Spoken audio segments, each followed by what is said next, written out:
Minister, could the Cabinet Secretary elaborate on the initiative undertaken by the Ministry to preserve wetlands and water catchment areas within the country, and further state the effectiveness of such institution? My number 2 question, Mr. Speaker, sir,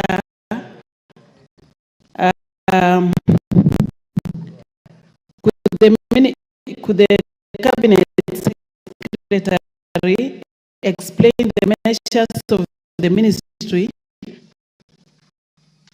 explain the measures the Ministry has put in place to safeguard indigenous trees planted in Kenya forests, considering the significant threat posed by charcoal burning activities? My question number 3, Mr. Speaker, sir,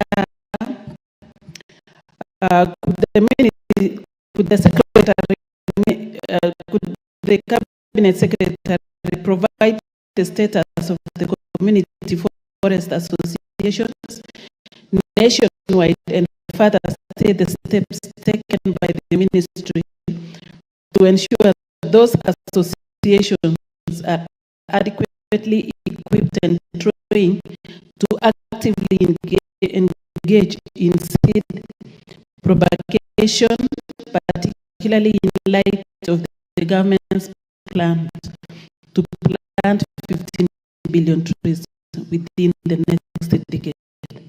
Thank you, Mr. Speaker, sir.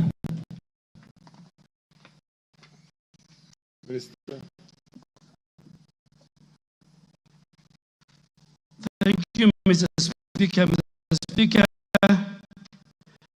the Honorable Member for Nakuru County, my sister, seeks to know the initiative that the Ministry has undertaken to preserve our heritage, our wetlands and catchment areas. Mr. Speaker, at the policy level, the Ministry has put in place National Wetland Conservation and Management Policy 2009 to ensure how we use and the sustainable management of our wetlands in the country, and to ensure sustained ecological and socio-economic functions for the wetlands for both the present and for future generations. The Speaker, the Ministry is now implementing that policy jointly with other stakeholders in order to protect and safeguard wetlands. To Mr. Speaker, the Ministry has developed and is enforcing the Wetlands Regulations 2009, which was passed under the Environmental Management and Coordination Act, Cap 387 laws of Kenya. These regulations, Mr. Speaker, provides a framework that will ensure all wetland resources in our country are utilized in a very sustainable manner, compatible with the continued presence of wetlands and their goods and services.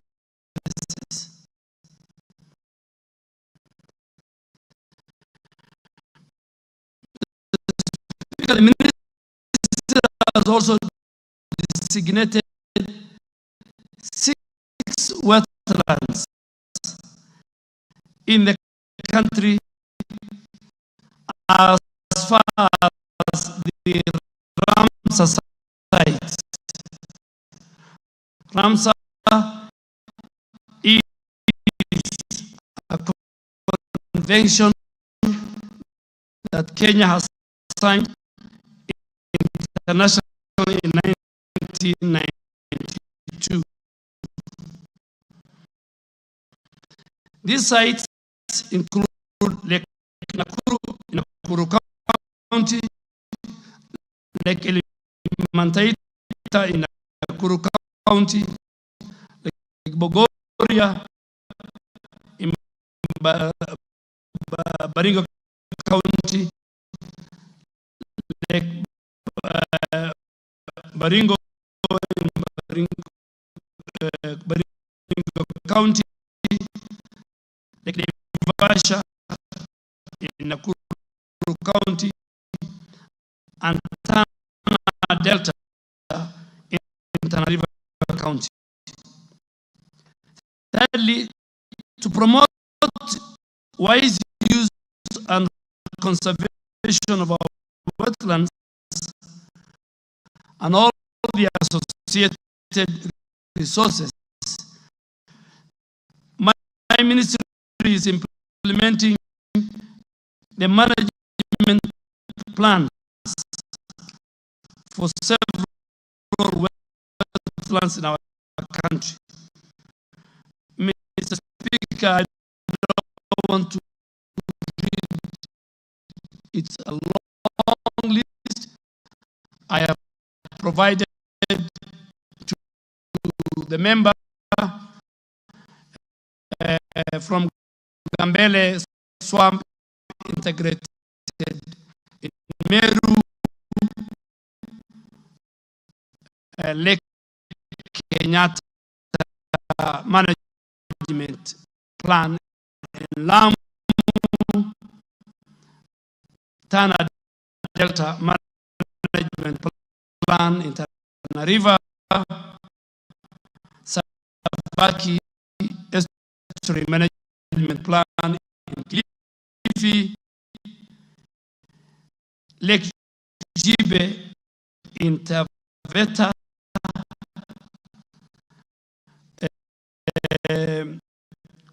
Munungu Swamp in Embu, Saiwa Swamp in Trans Nzoia, Kibiroing Wetland Management Plan in Nandi, which are all ongoing, and Lake Bogoria Management Plan, which is under review. Honorable Speaker, the ministry is also restoring all our degraded wetlands by mobilizing various stakeholders, including the national government, agencies, county government, the private sector, NGOs, and the general public and our local communities to restore all degraded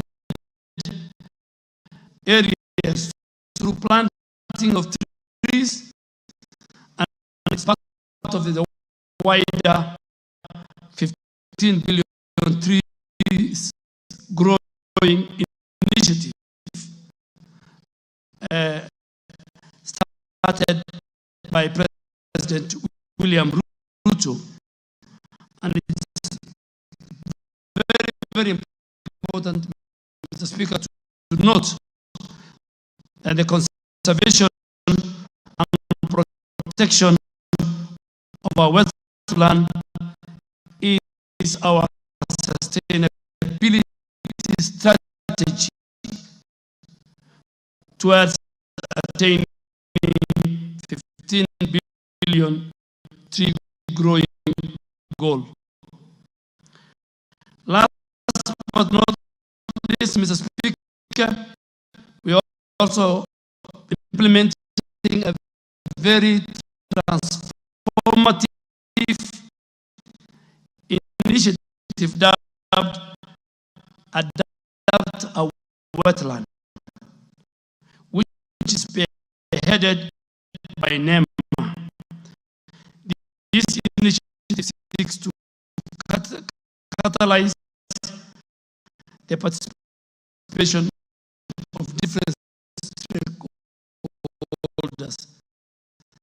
But let me warn Mr. Speaker, a number of our wetlands, people have titled it. When we cancel them, I need the support of this House. People will bring petitions, people will bring motions, they might even bring an impeachment to discuss me. I want this House to protect, because I'll be protecting the wetlands.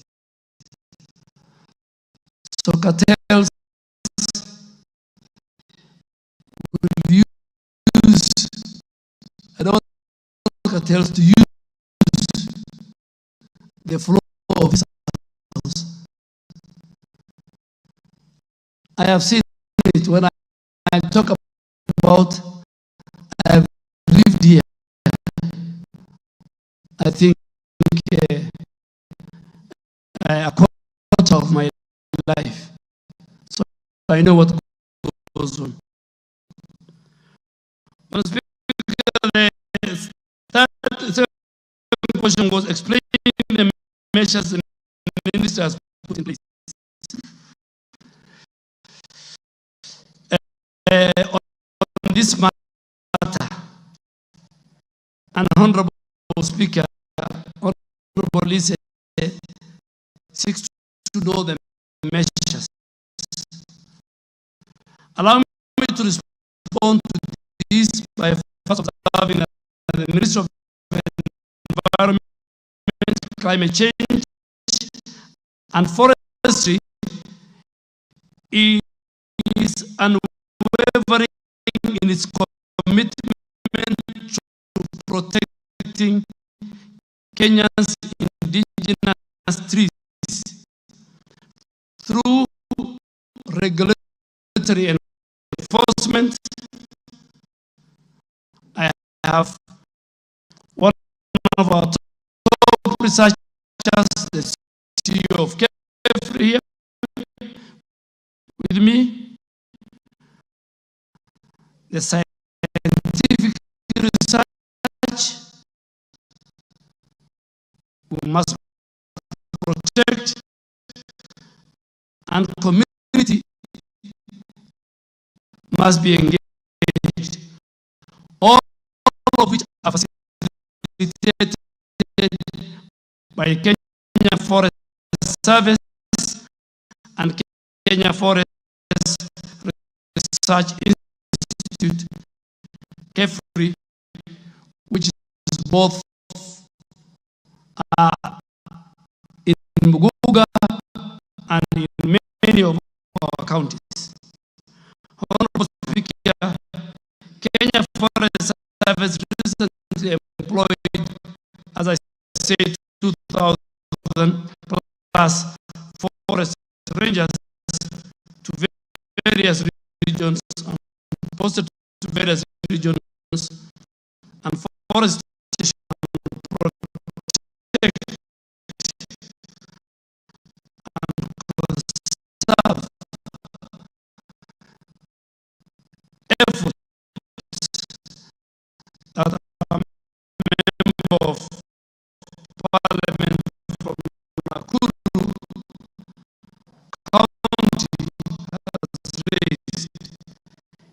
In the spirit of collaboration, the ministry has also deployed forest advisory staff to counties to advise our counties,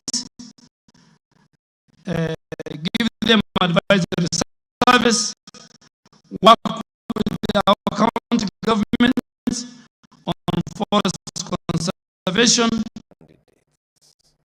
Mr. Speaker. In the rating of the farm, the independent farm that had been, Our ministry has implemented mandatory inspection and issuance of certificates of origin and movements of all forest permits for movement of all forest related products.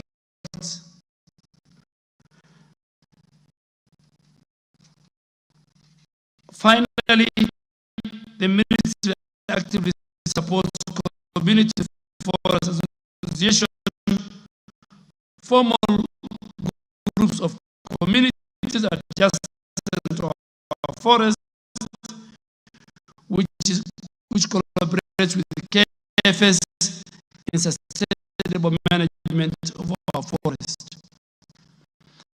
The third, and I think the final question, Mr. Speaker, is third question that the member has asked is the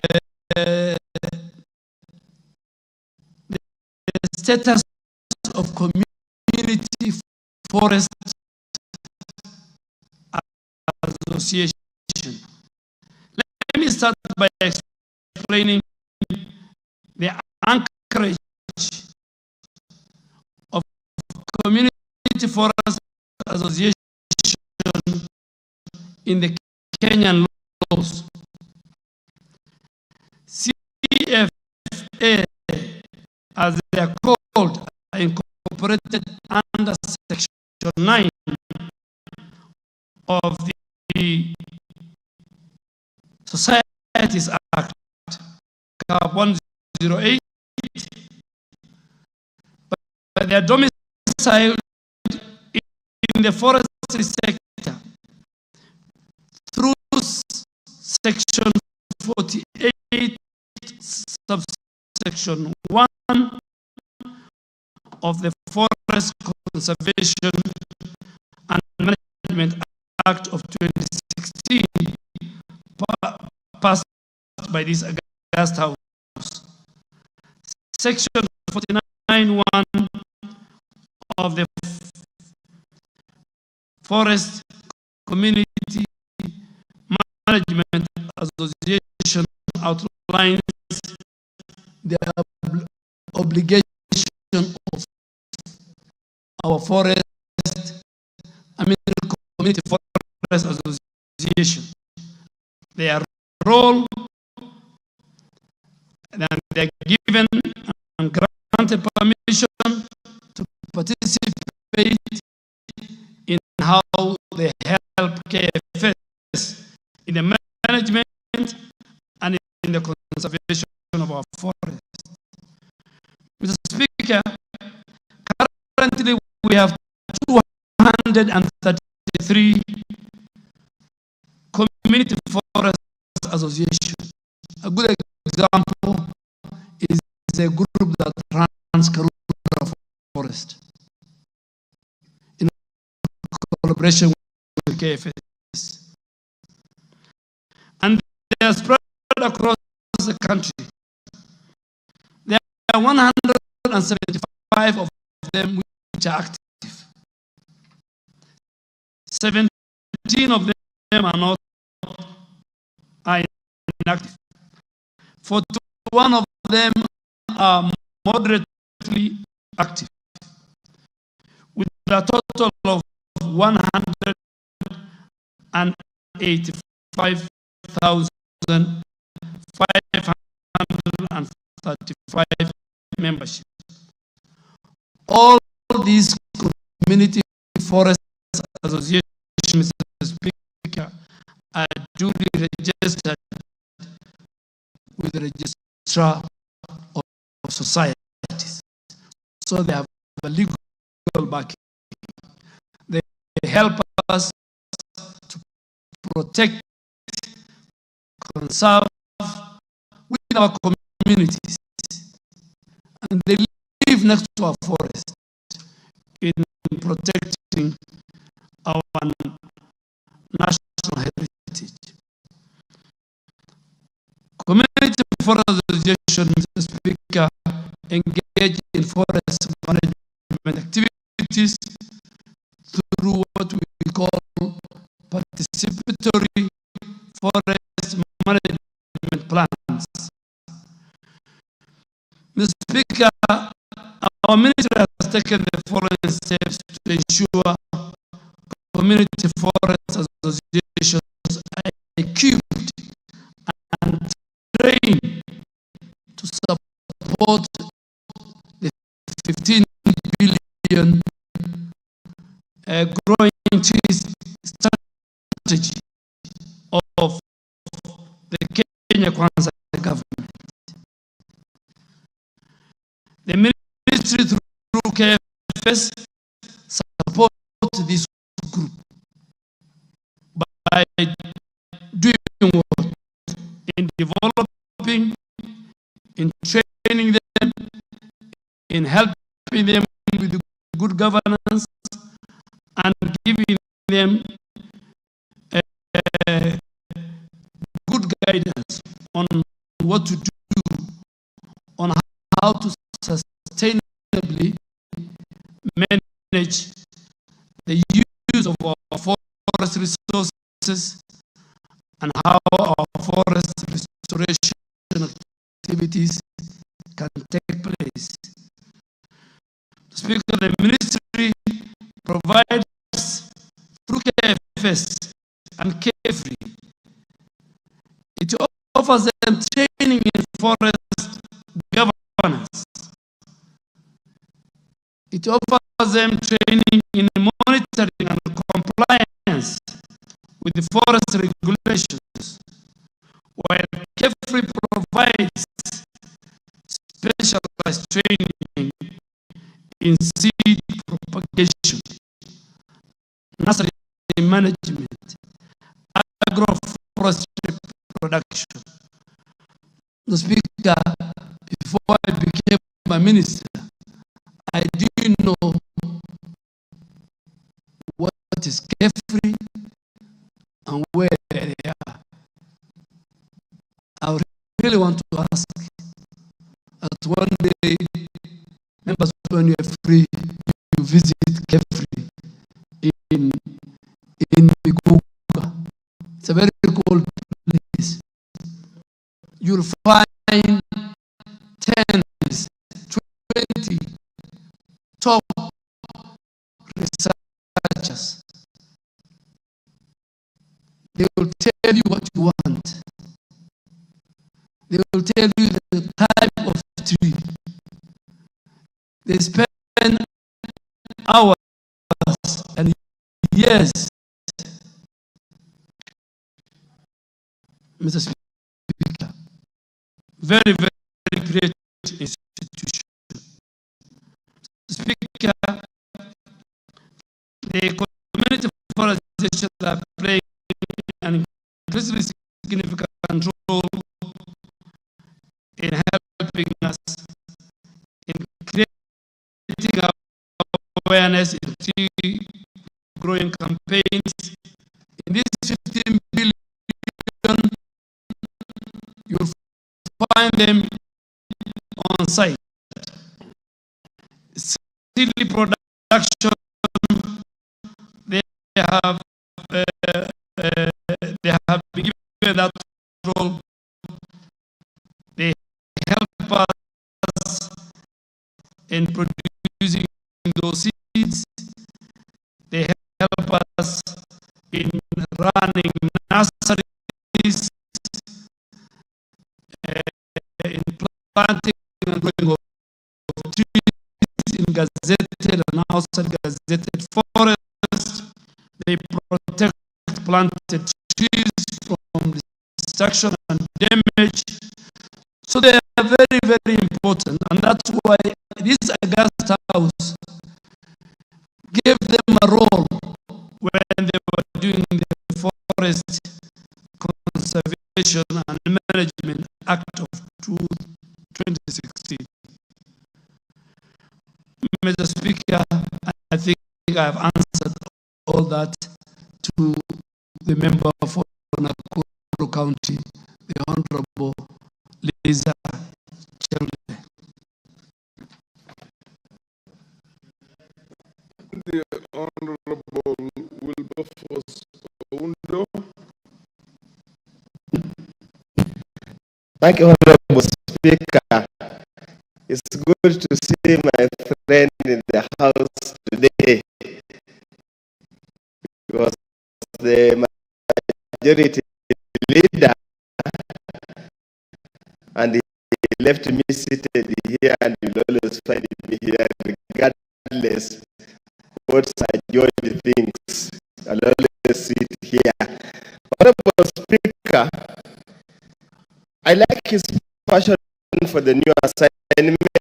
I did not know he would transit from a fund to a forest man that seamlessly.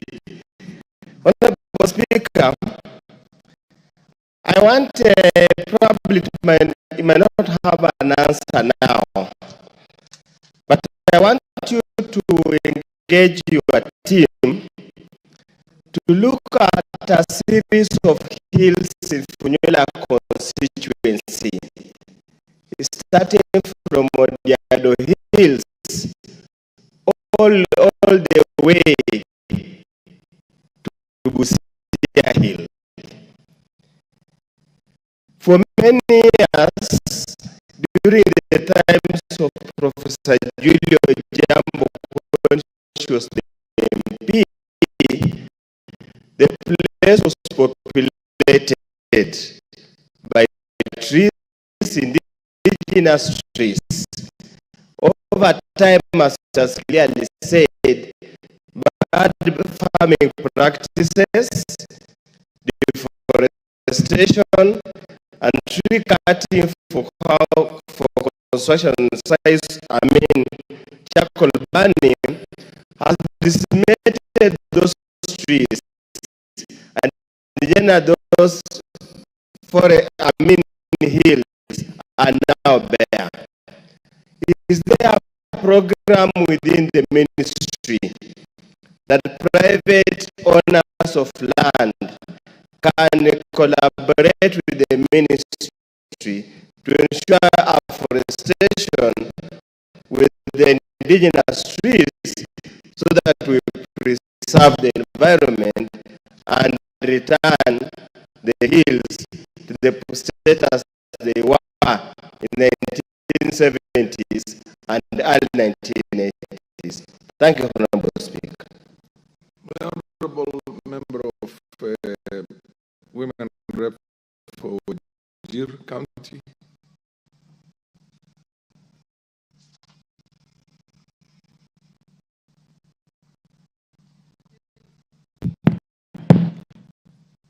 Thank you, Mr. Speaker.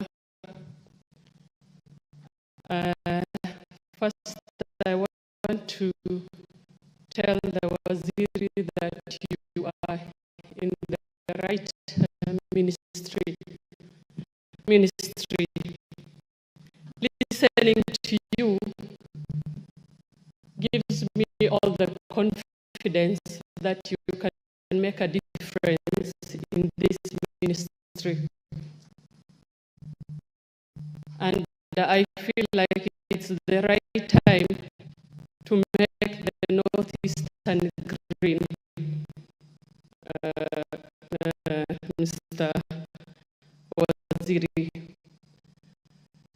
Following up on the issue of the 15 billion trees that we are meant to plant between now and 2032,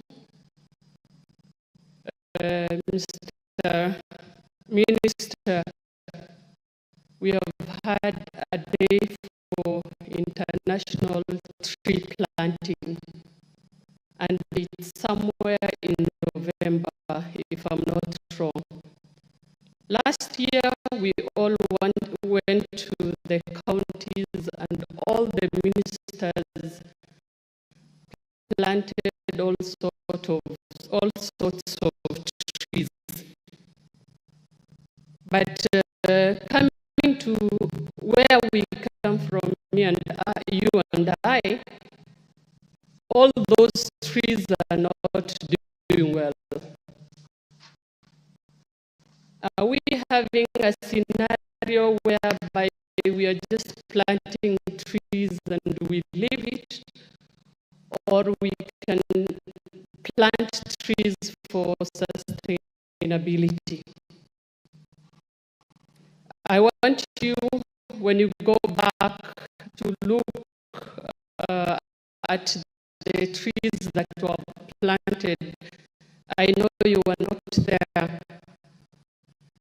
Find out how they are doing. I know your team can do that. It can do that work and see how they are faring. 2, I've been to the caves many times. I was just hoping if we can have a land, a forestation land for Wajir, Mr. Minister. We have the land, but we don't have trees, we don't have water. But I believe if we were given water and trees, we can give you land that you can do very well, that people can come for benchmarking. And I'll repeat this, Mr. Minister, that by the time you leave this docket, I want you to paint Northeastern green. It's viable, it's possible, and we can make it all of us. Thank you. Yes, I think you can take a few more and then answer them together. Yes. You can take 2 more. Yes. And then you answer them at one go. Oluoch, are you still on or you have changed your mind?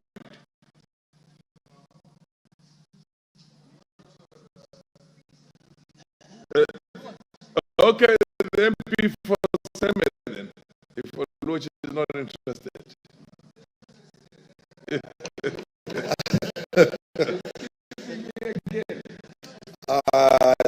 you, Mr. Speaker. May I also take this opportunity to actually congratulate our colleague having shifted from here and how he's really picked very well in the new docket. But my question is to do with the preservation of indigenous trees. Some of these trees have actually very high commercial value, and their protection is important. Some have medicinal value, some have oil, special oil. My question is specifically on sandalwood, indigenous tree, or it's actually a tree that was brought in. But this tree apparently is very popular. It has some special oil, and there is always a lot of trafficking. People have been arrested, lorries have been arrested. Is it not possible, if this wood is so popular and has such a high commercial value, to actually grow it in a commercial scale, not just protect it?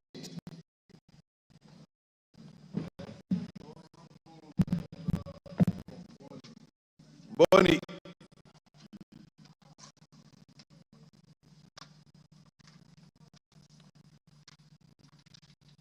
Particularly because they're all pretty much similar, I think you can take a few together.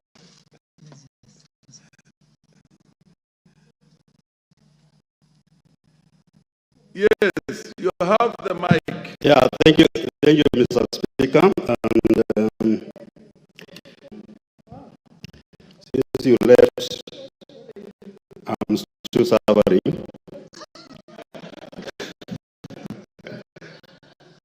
The question by all members from Wajir. Last year we had a tree planting day, and it succeeded in some areas. Some, yeah, can you protect me from these honorable members? The Honorable Rosa Buyu. So last year, it succeeded in some areas where others did not succeed. In Ukambani, I think it partially succeeded because of two reasons. One, our long rain starts in October, ends in December. That's our long rains. But the trees, we brought the trees in November, so we had only like 1 month for the trees to get the necessary water. Secondly, these trees, they were not really for Kambani, and therefore they could not really withstand the harsh climate in that area. So my question is there plans to have the tree planting day this year? And what are plans? What plans are there for government to supply trees, which are really area specific? Thank you very much. I think I will ask the questioner, Madam Chelule, to ask the last question on this. There are two other questions which those of you who feel they can contribute can also, or rather ask questions, will get an opportunity to proceed. Okay. Honorable Lisa. Okay, thank you, Mr. Speaker, sir, for once again giving me this time to react to the answers given by the Cabinet Secretary. Mr. Waziri, we are not only talking about the government forest and other government institutions. I'm very passionate in planting trees, and I want to request you, Waziri, that we need to engage people at home to do serious planting of indigenous trees and other trees, exotic trees. And I'm saying this, Mr. Speaker, sir, because if we don't engage the people of this country, even to plant in their private lands, we may not achieve what we want to achieve. Waziri, I hope you are aware that most rivers are disappearing because of degradation. And this one is happening because farmers around small rivers are doing plowing to the river banks. And this is actually encouraging the soil erosion to fill up the rivers. And this is what is happening at the community level. Banasias, you've only spoken about these big institutions, the government institutions. We want to speak about those rivers in our local areas. There are so many rivers that are drying up because of the quarry activities along those rivers. And as the CS,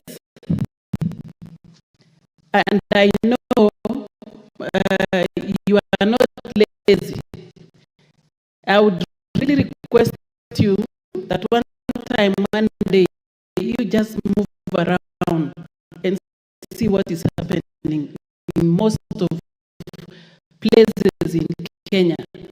So many activities, those bad activities is happening around along the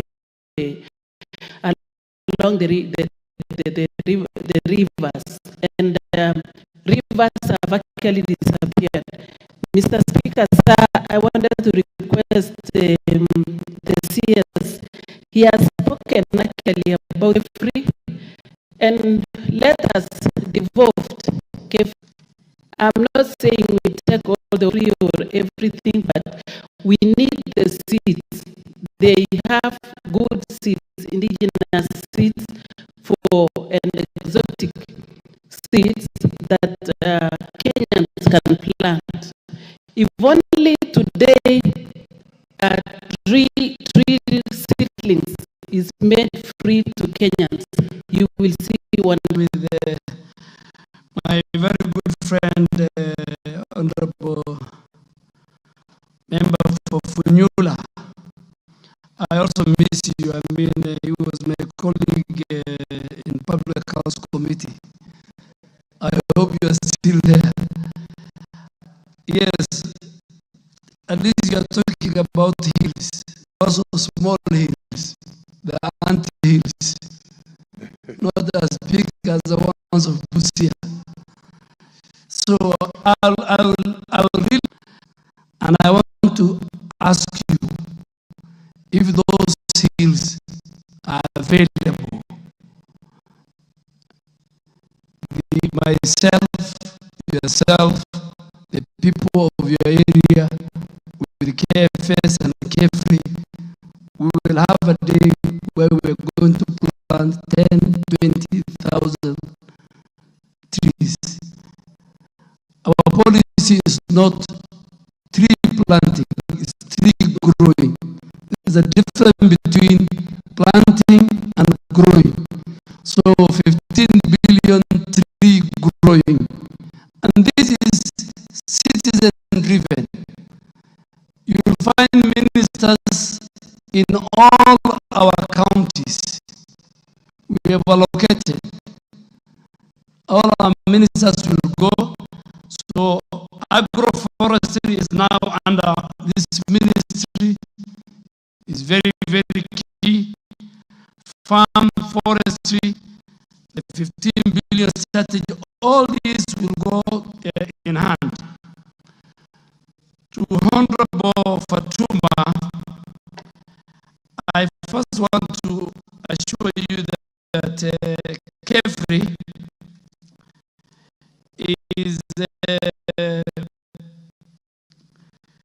going to Wajir.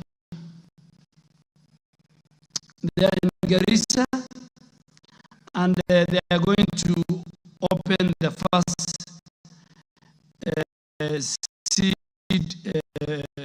seedling center in Wajir. And please work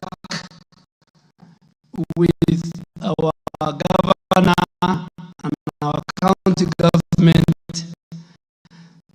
60% of the 15 billion tree growing strategy are going to happen in the dryland part of our country. That is in the Assad. And coming to the question of Honorable Nyekal, I have missed you, and I have missed your many amendments. You know, when it was committee of the whole House, I look at the order paper, I missed your many amendments. But still I read the order paper. I agree with you, and if you go to Kefri, they will show you how some of the species in our country are more valuable commercially. The perfumes you buy in Dubai,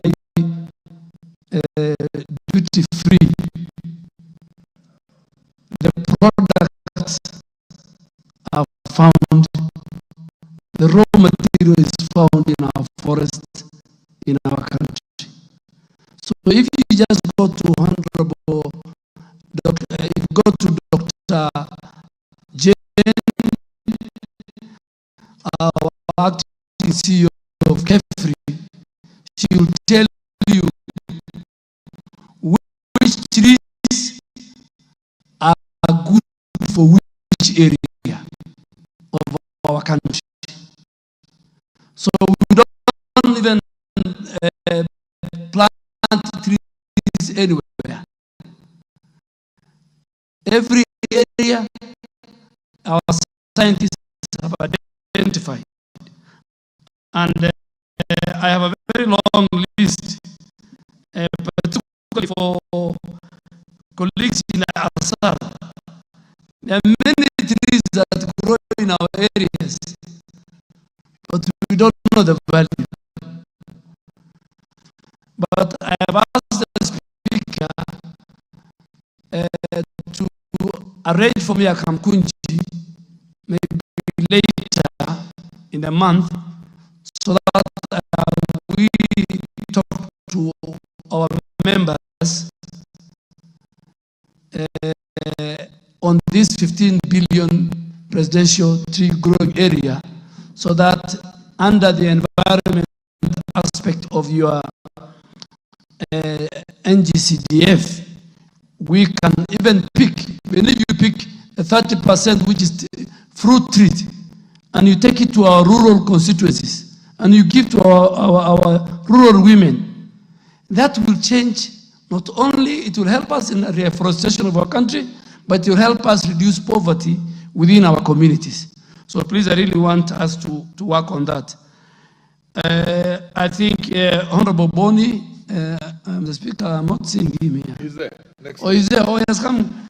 Yes, he's a good friend of mine. I have also missed him. But Speaker, if you allow me, the problem is I cannot come to the bar. But I will come, and once I'm around here, you allow me to come and have tea at the lobby, like General Kaiseri, the late General Kaiseri used to do. And I agree with you. In our in our areas, Kitui, Garissa, the dryland areas, Dr. Jane and KFS have the solution of which trees that don't require a lot of water, that will grow and even will help the community in terms of commercial activity. And the fruit trees we can give to our rural women in your constituency. But we'll have a meeting. I think, Mr. Speaker, Honorable Chelule gave very fair comments. We will take her comments. And on the quarries, we will deal with it. The man in charge of quarries, just text me which quarry is affecting our rivers. The NEMA person in Nakuru will either do his job or he'll work for the quarry owner.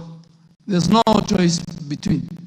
So you either work for government or you work for the people who are doing business in various sectors. Thank you, Mr. Speaker.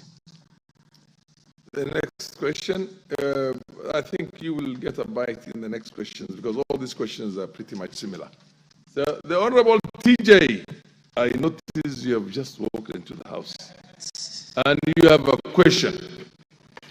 Could you ask your question? Give him the order paper, please. Yes, Mr. Speaker, I can confirm to you that Ruaraka is in the house. Mr. Speaker, my question is number 129/2024. The question is directed to the Cabinet Secretary, Environment, Climate Change and Forestry. I want to ask questions about Nairobi River pollution and noise pollution. Number one. Ask the question verbatim. State the root cause or root causes of the Nairobi River pollution and why the river continues to be contaminated despite the many interventions made over the years by various institutions.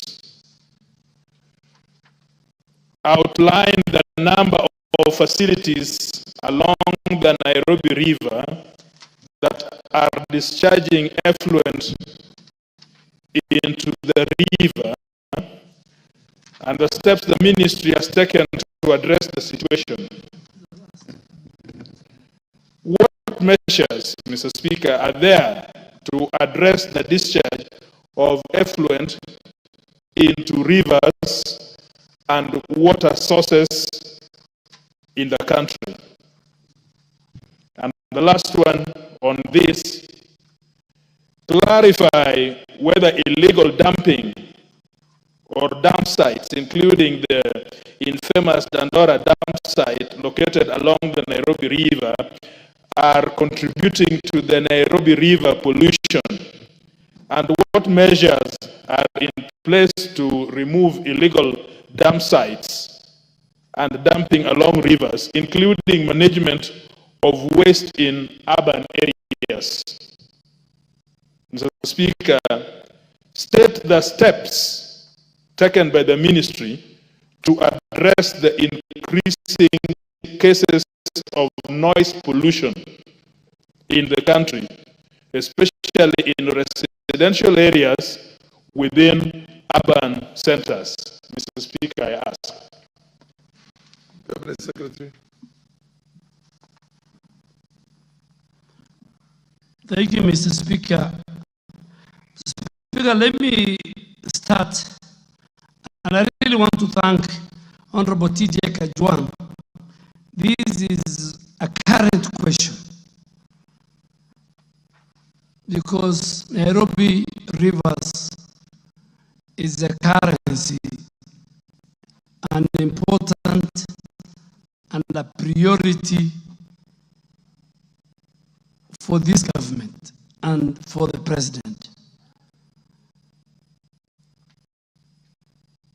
Mr. Speaker, as you may be aware, the president recently launched a groundbreaking and ambitious climate resilience service program called climate works aimed at ecological restoration of our urban rivers, mainly and starting with the Nairobi rivers, while we still maintain public infrastructure, housing, through labor-intensive and sustainable public works.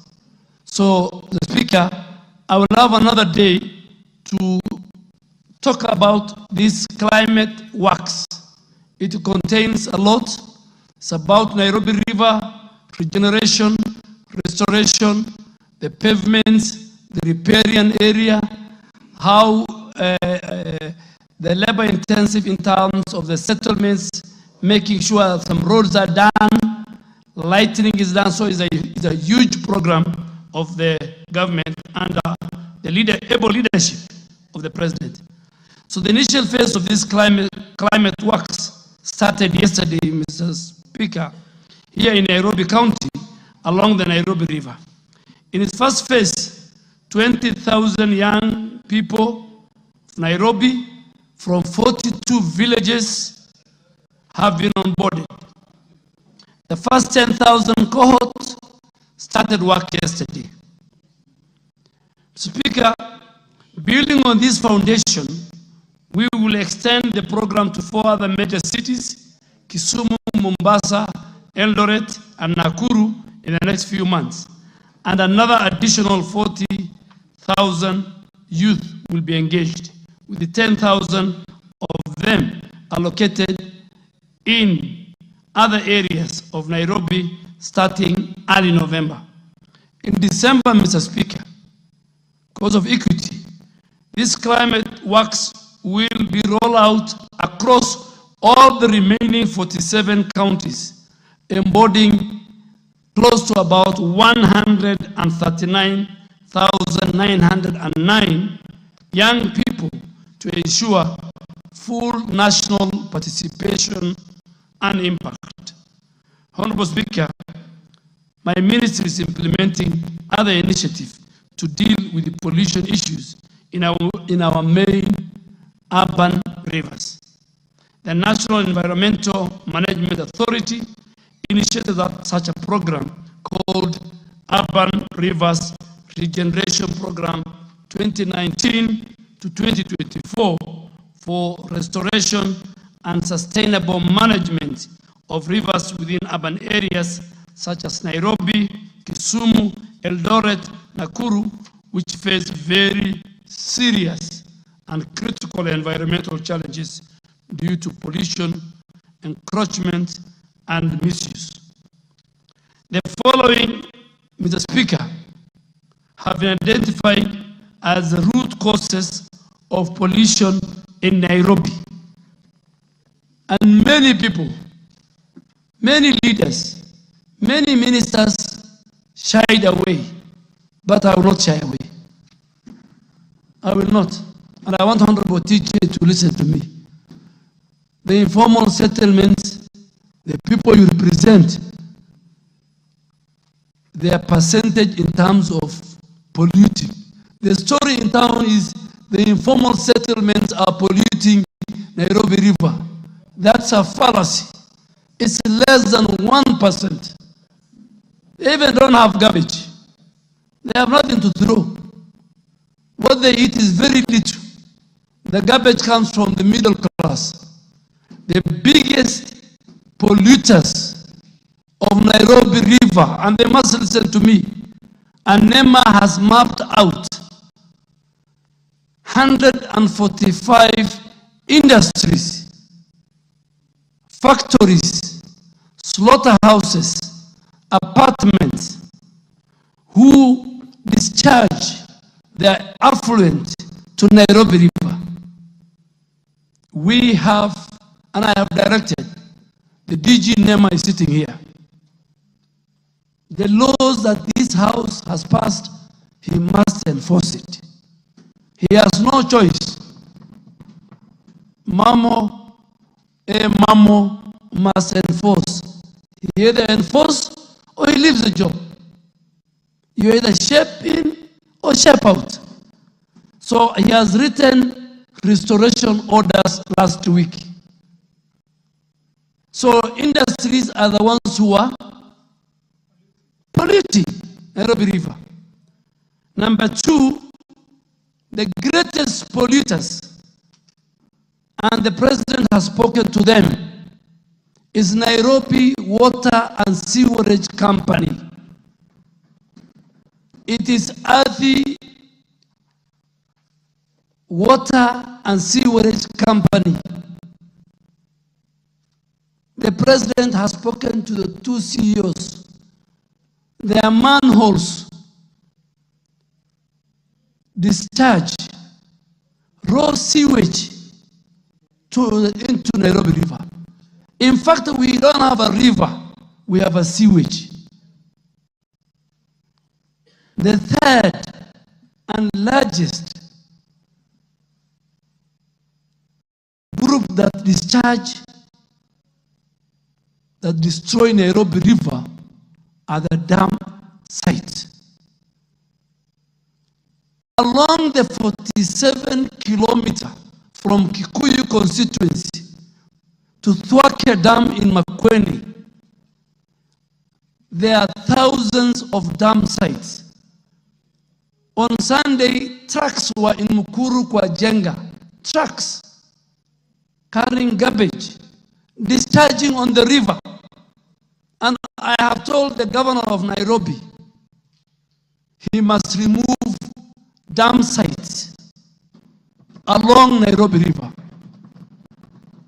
And we are going to call to order the companies that he has contracted who carry garbage and the private ones that come to our homes, even including members of parliament.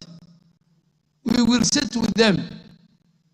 Mr. Speaker, the biggest problem in our country in terms of environmental challenge is we devolved it. Waste management is devolved. No, pollution is devolved. Zoning is devolved. No county today in our country can tell you we have this dam site. You have seen trucks, Mr. Speaker, as you drive. Behind them, the garbage is falling. We will introduce very strict measures. So dam sites is another pollution. Solid waste goes into the river, Mr. Speaker. Informal settlement, very little. If you allow me, Mr. Speaker, just to make a joke, the guy who is in the informal settlement, he cleans his plate, even doesn't need to wash it.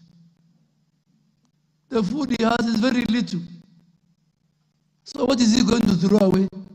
The people who throw garbage, who have huge garbage, is the middle class and the industries.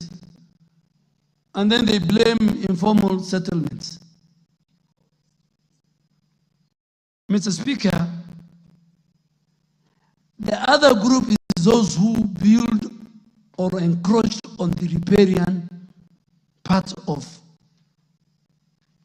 When I saw the question from Honorable Kajuang, I was very happy, because it will give me an opportunity to address from the floor of this house.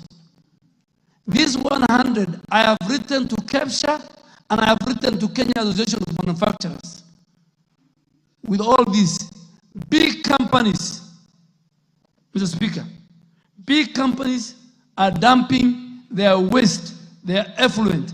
The law allows them, MCA law allows them that they must provide how their effluent is discharged. Let me accept it. Somebody somewhere failed. Because of corruption, because of greed, nobody wanted to protect the environment. NEMA had the teeth. This DG has transferred a number of people. But they got to big people and they were being returned.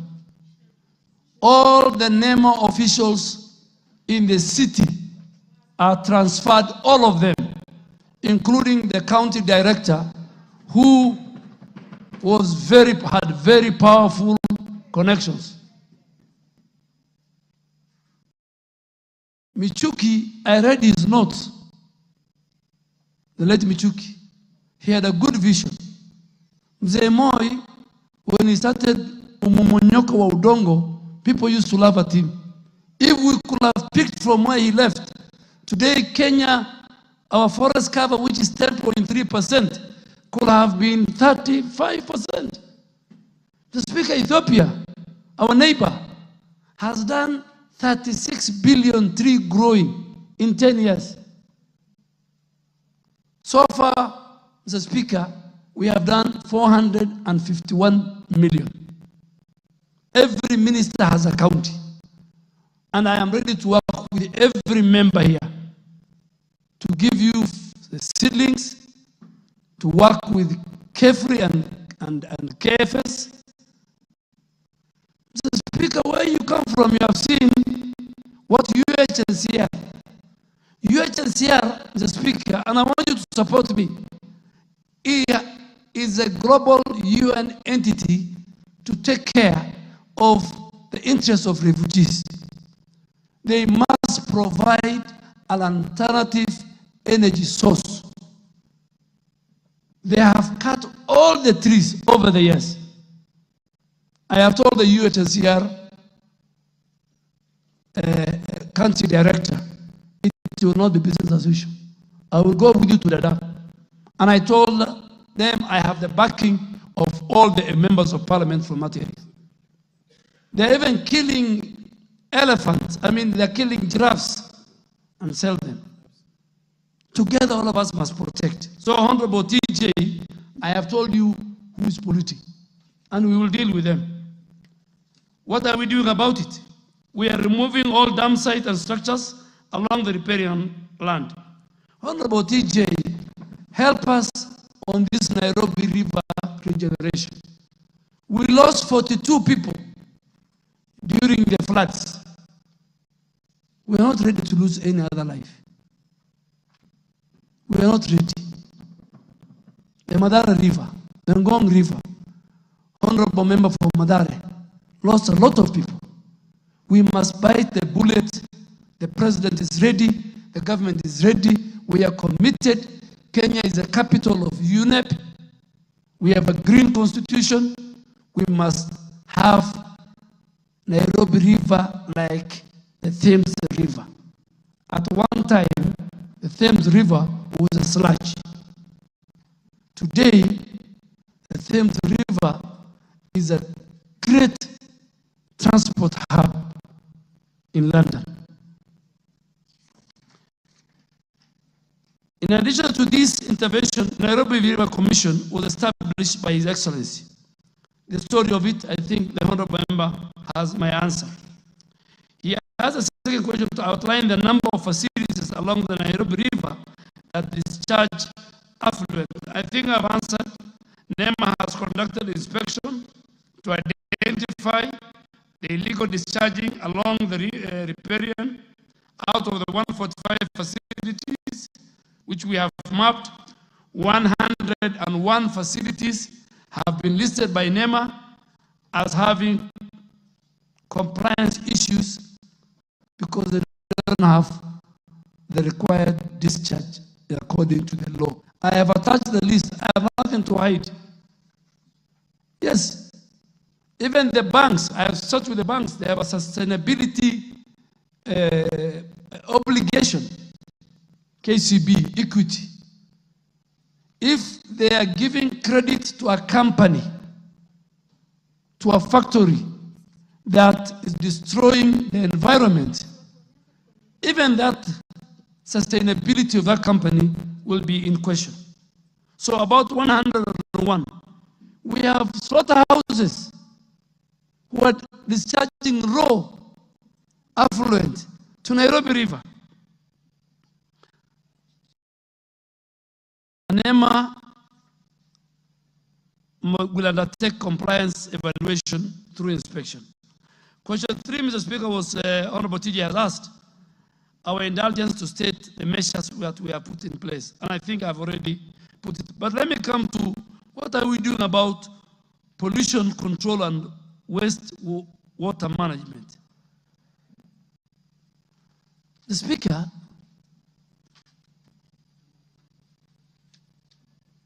religious groups and those who run clubs, some of them are running clubs under a tent, like in Kitengela. The music that they play can even disturb a family 5 kilometers. Even our citizens, when they're celebrating a graduation or a birthday, they must comply with the law.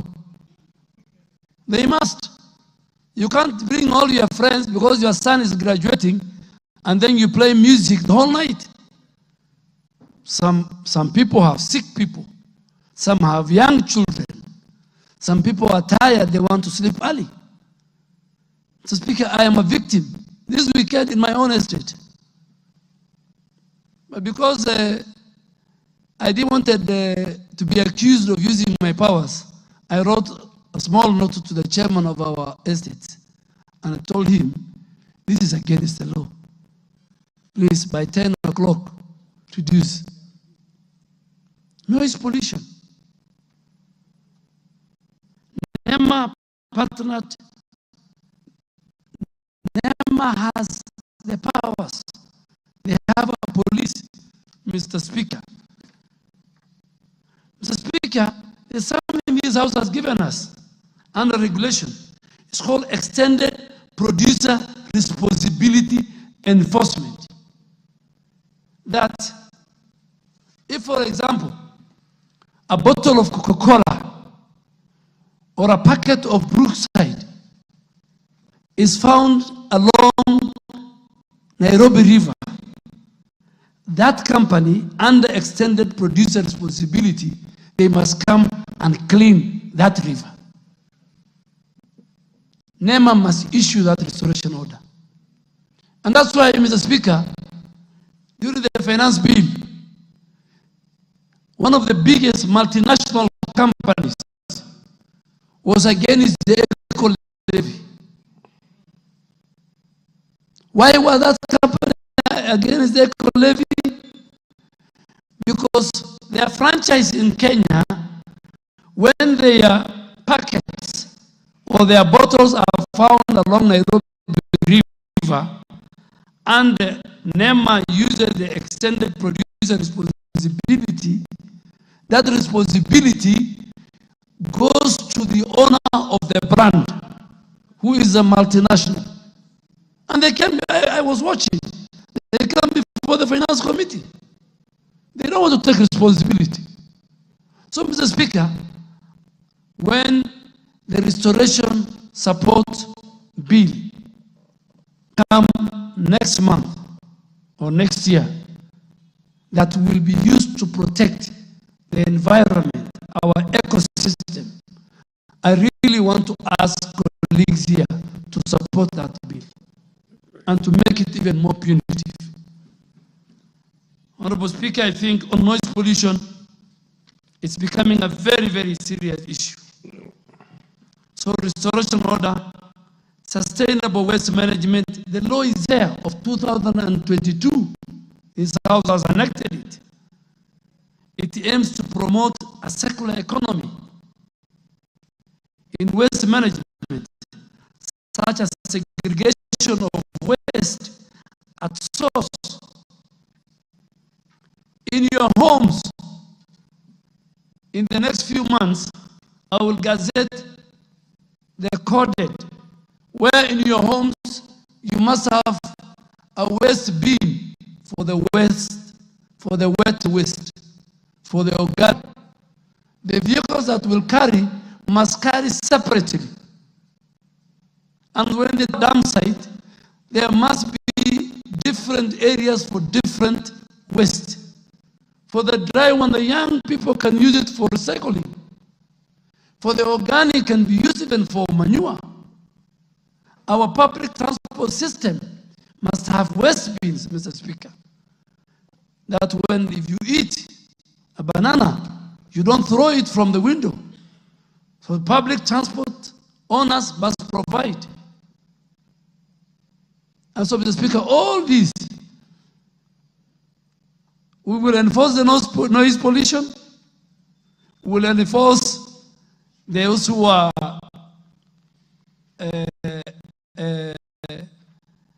dumping effluent to Nairobi River. When we deal with them, please don't call me. Because you will call me, it is my friend, it is somebody who supported me. Let us, all of us together, and I really want to indulge this house. I really want to indulge the leadership of Kenya is sitting here. Please, let us be remembered for conserving our environment. Let us be remembered for the fourth preamble of our Constitution that says we must protect, preserve the environment for the current generation and the future generations. The framers of the Honorable Speaker was part of the Constitution making. The framers of our Constitution, I had a chat with the judges of the Environment and Land Courts. They totally agree with me. They said, up to the Chief Justice, let us, all of us, citizens, make sure, but Nairobi members of parliament, majority are sitting here. My final shot. Please, help me and the president and the multi-agency team. There was a question why, I think, why KDF? I think that's the question that you want to deal with me when I appear before the Environment Committee. And I was ready tomorrow, but I am told tomorrow members have other important business. Mine is not important anymore. So they have given me a date of 15. And as a ranking member, Mr. Speaker, this one is very important. So you better go do it. I have no vote, but it's important. So tomorrow, Honorable TJ, I got a letter from the committee. We meet on the 15th. Thank you, Mr. Speaker. Yes, I'm sure that the House is seriously excited that we have a new sheriff on environmental matters in town. And I wish I was not on the chair and I was on the other side when you were talking about the UNHCR and what needs to be done. But in any case, I know me and you come from the same county, so we'll talk about it. It's a serious work, and you're cut for the job, and you're doing a fantastic job. Now, the honorable members, Martin Owino, followed by Anthony Oluoch, order. No, you will get your shot. You will get your shot. Thank you, Mr. Speaker. TJ, wait. You will take the final shot, and the minister will. That's the tradition right now, which is set in here. You ask, and then you also give the last question, so that the minister can. Yeah, Honorable Owino. Thank you so much. Followed by the Honorable Anthony Oluoch. Then I'll go to the ladies. Yes, Duale, congratulations. We know people miss you, but some people miss you more. Especially for us who you mentored in first term. I just want to ask for the small rural urban areas, like in Dewa, who are struggling right now with how to deal with this pollution and also mismanagement of waste. So my question is, right now we are reactive because of missteps when things were being done. Is there any plan for prevention of these messes? For example, working together with the Ministry of Planning for proper town planning for these upcoming urban areas like Mewa? And are you also going to reach out to our youth? Because we also need this engagement of youth which you have created. So don't just stop at the county level, but are you also going to reach and work with the constituencies so that they can help in managing the environment? Thank you. Now the Honorable Watch. Let it be a question. I don't make it very long. Okay, thank you very much. And CS, allow me to also thank you and for the very seamless transition. It appears as if you are actually fit for the environment as opposed to the previous one. I come from a neighboring constituency from my friend Honorable TJ Kajuang. Let me begin by the pollution or the pollutants that you have indicated, and you very correctly said that the informal settlements hardly do the majority of the pollution. In one of my constituency wards called Mlango Kubwa around Mau Mau Road, if you go there, a new dumping site has now started for the last 1 year. And if you look at some of what is being dumped, the menu does not look like some of the constituents who voted for me. You find macaroni remains, pishori papers. I mean, you find a lot of polythene paper of things that ordinarily I know for a fact that are not consumed on a daily basis by my constituents. But that is besides. The main point that I wanted to make to the CS is in relations to the Madare River, the demolitions that took place, and you correctly said that majority of the people affected came from my constituency and Ruaraka constituency. The people in my constituency are still smarting from the demolitions and the removals that took place in that particular place. I am very happy, and I'm sure TJ is, that Nairobi River Commission is coming to your ministry. That you have indicated you will address on the 15th, and I would be happy to appear alongside TJ. The main question that I wanted to ask you is in relation to slaughterhouses, and you indicated that slaughterhouses are one of the main causes of pollution. In Madare, I have the Kiamaikol community, where the mainstay of business for the Somali community is slaughter. Your predecessor intervened when Nema people targeted the Somali community in my constituency for harassment. Florida, I have gotten myself free. Well, I've got to run now because get myself set up. Please, say hello to Mrs. Corcoran for me. And would you please tell Kelly that I've got myself a room at the Norway Motel? Norway Motel. Good afternoon, sir, and I hope I see you again very soon. Castro. Sir? You show your face here again, I'm gonna kick your ass right over the Canadian border.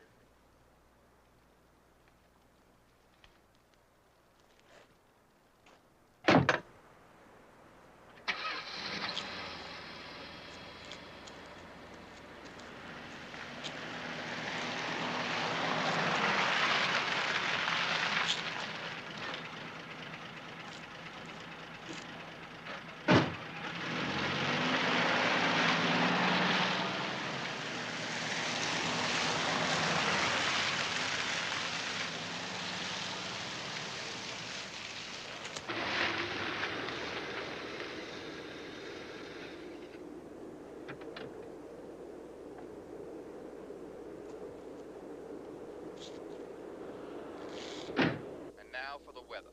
The 11 p.m. Twin Cities temperature is 13 degrees below zero, barometer rising. A new warm front moving down from Canada will bring tomorrow's temperature up to a new high ranging between 0 and 5 above. Temperature slightly lower in the suburbs. Hello, everyone. I'm Bill Williamson, your Minneapolis St. Paul weatherman. there's good news in the Twin Cities weather forecast for tonight. But first, the current temperature in Minneapolis is 3 degrees below zero. It's 2 degrees below in St. Paul and 4 below at the airport. The barometer is 30.02 and rising. Winds are from the northwest at 4 miles per hour. Temperatures will fall to between 18 and 21 degrees below zero tonight. The long...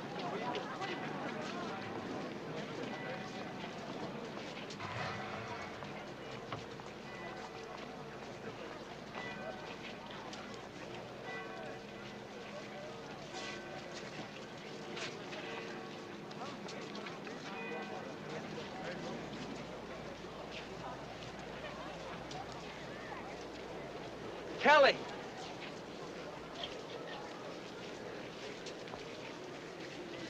I'm here. I made it. I heard. You must be crazy or something.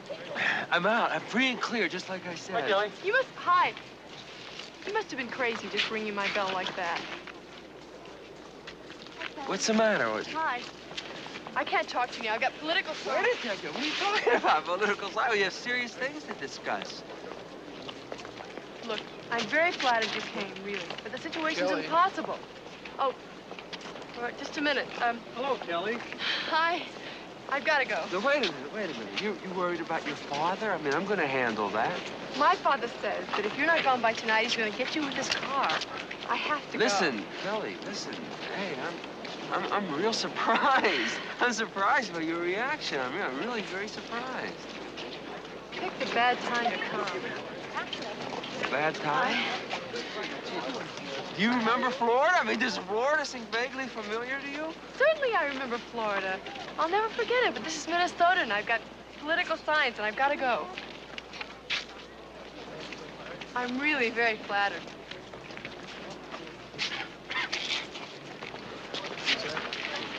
Guy I met in Miami. What do you want?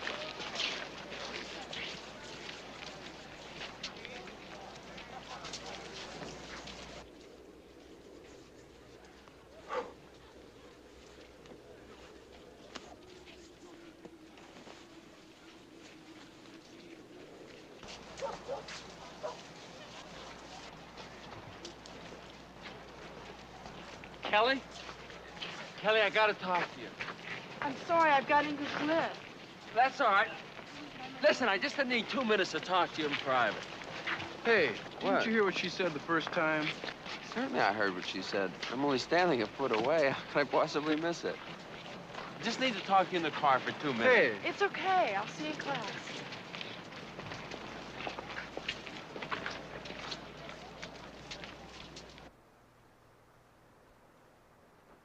I mean, what did you think it was? A game? This is no game. This is my life. I don't play games with my life. You really got a divorce? Oh, you think I was just really fooling around with you in Florida? Didn't I tell you I was going to get a divorce? I don't play games with my life. Gee, I'm really flattered.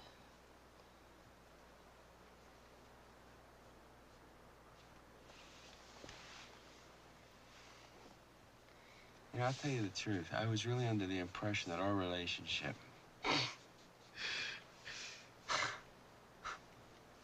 was at a much more advanced stage than the point where you're really very flattered. I mean, I just gave up a whole goddamn marriage.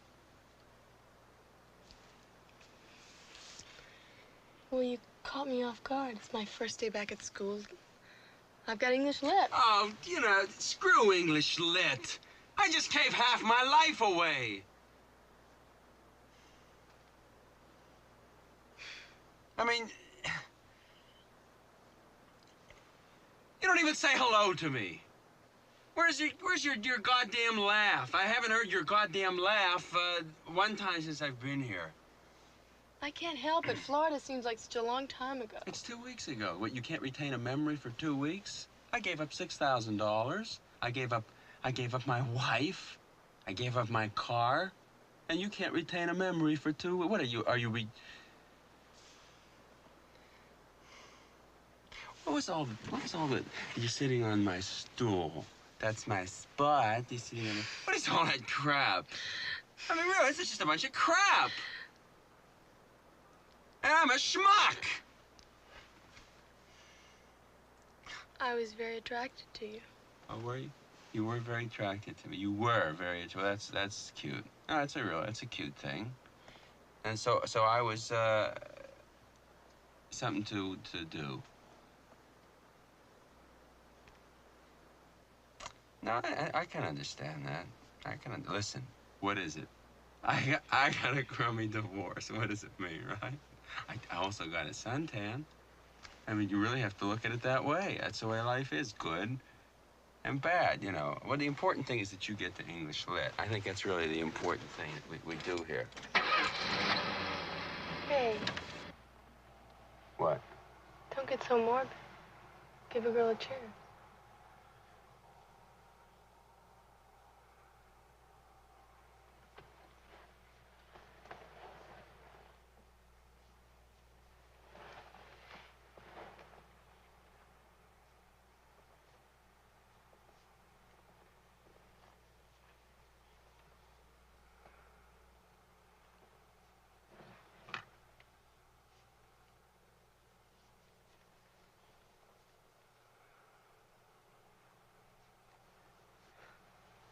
Is this how they kiss in Minnesota? I'm getting a house this afternoon. First, you have to take me back to English lit. What time is your last class? Pick you up right up to your last class. It's at 2:30, but I don't remember. I was always supposed to meet someone. What, the guy with the big neck? That guy's got a 48-inch neck, you know. He's finished. That guy is through. That's over, really. Lenny is here. But I wouldn't start in with him. He's captain of everything. I spent 3 years in the armed forces. That guy is through.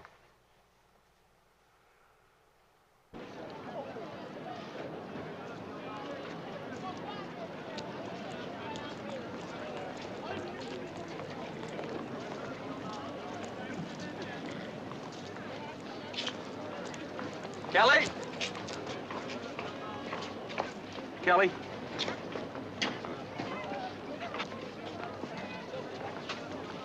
Listen, I'm getting sick and tired of you bugging Kelly. Yes, I understand your feeling. I'd like to introduce myself. My name is Leonard Cantrow. I'm with the Department of Justice, the Bureau of Narcotics.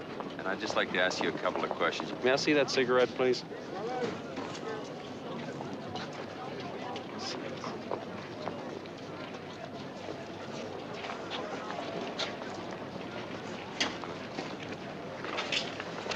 May I see the pack that came out of? Want to just step back there a minute, please? You a student here? Yeah. What year are you in here? Sophomore. Mm-hmm. What's your name, please? You don't need my name. Son, I don't want to have any trouble here. Just ask your name. No. What is your name? What is your name?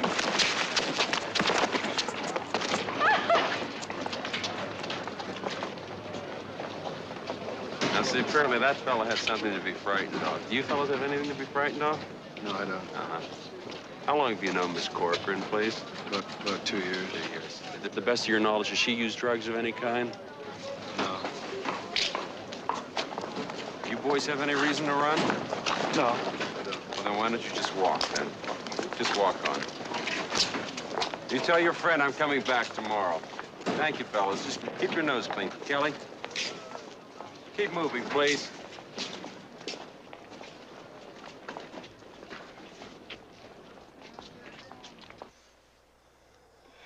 Where, my place? No, not a motel. Where? I mean, you want to suggest a place? Wherever you want to suggest. We have a summer cabin in the mountains. It's not heated, but we could have a big fire. All right? Cabin. That's great. All my life, I've dreamt of a cabin, a fire. Incredible girl. Have you got the nerve to try something very dangerous? What do you think? I mean, what do you think? We'll have to take off all our clothes. Okay. What a terrific idea. Whatever it is, I love it. Remember, I'm not going to sleep with you. That's all right. Even if we just did this, it would be terrific. I've never done this before. A girlfriend told me about it. I love her. Whoever she is, I love her. Come on, I'm way ahead of you. Let me help. Oh, no, that's the whole point. No touching. We take off everything and get as close as we possibly can without touching. It's a lot harder than it sounds. I love it. I love it. All my life, I wanted to be in a place like this with a girl like you playing a game like this. Come on, hurry up. Let's play. I don't know if I can go through with it. Oh, yes, you can. Sure. I mean, it's just a game. The worst thing that could happen is you'd lose. All right. Step back a few feet. One more foot. Why don't we begin? Why don't we... Should we just start? All right, I'll go first.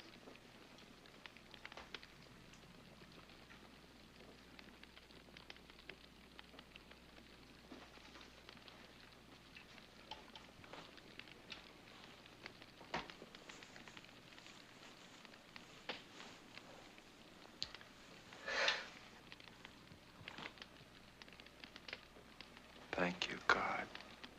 I've just seen your masterpiece, and I thank you for it. Okay, now you. Now what do we do? We just walk towards each other and see how close we can get, but we mustn't touch.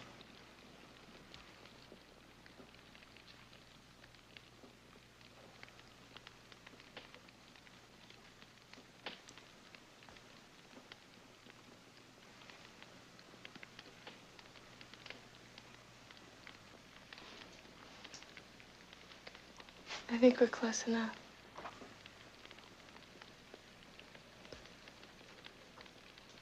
No, I think we could get a little closer. You do? I do. I honestly do.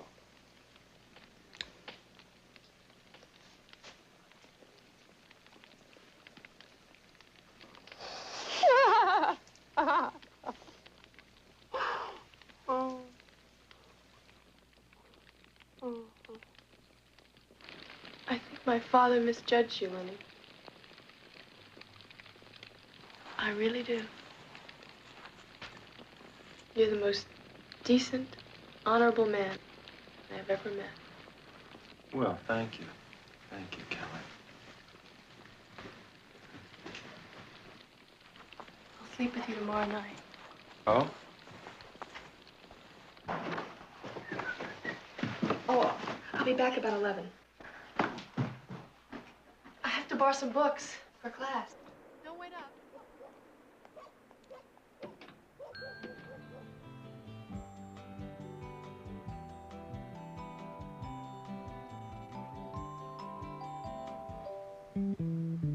I knew it could be like this. Never was like this. I knew it was possible. Don't let me fall asleep. I have to be back by 11. I knew I wasn't crazy. A lot of people might have thought I was crazy. But I knew that I think I'm going to surprise a lot of people. I know one who's going to be surprised. We are glad you are watching Jomax TV. The question of us sitting down together. I love listening to you. You're so positive about everything. Daddy's the same way. You like that, huh? I love that. I don't want him in this house. I don't want him in this town. This is my house. I pay taxes in this town. I don't want him in my town. I don't want him in my house. Well, why not, Dwayne? Because I hate him. That's why not. But despite that, Kelly says he's an admirable young man. Can't you at least see him?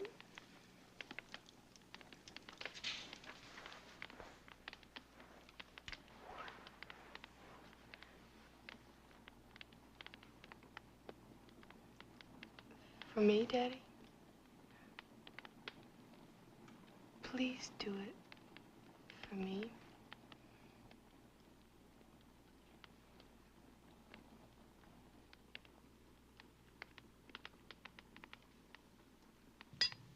I understand you're quite taken with this part of the country, Mr. Cantrell.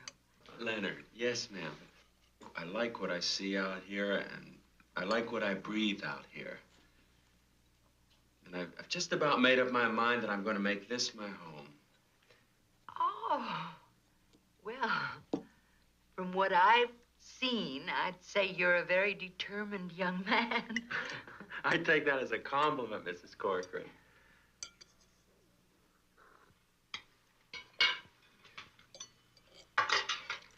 Thank you. Well, I don't mind saying it. This is one of the finest meals that I've ever had. Oh, thank you, Leonard. It's simple, you know. Mr. Corcoran doesn't really care for fancy food. Though I imagine you've tried just about every kind of exotic dish in New York. Exactly. See, that's the trouble. It's exotic, but it's not honest. I mean, it's fancy, but it's not real. I mean, this is honest food. There's no lying in that beef. There's no insincerity in those potatoes. There's no deceit in the cauliflower. This is a totally honest meal. You don't know what a pleasure it is to sit down in this day and age and eat food that you can believe in. Oh, what an original way of putting it. Leonard's so positive, isn't he, Mother? Who does he remind you of when he's so positive like that? Who, dear? You know. Oh, yes. Oh, my goodness, why didn't I notice that?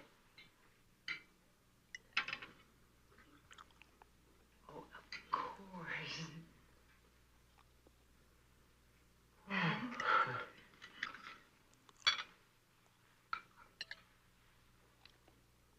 Tell me, Leonard, have you given any thought to what your future plans might be? I've given it a lot of thought, Mrs. Corcoran, careful thought. I thought actually I would like to do something that concerns the land. The land? Oh, you mean farming?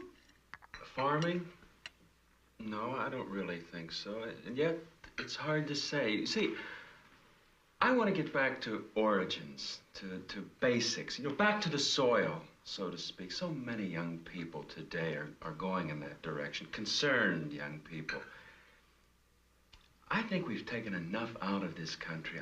I believe it's time that we started to think about putting something back into this country. Oh, you know that's very well put, Leonard.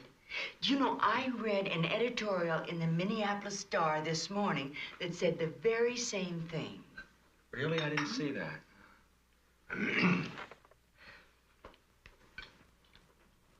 Can I get you something, Dwayne? No, thank you. I wonder if you ladies would allow Mr. Cantrell and I a few moments alone. Oh, yes, of course, certainly. Mr. Cantrell? Excuse me.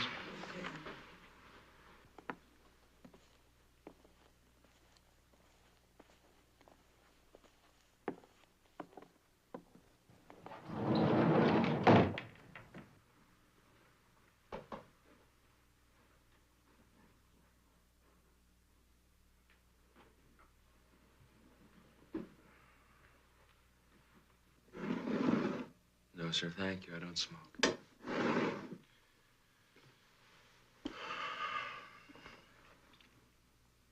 Leonard. Sir.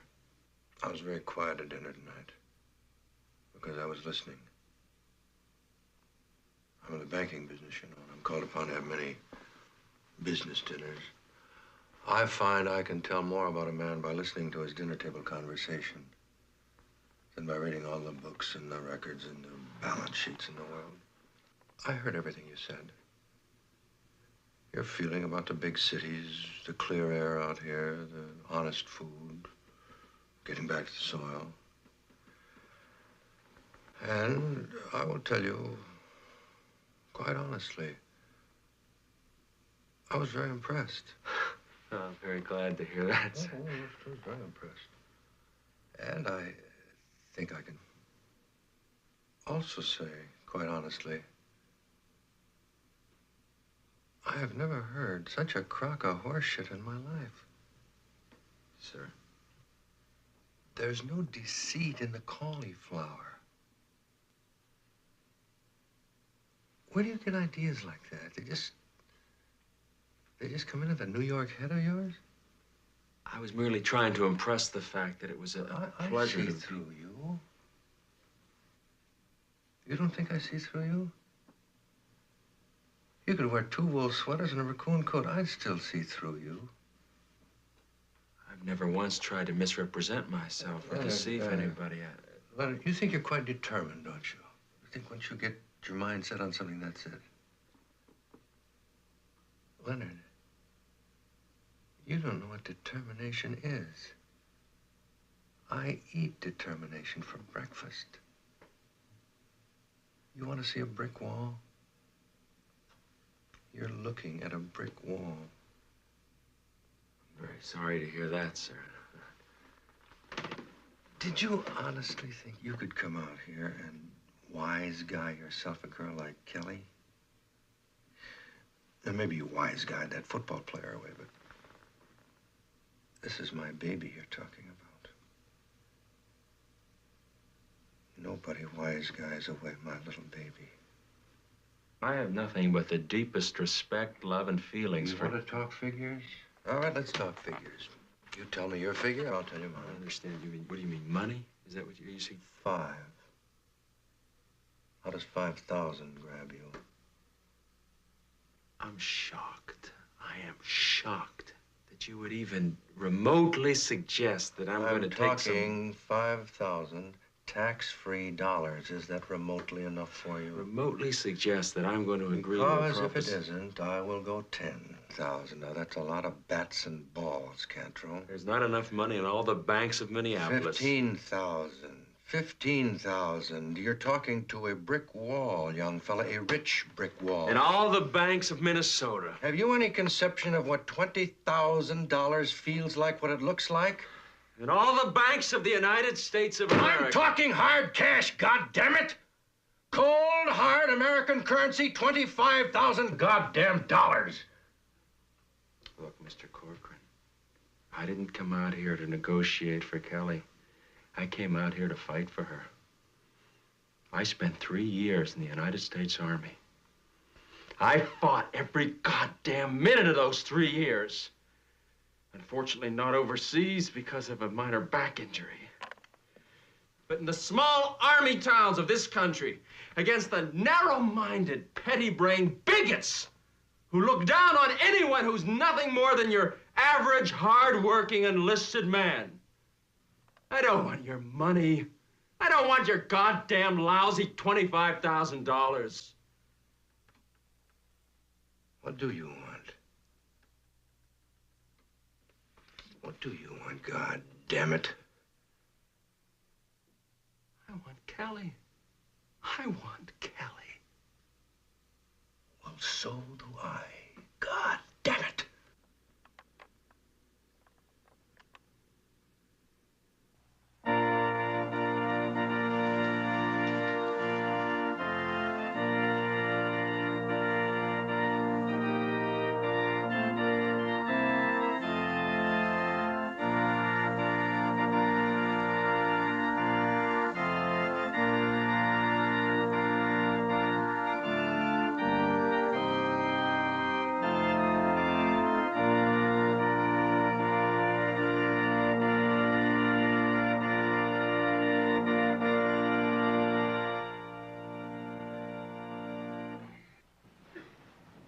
Dearly beloved, we are gathered together here in the sight of God and in the face of this company to join together this man and this woman in holy matrimony. which is an honorable estate instituted of God and signifying unto us the mystical union that is betwixt Christ and his church. Into this holy estate these two persons present come now to be joined. If any man can show just cause where they may not lawfully be joined together, let him now speak, or else forever hold his peace. Who giveth this woman to be married to this man? I do.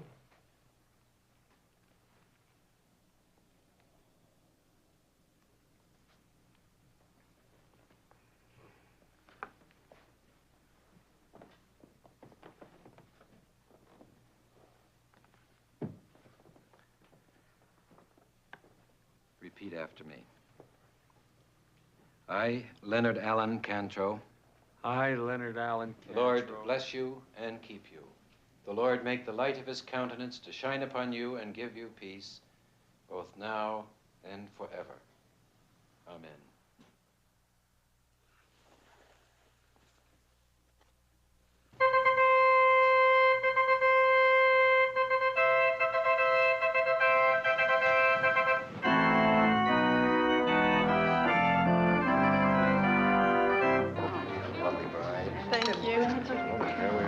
Great occasion. See how you must meet my son-in-law. How do you do? Hello. Thank you. Here's Mr. Lindstrom. I told you. Mr. Lindstrom. You are the luckiest man. Well, thank you. I know it. It's actually 10 years. You're talking of $20,000 worth of land? Oh, this is when I feel that so many people are so concerned with taking things out of the country, rather than making a contribution and putting things back in. You know what I'm saying? Well, I think you can get a lot of satisfaction from planting things. It's more like Thomas Jefferson, you know. Yeah, We exactly. visited his home in Monticello lately. And Yes. he said, you know, the best government is the least government. And Yes. his way of doing was something fabulous. The home he designed, very resourceful. What business are you in? We make food for veal calves. It's a specialty kind of food. It develops a European type of veal calf. Uh-huh. You know, I'm really wide open as far as where I might go with that, you know. But insurance is a field that's been with us almost since the what company It's are one you? of the first. It's called Alexander & Alexander. It's a nationwide firm. Nation. Mm-hmm. Is that a going field in this area? Oh, yes. But there's a lot of money in tear gas. Yes, indeed. This thing, yes. What is your business? Bring you traveling? Oh, here we here are. comes the bride. I've been looking all over the place for you. I'll be with you in a second. I just Wait a minute.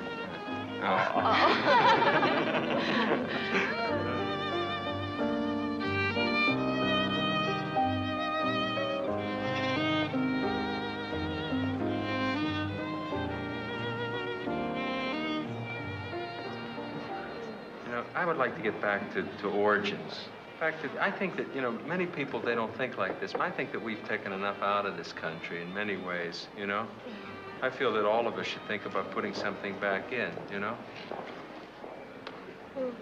I'm in athletic equipment now, you know. It's interesting. What are you interested in being when you grow up? Well, I haven't decided yet. How old are you? 10 right now. 10? I was 10. Excuse me. Sure. Come on, Boone.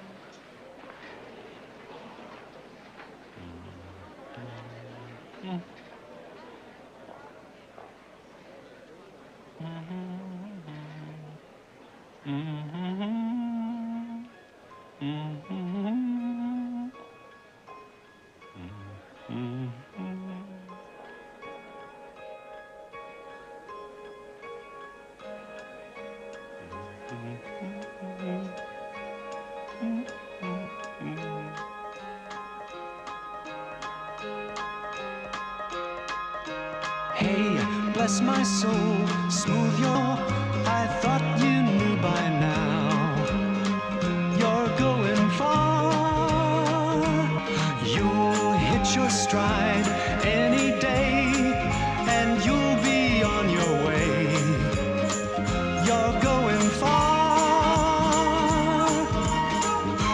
it's rough, you got to hang in there. And it's rough, I know, 'cause I've been there life in. And it's either sink or swim.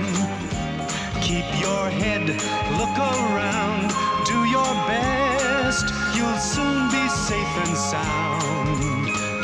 And you can rest. But till then, keep your smile glued on tight. You'll be all right. You're going far.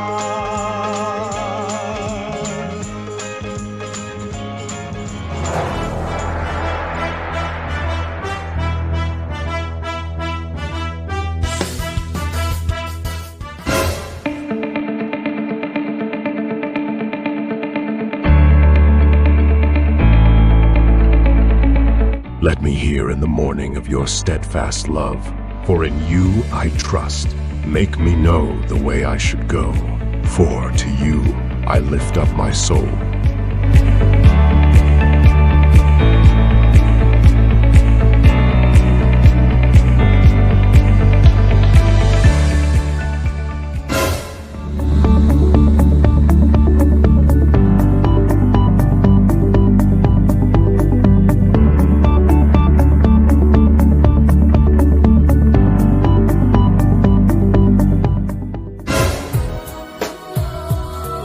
The oldies, music and movies of the 90s and before, only on Jomax TV.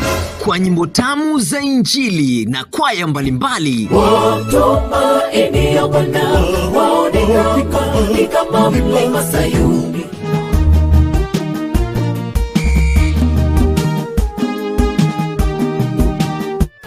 Mbona chuki kati ya waumini? Wapi upendo ule wako? Tegea Jomax TV kila siku kuanzia saa 4 asubuhi.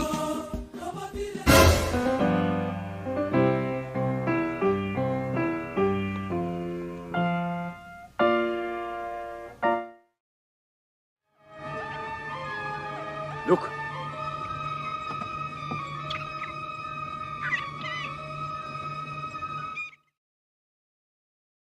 Movies of all time, from 11:30 a.m. daily, only on Jomax TV.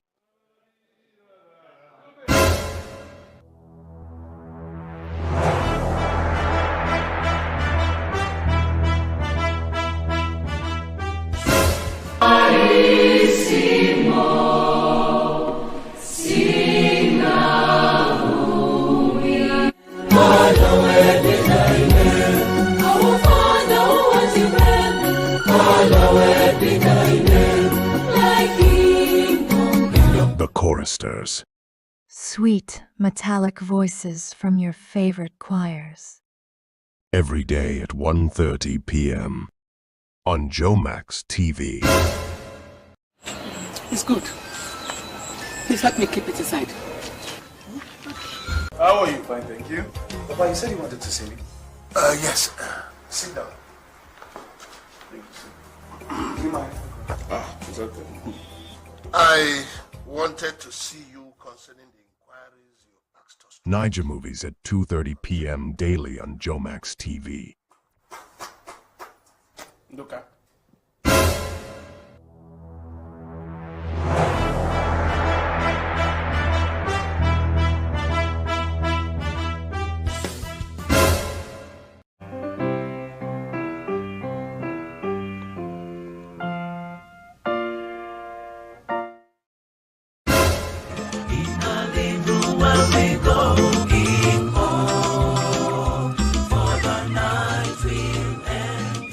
Divine Sundown. Movie every 6 p.m. on Jomax TV. It's good. Please help me keep it aside. How are you? Fine, thank you. Papa, you said you wanted to see me.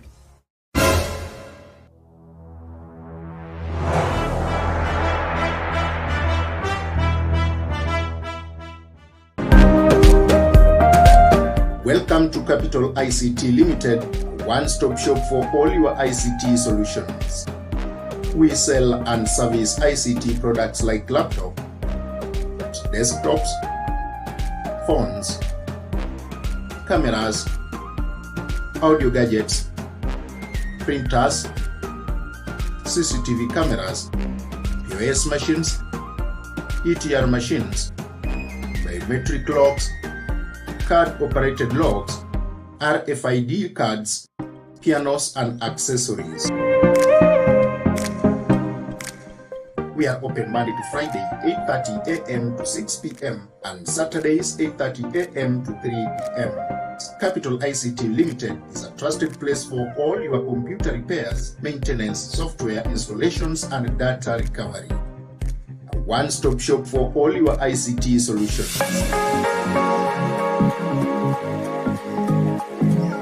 Need to become a professional and achieve your dreams in the career of your choice? At Bravo Technical College, we make you discover your passion and sharpen your skills to become the professional expert that you desire. We also help you identify your talents, unleash your creativity, and train and equip you with techniques that are relevant and also applicable in the market for your success. We are a NEC, NITA, and CASNEP accredited center offering certificate and diploma courses in the following: ICT, ATD and CPA, business management, front office operation and administration, programming and web design, project and tourist management, clearing and forwarding, among many others. We also have skill-based technical courses for those who have completed their KCSE and KCP levels. These include languages, where we have the Swahili and the English, graphics and design, computer packages, tailoring and dressmaking, hairdressing and beauty therapy, and screen printing for t-shirt printing. Requirement is just your national identification card.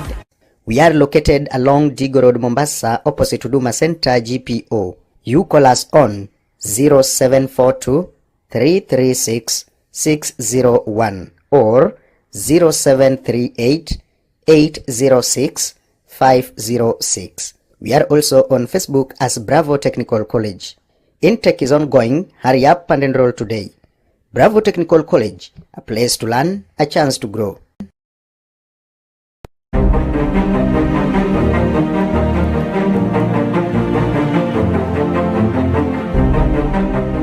Welcome to Afritech Training Institute.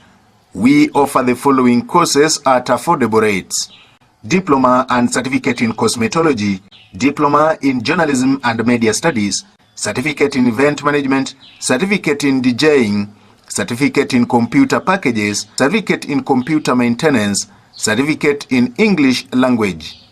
Visit www.afritechtraining.ac.ke for more, or opposite Tononoka Social Hall along Koinange Road, Mombasa, or call us on 0712 364 320 or 0756 576 725. Hurry up and apply today. Welcome to Capital ICT Limited, one-stop shop for all your ICT solutions.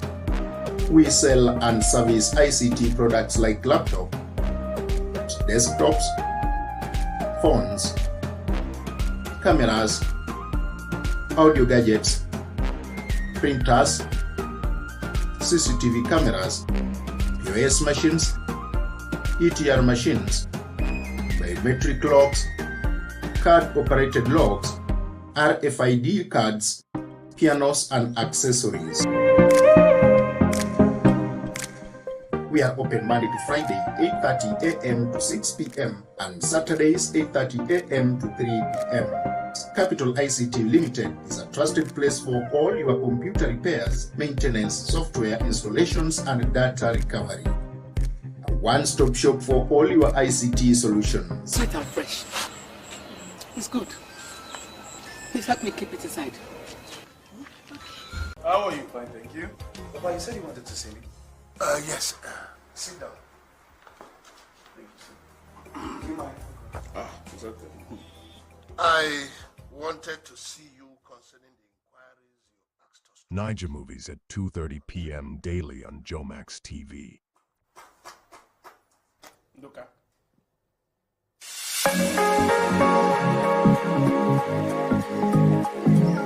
Need to become a professional and achieve your dreams in the career of your choice? At Bravo Technical College, we make you discover your passion and sharpen your skills to become the professional expert that you desire. We also help you identify your talents, unleash your creativity, and train and equip you with techniques that are relevant and also applicable in the market for your success. We are a NEC, NITA, and CASNEP accredited center offering certificate and diploma courses in the following: ICT, ATD and CPA, business management, front office operation and administration, programming and web design, project and tourist management, clearing and forwarding, among many others. We also have skill-based technical courses for those who have completed their KCSE and KCP levels. These include languages, where we have the Swahili and the English, graphics and design, computer packages, tailoring and dressmaking, hairdressing and beauty therapy, and screen printing for t-shirt printing. Requirement is just your national identification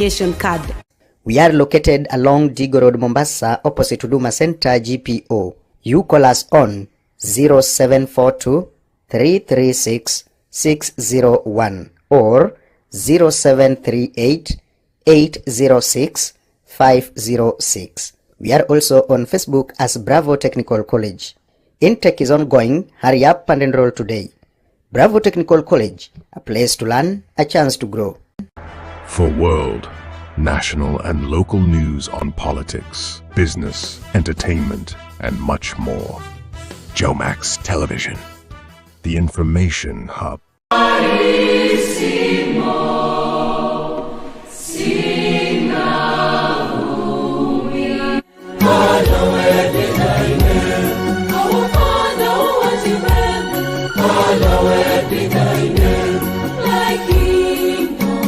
The choristers. Sweet, metallic voices from your favorite choirs. Every day at 1:30 p.m. on Jomax TV. Are you looking for a place to pursue a skill-based technical course? Search no further. Bravo Technical College is the place. With only your national identification card, you can enroll for a short technical course. We offer the following courses at affordable rates. In the School of ICT, we have computer packages, graphic design, web design, database, and many more. In the School of Cosmetology, we have hairdressing, beauty therapy, massage therapy, nail technology, facial and skin care, barbering, braiding, henna application, and many more. In the School of Fashion and Design, we have tailoring and dressmaking. And in the School of Printing Technology, we have screen printing for t-shirts, offset printing, large format printing, among many others. We are located along Digo Road, Mombasa, opposite Huduma Center, GPO. You call us on 0742 336 601 or 0738 806 506. We are also on Facebook as Bravo Technical College. Intake is ongoing. Hurry up and enroll today. Bravo Technical College, a place to learn, a chance to grow.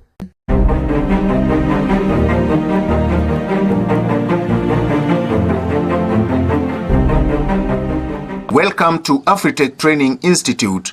We offer the following courses at affordable rates: Diploma and Certificate in Cosmetology, Diploma in Journalism and Media Studies, Certificate in Event Management, Certificate in DJing, Certificate in Computer Packages, Certificate in Computer Maintenance, Certificate in English Language. Visit www.afritechtraining.ac.ke for more, or opposite Tononoka Social Hall along Koinange Road, Mombasa, or call us on 0712 364 320 or 0756 576 725. Hurry up and apply today. For world, national and local news on politics, business, entertainment, and much more. Jomax Television, the information.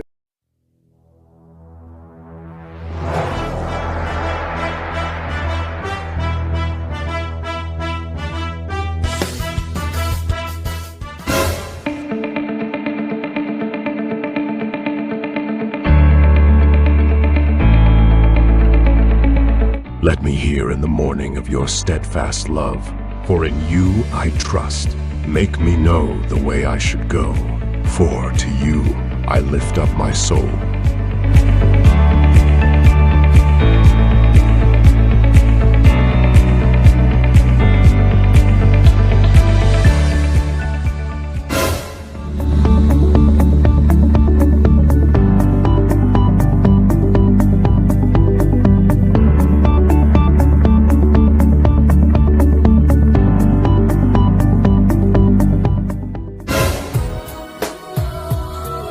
The oldies, music and movies of the 90s and before, only on Jomax TV.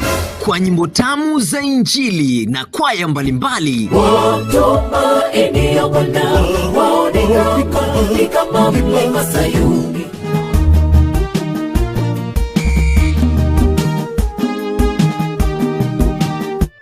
Mbona chuki kati ya waumini? Wapi upendo ule wapo? Tegea Jomax TV kila siku kuanzia saa 4 asubuhi.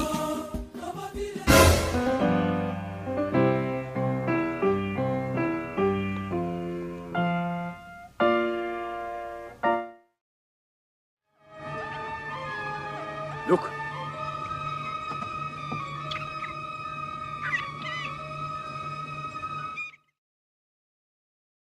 Movies of all time, from 11:30 a.m. daily, only on Jomax TV.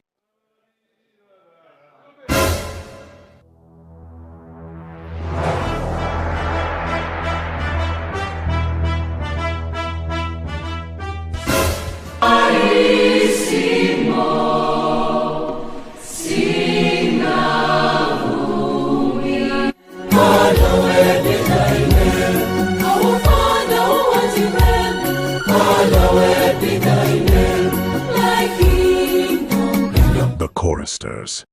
Sweet, metallic voices from your favorite choirs. Every day at 1:30 p.m. on Jomax TV. It's good. Please help me keep it aside. How are you? Fine, thank you. Papa, you said you wanted to see me. Yes. Sit down. Do you mind? It's okay. I wanted to see you concerning the inquiries you asked us. Niger movies at 2:30 p.m. daily on Jomax TV. Luca.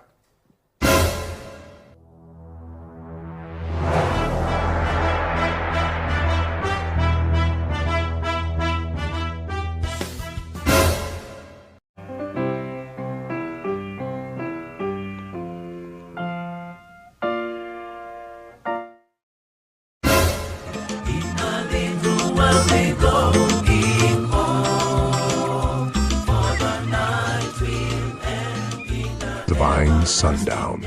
Movies every 6 p.m. on Jomax TV. It's good. Please help me keep it aside. How are you? Fine, thank you. Papa, you said you wanted to see me.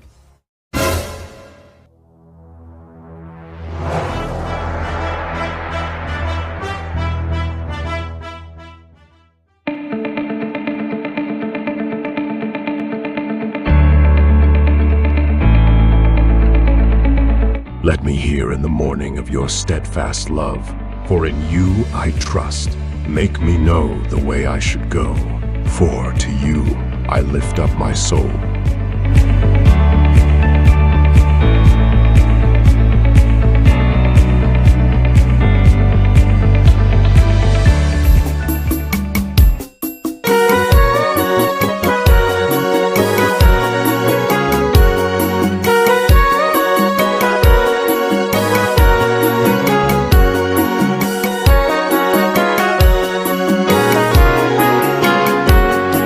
Ufanya uwatime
hallowed be thy name.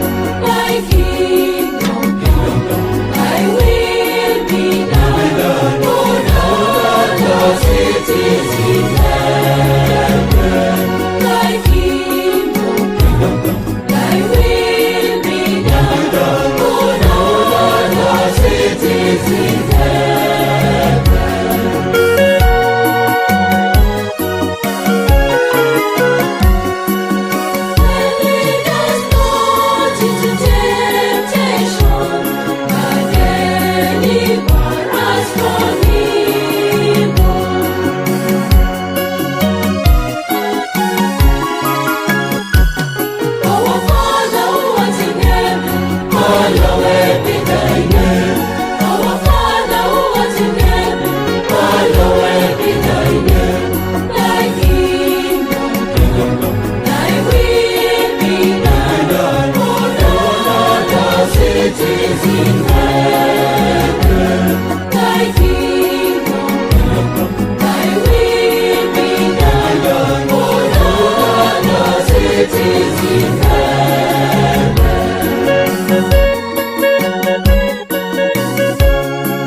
Mbona chuki kati ya waumini? Wapi upendo ule wa kwanza?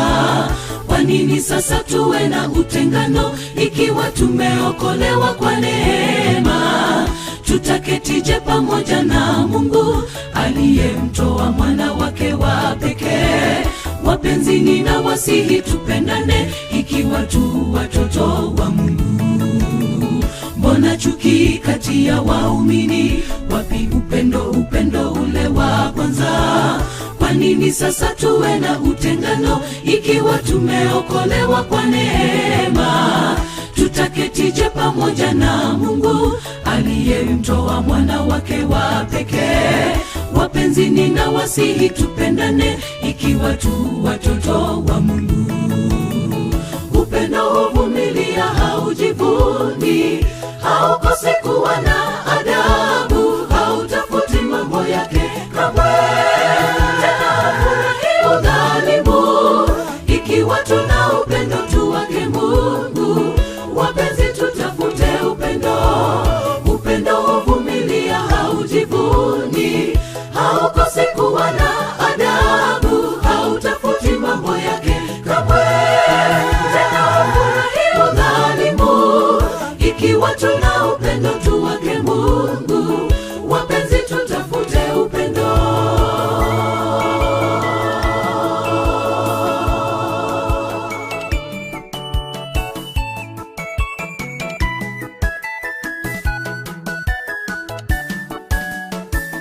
Mungu, wewe ni nguvu yetu, ilete baraka kwetu sisi wana wako. Haki yako iwe ni nguvu yetu, uwe faraja yetu hata kwa machungu. Upendo na amani tujazie, undugu uzidi, uhasama na kisasi. Mbona majirani tunapigana? Tufunze upendo tukakumbatiane. Mungu, wewe ni nguvu yetu, ilete baraka kwetu sisi wana wako. Haki yako iwe ni nguvu yetu, uwe faraja yetu hata kwa machungu. Upendo na amani tujazie, undugu uzidi, uhasama na kisasi.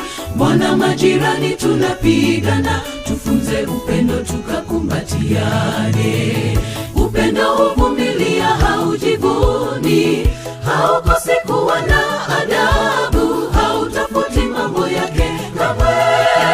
Tena hafurahi udhalimu, ikiwa tuna upendo tu wake Mungu. Wapenzi tutafute upendo, upendo huvumilia, haujivuni, haukosi kuwa na adabu, hautafuti mambo yake kamwe. Tena hafurahi udhalimu, ikiwa tuna upendo tu wake Mungu. Wapenzi tutafute upendo, upendo huvumilia, haujivuni, haukosi kuwa na adabu, hautafuti mambo yake kamwe. Tena hafurahi udhalimu, ikiwa tuna upendo tu wake Mungu. Wapenzi tutafute upendo, upendo huvumilia, haujivuni, haukosi kuwa na adabu, hautafuti mambo yake kamwe. Tena hafurahi udhalimu, ikiwa tuna upendo tu wake Mungu. Wapenzi tutafute upendo, upendo huvumilia, haujivuni, haukosi kuwa na adabu, hautafuti mambo yake kamwe. Tena hafurahi udhalimu, ikiwa tuna upendo tu wake Mungu. Wapenzi tutafute upendo.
Upendo lako ulinilinda vema,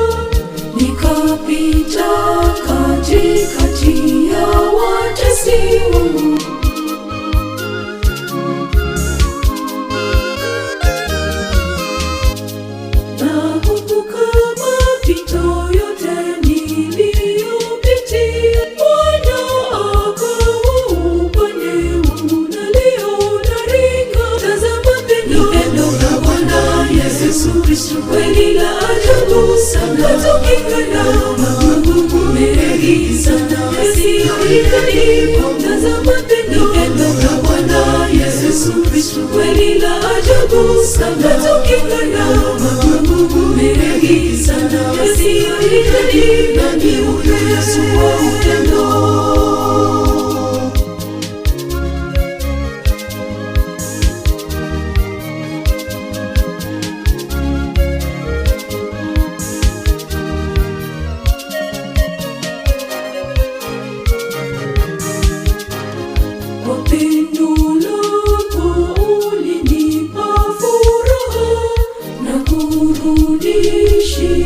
Shukurani zangu Bwana,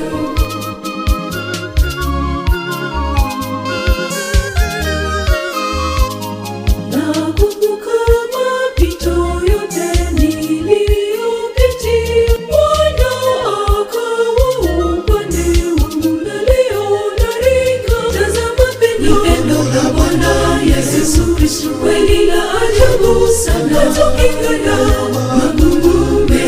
sana yasiyohitajiwa. Tazama pendo la Bwana Yesu Kristo kweli la ajabu sana, tukikana magumu mengi sana yasiyohitajiwa. Ni Yesu wa upendo.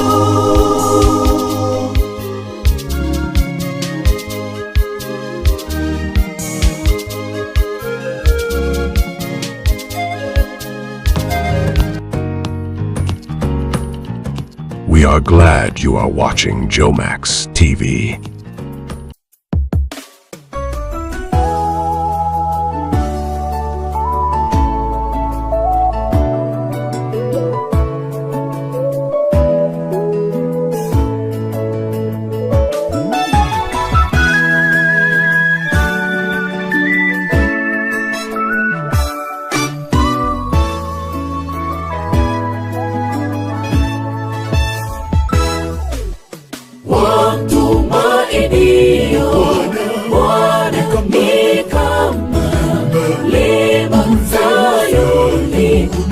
Hautatikisika milele.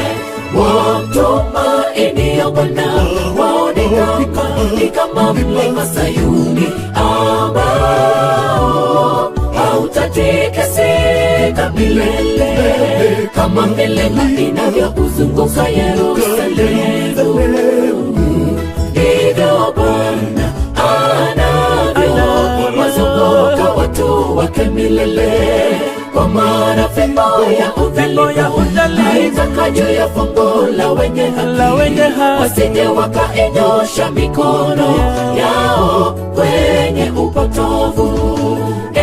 Bwana, uwatendee mema walio wema, nao walio wanyofu wa moyo uwatendee mema, bali wao wanaozigeukia njia zao zilizopotoka, Bwana atawaondoa na maovu yao.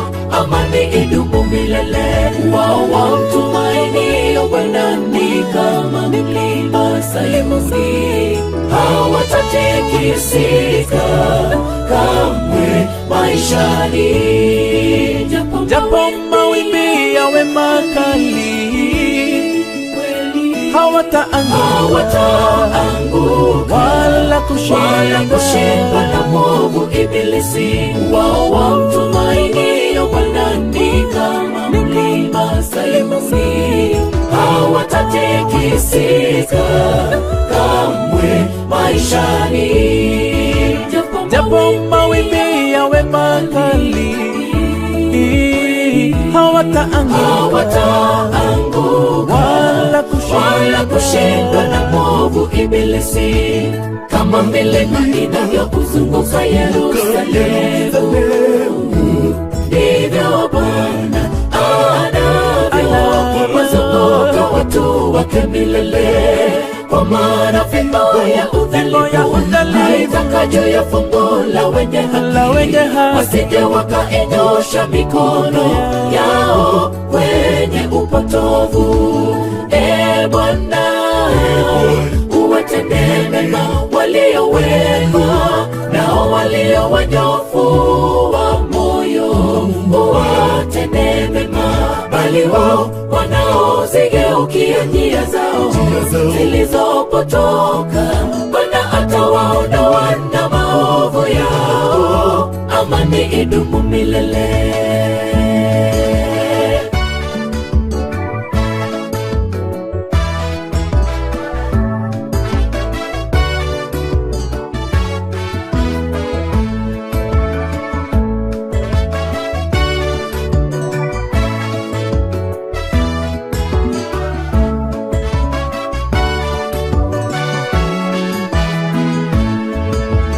Tumaini letu ni kwamba tusimame imara kwa Bwana na kumwamini kwa roho na kweli, hatutaanguka. Walio wake atawalinda, majaribuni atawaondoa. Tumwamini na kutenda mema. Tumaini letu ni kwamba tusimame imara kwa Bwana na kumwamini kwa roho na kweli, hatutaanguka. Walio wake atawalinda, majaribuni atawaondoa. Tumwamini na kutenda mema. Kama milima inavyokuzunguka Yerusalemu, ndivyo Bwana anavyowazunguka watu wake milele. Kwa maana fimbo ya udhalimu haitaka juu ya fungu la wenye haki, wasije wakainyosha mikono yao kwenye upotevu. Bwana watende mema walio wema, nao walio wanyofu wa moyo watende mema, bali wao wanaozigeukia njia zao zilizopotoka, Bwana atawaondoa na maovu yao, amani idumu milele.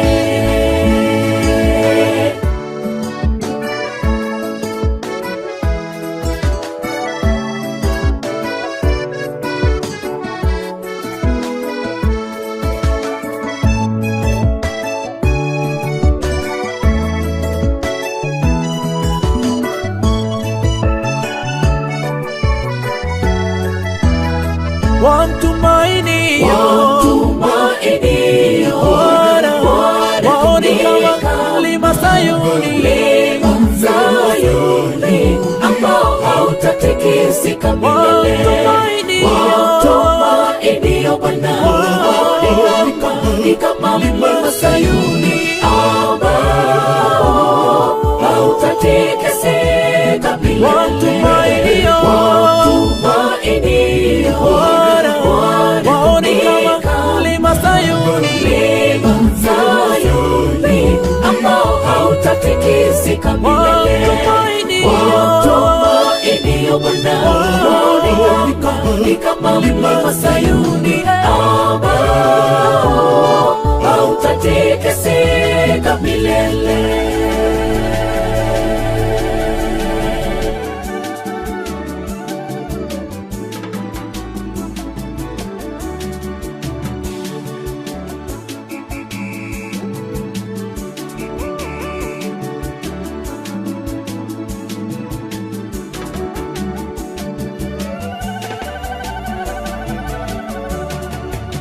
Kama ulivyo wingi wa nyota za angani, ninaomba Bwana uyajaze baraka maisha yangu. Kama ulivyo wingi wa nyota za angani, ninaomba Bwana uyajaze baraka maisha yangu.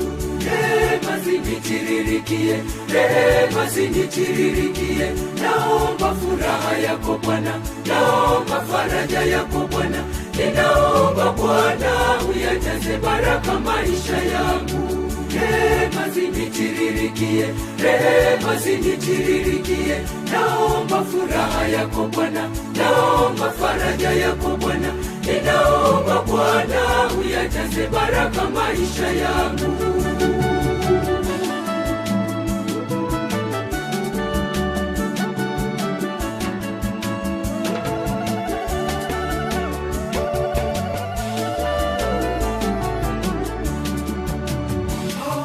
uyajaze baraka uliyomjalia baba yetu mtumishi wako Abrahamu. Mfano wa nyota za angani mithili ya mchanga wa pwani, naomba nijalie na mimi baraka.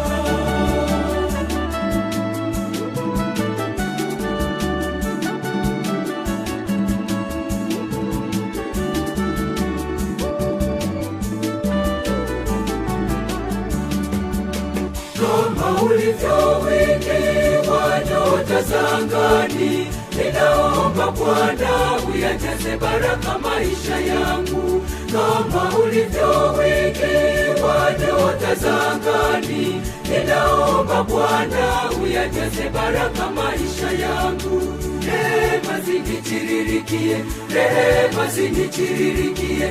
Naomba furaha yako Bwana, naomba faraja yako Bwana.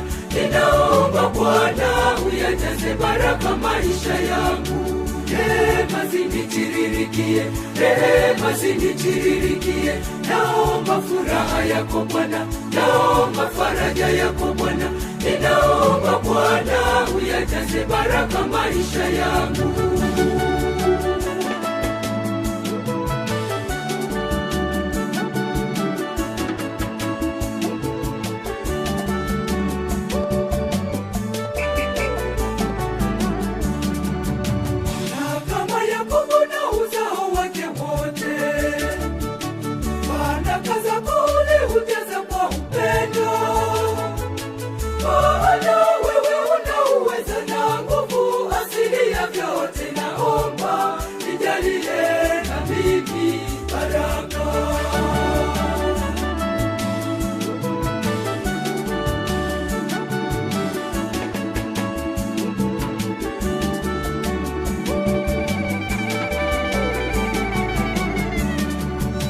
Kama ulivyo wingi wa nyota za angani, ninaomba Bwana uyajaze baraka maisha yangu.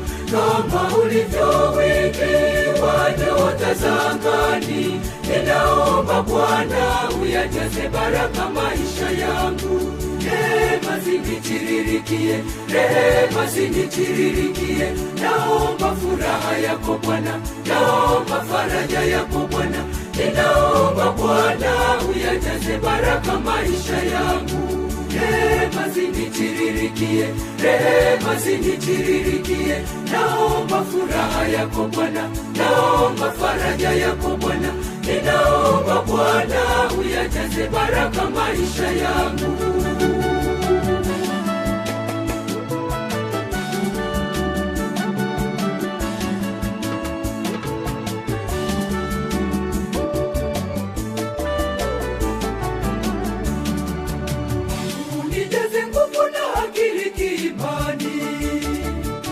Nahitaji Mungu na mwongozo wako Mungu. Daima uwe nami Bwana milele, nikufuate wewe, naomba nijalie na mimi baraka.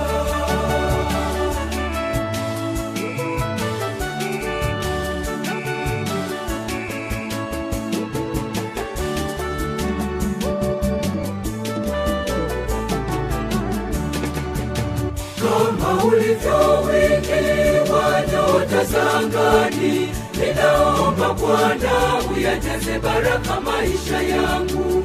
Kama ulivyo wingi wa nyota za angani, ninaomba Bwana uyajaze baraka maisha yangu. Rehema zinitiririkie, rehema zinitiririkie.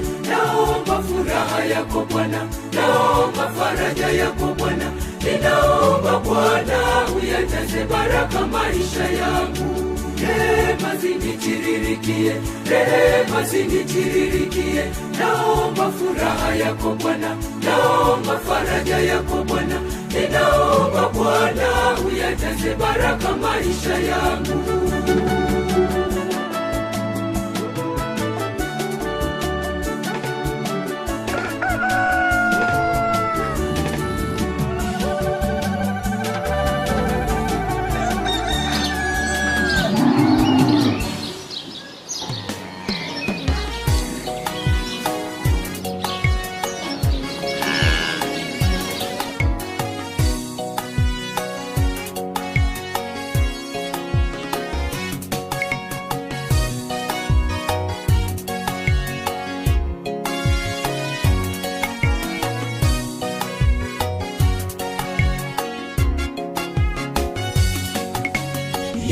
ametuita kila mmoja ili tujitolee kufanya kazi yake. Mavuno mengi shambani mwa Bwana, wavunaji ndio wachache. Yesu ametuita kila mmoja ili tujitolee kufanya kazi yake. Mavuno mengi shambani mwa Bwana, wavunaji ndio wachache. Twendeni tukavune, pia weka tayari. Twendeni tukavune, pia weka tayari. Ni nani atakayefanya kazi hii? Unapokaa ukilalamika. Ni nani atakayefanya kazi hii? Unapokaa ukinung'unika. Laiti ungejua kwamba muda umeyoyoma, ungepoteza wakati. Laiti ungejua kwamba muda umeyoyoma, ungeacha ulegevu. Twendeni tukavune, pia weka tayari. Twendeni tukavune, pia weka tayari. Ni nani atakayefanya kazi hii? Unapokaa ukilalamika. Ni nani atakayefanya kazi hii? Unapokaa ukinung'unika. Laiti ungejua kwamba muda umeyoyoma, ungepoteza wakati. Laiti ungejua kwamba muda umeyoyoma, ungeacha ulegevu.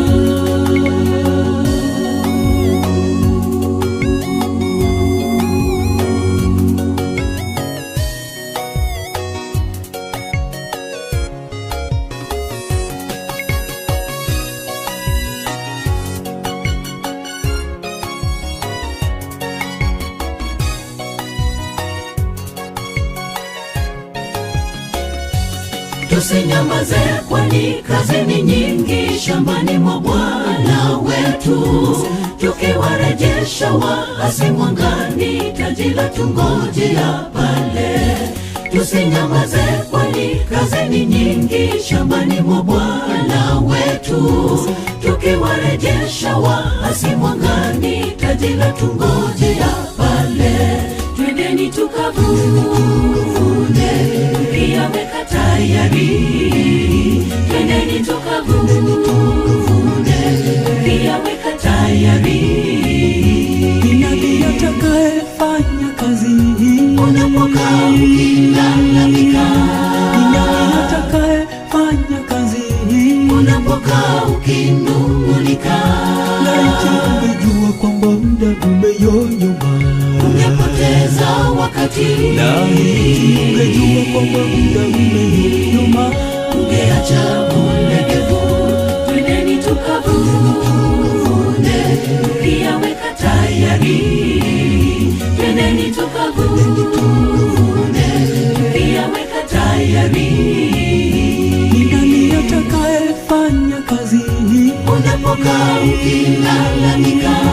Ni nani atakayefanya kazi hii? Unapokaa ukinung'unika. Laiti ungejua kwamba muda umeyoyoma, ungepoteza wakati. Laiti ungejua kwamba muda umeyoyoma, ungeacha ulegevu. Twendeni tukavune, pia weka tayari. Twendeni tukavune, pia weka tayari. Ni nani atakayefanya kazi hii? Unapokaa ukilalamika. Ni nani atakayefanya kazi hii? Unapokaa ukinung'unika. Laiti ungejua kwamba muda umeyoyoma, ungepoteza wakati. Laiti ungejua kwamba muda umeyoyoma, ungeacha ulegevu.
kwako Baba, nipokee kwa upendo. Narudi kwako Baba, nipokee kwa upendo. Sifai kuitwa mwana, bali mtumishi. Nimekosa mbele ya mbingu na mbele yako wewe. Sifai kuitwa mwana, bali mtumishi. Nimekosa mbele ya mbingu na mbele yako wewe. Nimekosa mbele ya mbingu na mbele yako wewe.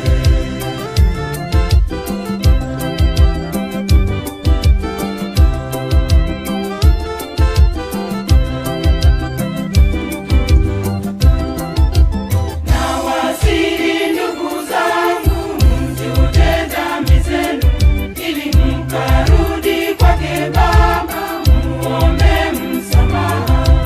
Atawapokea kwake na kuwakumbatia, kweli mtaishi naye Baba milele na milele.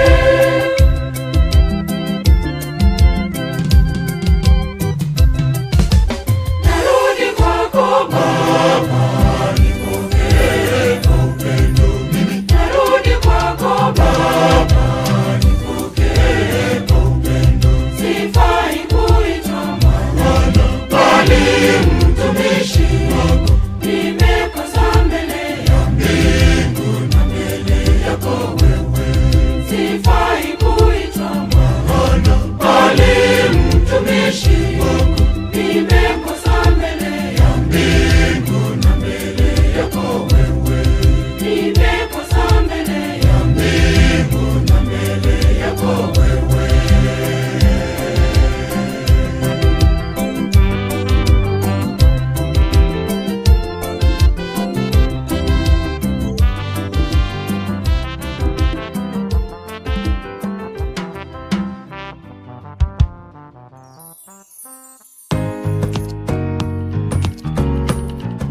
We are glad you are watching Jomax TV.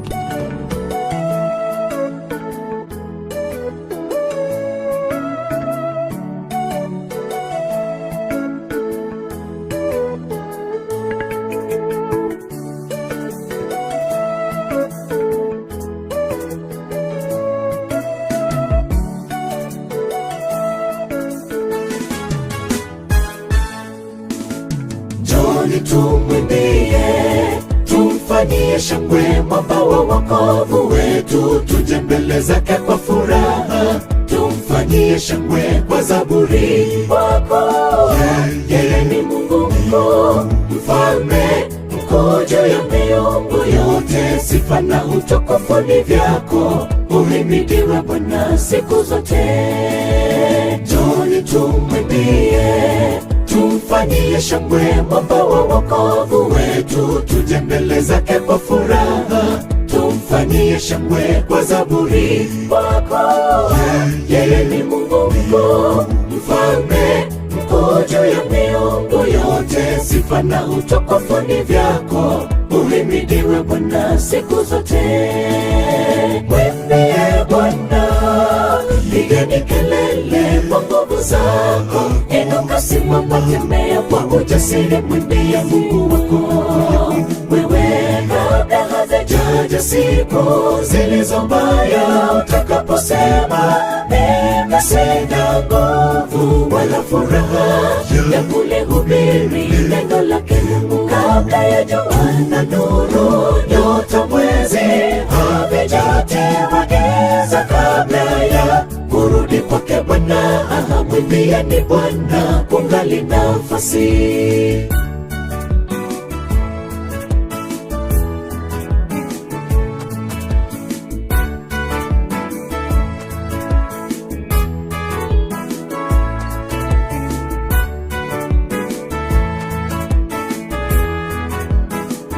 Mwimbieni Bwana kwa kinubi na kwa sauti ya baragumu.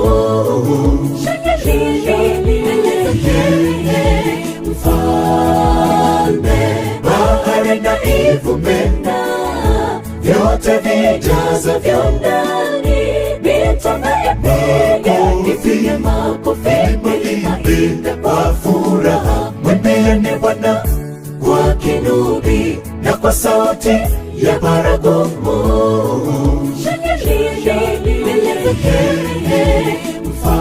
Mfalme, bahari na ivume, vyote vijazavyo ndani, mito na ipige, nipige makofi, niimbe kwa furaha, mwimbie Bwana. Pigeni kelele kwa nguvu zako, inuka, simama, tembea kwa ujasiri, mwimbie Mungu wako. Wewe kabla hazijaja siku zilizo mbaya, utakaposema mimi sina nguvu wala furaha ya kulihubiri neno lake Mungu, kabla ya jua na nuru, nyota, mwezi havijatiwa giza, kabla ya kurudi kwake Bwana, mwimbieni Bwana ungali nafasi.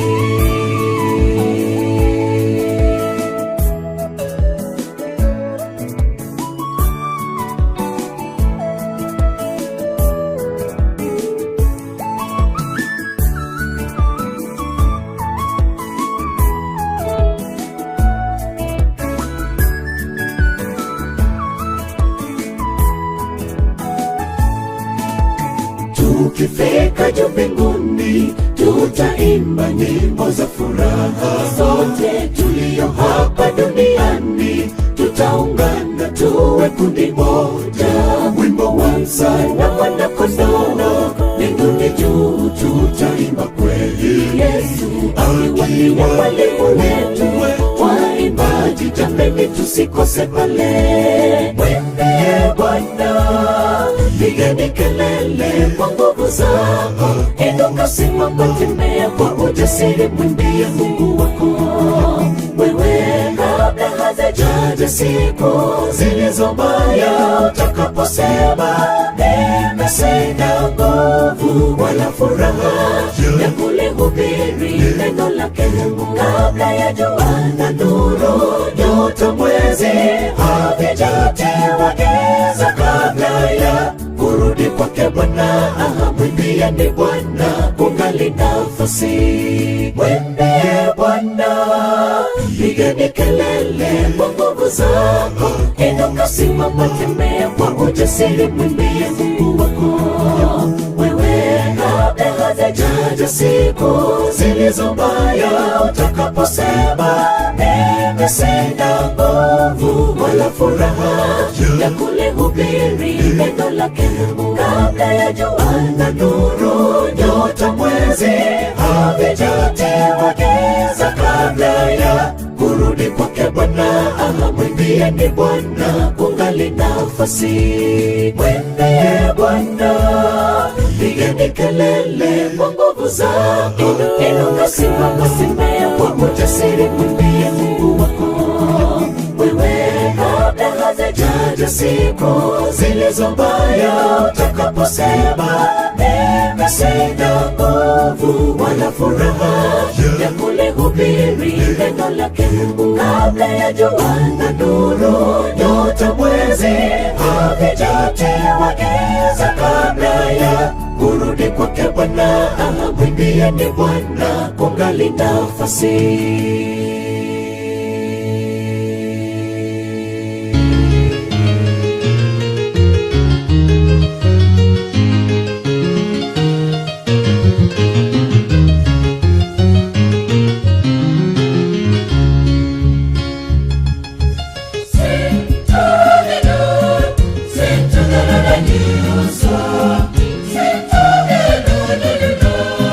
Sing to the Lord, yes.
takatifu tangu mwanzo, ujumbe njema utokao kwa Baba, yahitajika hekima kuitunza, hadi kifo kiwatenganishe. Ndoa ni mpango takatifu tangu mwanzo, ujumbe njema utokao kwa Baba, yahitajika hekima kuitunza, hadi kifo kiwatenganishe. Mke si kidude cha kujaribu miguu yako, mume si kipaza sauti cha kupigia kelele. Mpendaneni, msichokozane, amani ya Bwana iwe ndani yenu. Mke si kidude cha kujaribu miguu yako, mume si kipaza sauti cha kupigia kelele. Mpendaneni, msichokozane, amani ya Bwana iwe ndani yenu.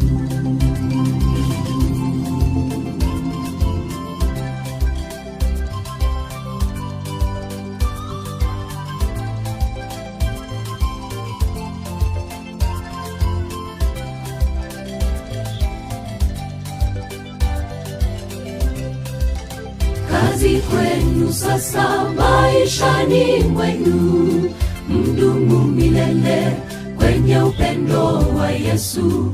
Ni Mungu pekee aweza kuwalinda na kutatua mashaka yenu ya maisha. Kazi kwenu sasa maishani mwenu, mdumu milele kwenye upendo wa Yesu. Ni Mungu pekee aweza kuwalinda na kutatua mashaka yenu ya maisha. Muwe mfano bora kwa watoto wenu, waonyeshe njia ile ya uzima ya wokovu. Nanyi watoto wote watini wazazi wenu, ni baraka yake Mungu tawakirimia. Uwe mfano bora kwa watoto wenu, waonyeshe njia ile ya uzima ya wokovu. Nanyi watoto wote watini wazazi wenu, ni baraka yake Mungu tawakirimia. Mke si kidude cha kujaribu miguu yako, mume si kipaza sauti cha kupigia kelele. Mpendaneni, msichokozane, amani ya Bwana iwe ndani yenu. Mke si kidude cha kujaribu miguu yako, mume si kipaza sauti cha kupigia kelele. Mpendaneni, msichokozane, amani ya Bwana iwe ndani yenu. Amani ya Bwana iwe ndani yenu, ni baraka yake Mungu tawakirimia. Amani ya Bwana iwe ndani yenu.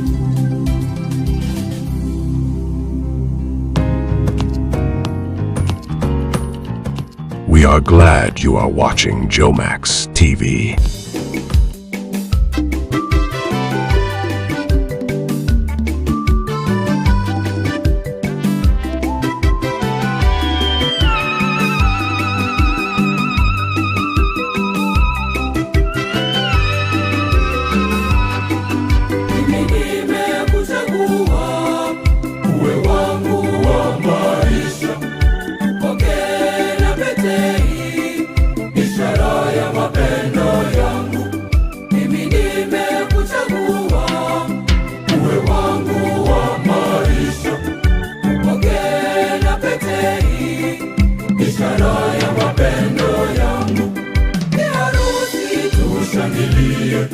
Ni harusi tusherehekee, Mungu amewaunganisha wawili kwa upendo.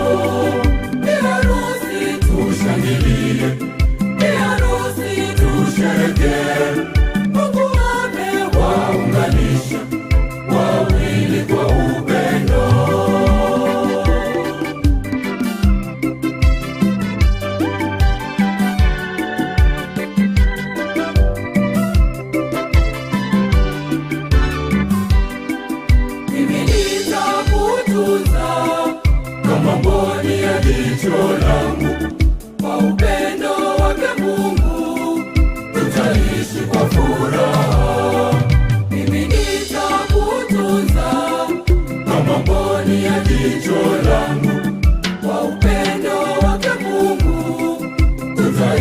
kwa furaha. Harusi tushangilie, harusi tusherekee. Mungu amewaunganisha wawili kwa upendo. Harusi tushangilie, harusi tusherekee. Mungu amewaunganisha wawili kwa upendo.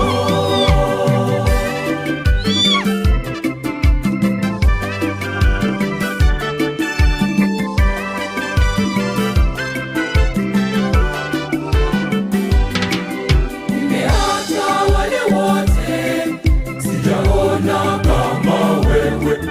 Hivi kweli nakupenda, Mungu ametuunganisha. Nimeacha wale wote, sijaona kama wewe. Hivi kweli nakupenda, Mungu ametuunganisha. Harusi tushangilie, harusi tusherekee. Mungu amewaunganisha wawili kwa upendo. Harusi tushangilie, harusi tusherekee. Mungu amewaunganisha wawili kwa upendo.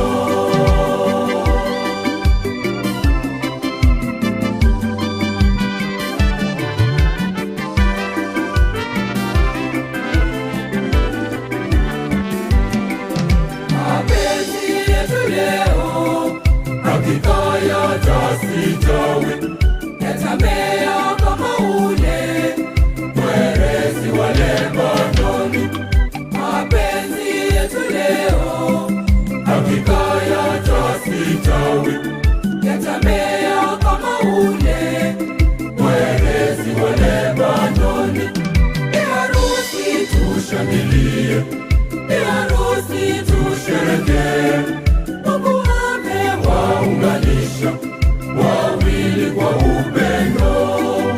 Harusi tushangilie, harusi tusherekee.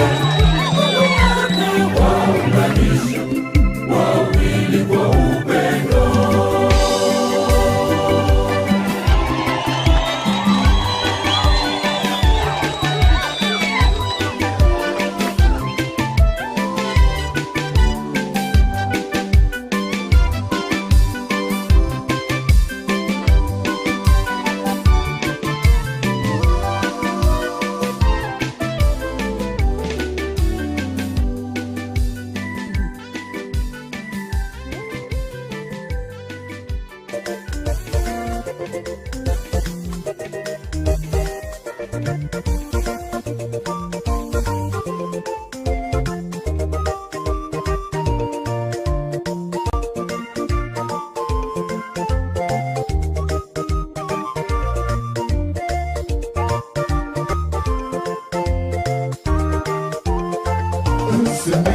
Aseneno madongo maitimo Jehova, aseneno mono marigi herani miworo, aseneno gweth mari ma iolo ne nyithindi, aseneno lweti manigi teko.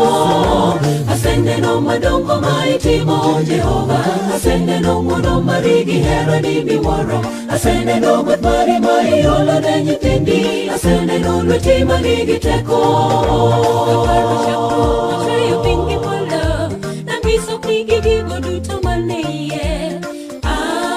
Jehova nigi teko, ochweyo dhano e kido machalo kode. Ka in gi chandruok donge Nyasaye manigi teko onge matamo en. Ka in gi chandruok donge Nyasaye manigi teko onge matamo en. Kaparo chakruok ochweyo piny gi polo, nangiso pigi gigo duto manie. Jehova nigi teko, ochweyo dhano e kido machalo kode. Ka in gi chandruok donge Nyasaye manigi teko onge matamo en. Ka in gi chandruok donge Nyasaye manigi teko onge matamo en. Aseneno madongo ma itimo Jehova. Aseneno ng'wono mari gi herani miwuoro. Aseneno gweth mari ma iolo ne nyithindi. Aseneno lweti ma nigi teko. Aseneno madongo ma itimo Jehova. Aseneno ng'wono mari gi herani miwuoro. Aseneno gweth mari ma iolo ne nyithindi. Aseneno lweti ma nigi teko.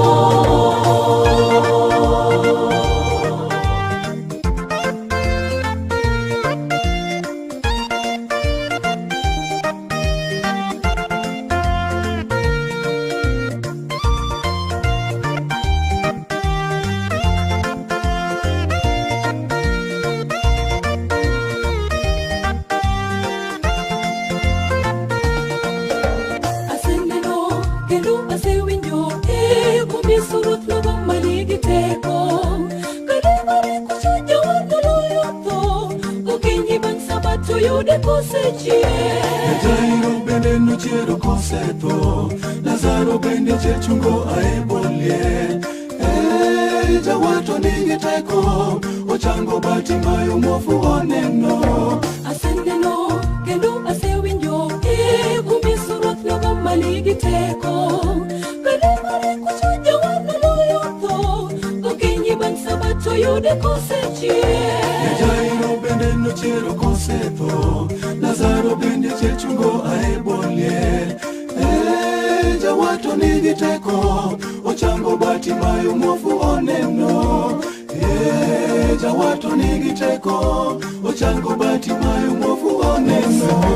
Aseneno madongo ma itimo Jehova. Aseneno ng'wono mari gi herani miwuoro. Aseneno gweth mari ma iolo ne nyithindi. Aseneno lweti ma nigi teko. Aseneno madongo ma itimo Jehova. Aseneno ng'wono mari gi herani miwuoro.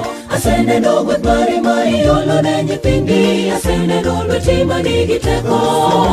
Aseneno madongo ma itimo Jehova.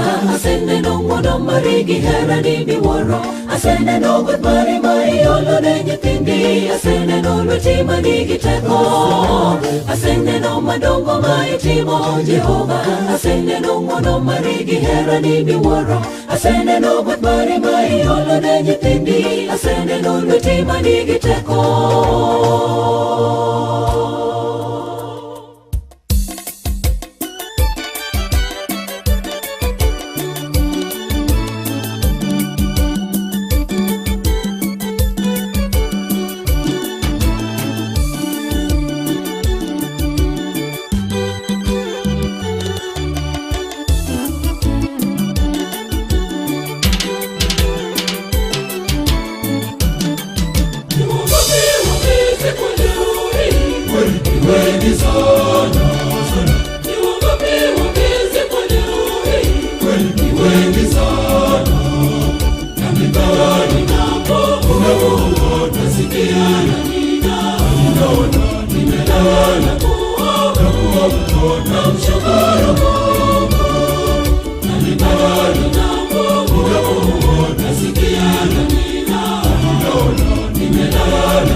Never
We are glad you are watching Jomax TV.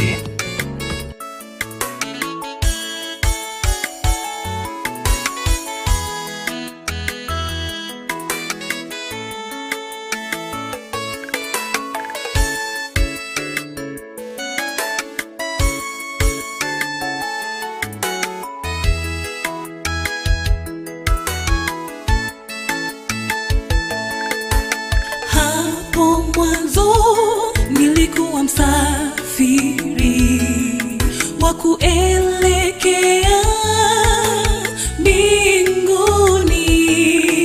Njiani shida zikanikumba, tumaini langu likatoweka.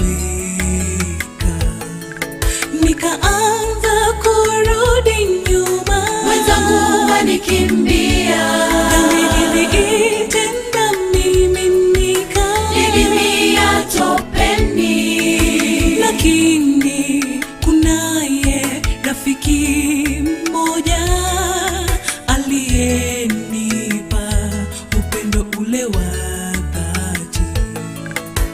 Lakini kunaye rafiki mmoja aliyenipa upendo ule wa dhati. Huyu rafiki ni nani? Ni Yesu mkombozi wetu, aliyejitoa msalabani ili mimi nawe tupate wokovu, tukaishi milele kule mbinguni. Huyu rafiki ni nani? Ni Yesu mkombozi wetu, aliyejitoa msalabani ili mimi nawe tupate wokovu, tukaishi milele kule mbinguni.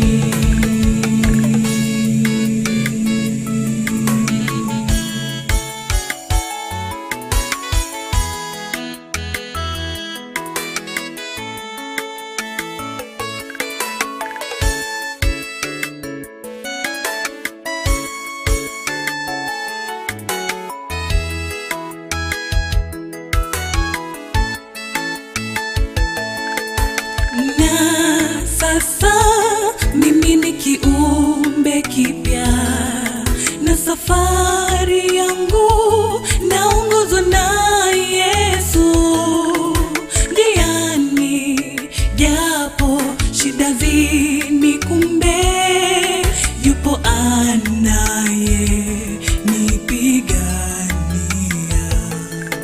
Nawe usirudi nyuma na shida za dunia, zitakuja pita mwenzangu, njoo amua uje kwake, akuponye, akupumzishe, akuweke huru, uishi kama kiumbe kipya. Akuponye, akupumzishe, akuweke huru, uishi kama kiumbe kipya. Huyu rafiki ni nani? Ni Yesu mkombozi wetu, aliyejitoa msalabani ili mimi nawe tupate wokovu, tukaishi milele kule mbinguni. Huyu rafiki ni nani? Ni Yesu mkombozi wetu, aliyejitoa msalabani ili mimi nawe tupate wokovu, tukaishi milele kule mbinguni. Huyu rafiki ni nani? Ni Yesu mkombozi wetu,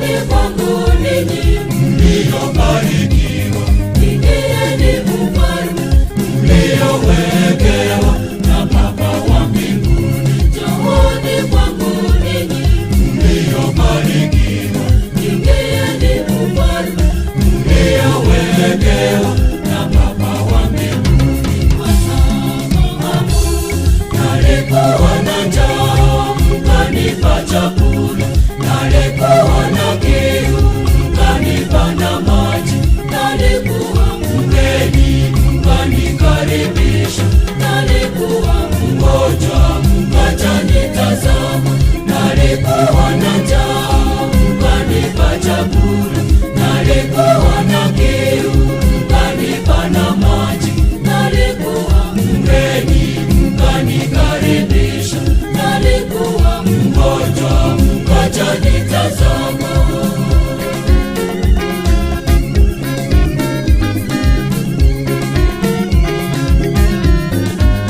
Njooni kwangu ninyi mliobarikiwa, ingieni ufalme mliowekewa na Baba wa mbinguni. Njooni kwangu ninyi mliobarikiwa, ingieni ufalme mliowekewa na Baba wa mbinguni. Kwa sababu kila mlichotenda kwa wale ndugu zenu, mazuri na mabaya mliowatendea, amini nawaambia mlinitendea.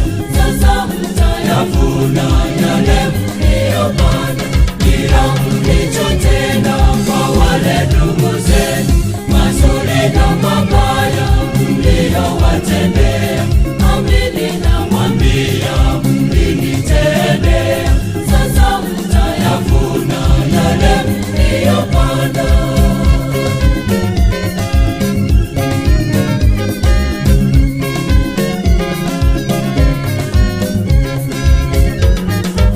Njooni kwangu ninyi mliobarikiwa, ingieni ufalme mliowekewa na Baba wa mbinguni. Njooni kwangu ninyi mliobarikiwa, ingieni ufalme mliowekewa na Baba wa mbinguni. Kwa sababu matendo yenu mema yanawatangulia, na mimi nawalinda na utukufu wangu, nitawaongozeni kwa ufalme wangu, mkaishi milele kwa raha ya milele.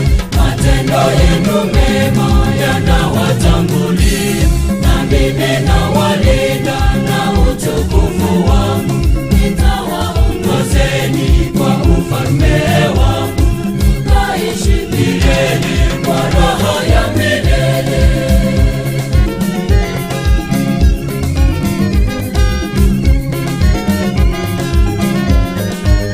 Njooni kwangu ninyi mliobarikiwa, ingieni ufalme mliowekewa na Baba wa mbinguni. Njooni kwangu ninyi mliobarikiwa, ingieni ufalme mliowekewa na Baba wa mbinguni. Kwa sababu Mungu atayafuta machozi yao yote, wote wanaoishi na dhiki ya ulimwengu, wanaosha mavazi kwa damu yake Yesu, watafurahi milele. Amina.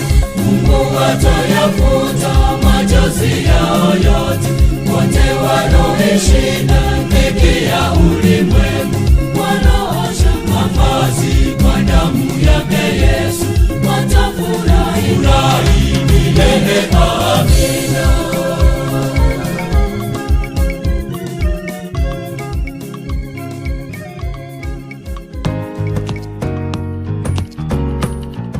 We are glad you are watching Jomax TV.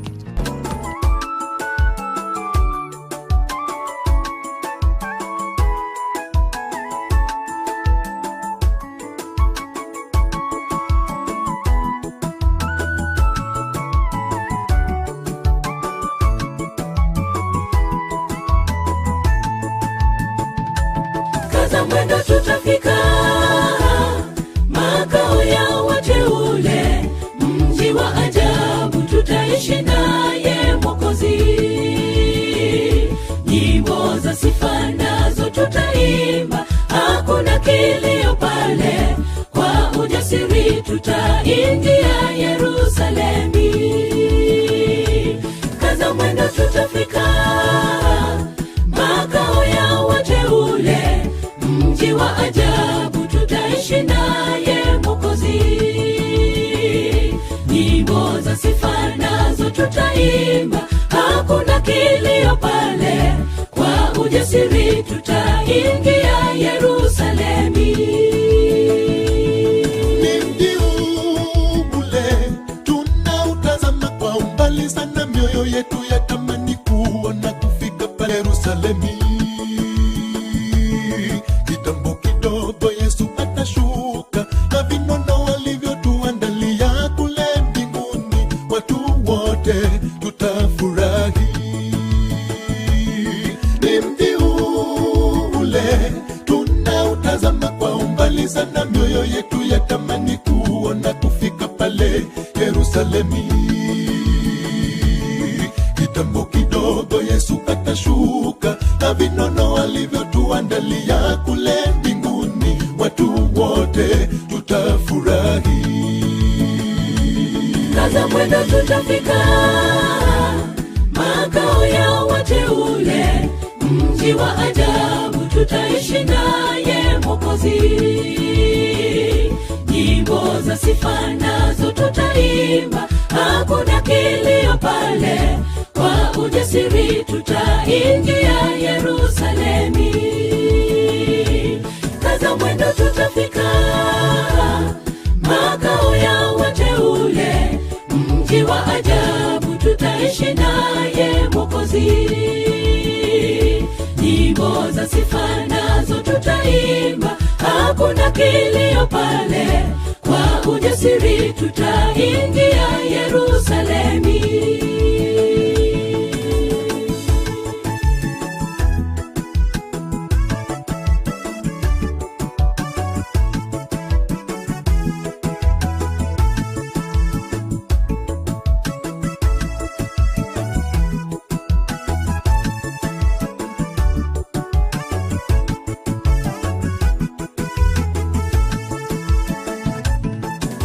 Washindi wote wataingia katika jiji hilo, na wakipaa juu angani kama tai. Hawatachoka wala hawatazeka, ni maisha matamu kule juu mbinguni. Wenzangu, hebu fanya hima tukutane kule nyumbani. Washindi wote wataingia katika jiji hilo, na wakipaa juu angani kama tai. Hawatachoka wala hawatazeka, ni maisha matamu kule juu mbinguni. Wenzangu, hebu fanya hima tukutane kule nyumbani. Kaza mwendo tutafika makao ya wateule, mji wa ajabu tutaishi naye Mwokozi. Nyimbo za sifa nazo tutaimba, hakuna kilio pale, kwa ujasiri tutaingia Yerusalemi. Kaza mwendo tutafika makao ya wateule, mji wa ajabu tutaishi naye Mwokozi. For world, national and local news on politics, business, entertainment, and much more. Jomax Television, the information hub.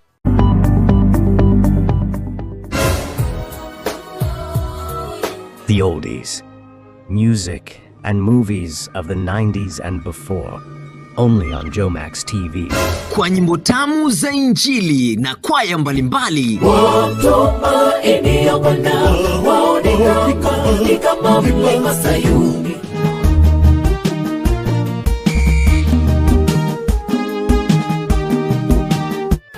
Mbona chuki kati ya waumini? Wapi upendo? upendo ule wako. Tegea Jomax TV kila siku kuanzia saa 4 asubuhi.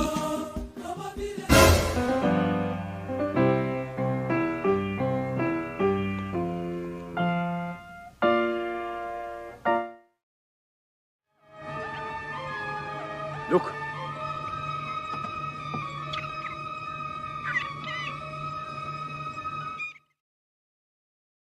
Movies of all time. From 11:30 a.m. daily. Only on Jomax TV.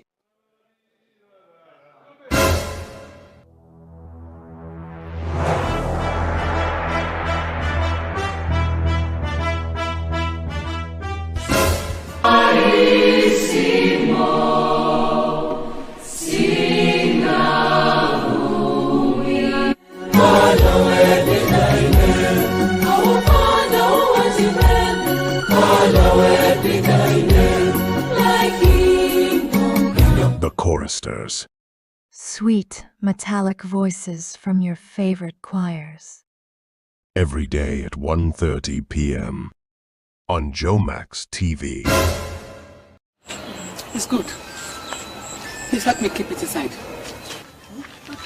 How are you? Fine, thank you. Papa, you said you wanted to see me. Yes. Sit down. Do you mind? It's okay. I wanted to see you concerning the inquiries you asked us. Niger movies at 2:30 p.m. daily on Jomax TV. Look up.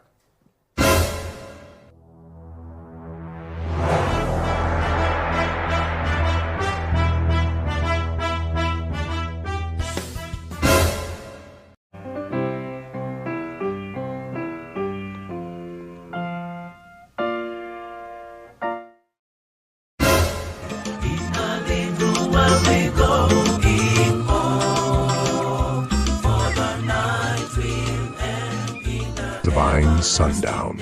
Movies every 6 p.m. on Jomax TV. It's good. Please help me keep it aside. How are you? Fine, thank you. Papa, you said you wanted to see me.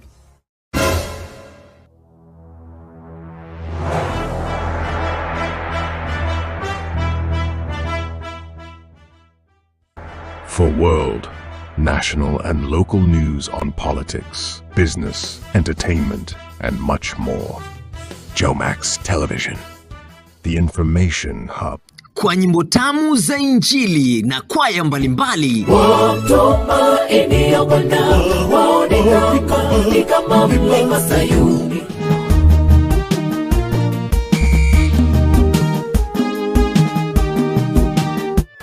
Mbona chuki kati ya waumini? Wapi upendo ule wako? Tegea Jomax TV kila siku kuanzia saa 4 asubuhi.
Amoyo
We are glad you are watching Jomax TV.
nyumbani mwa Bwana. Milango iwazi, tuingie kwa furaha ndani. Tumuimbie Mungu, tumchezee yeye, tumurudie sote hekaluni mwake. Tumuimbie Mungu, tumchezee yeye, tumurudie sote hekaluni mwake.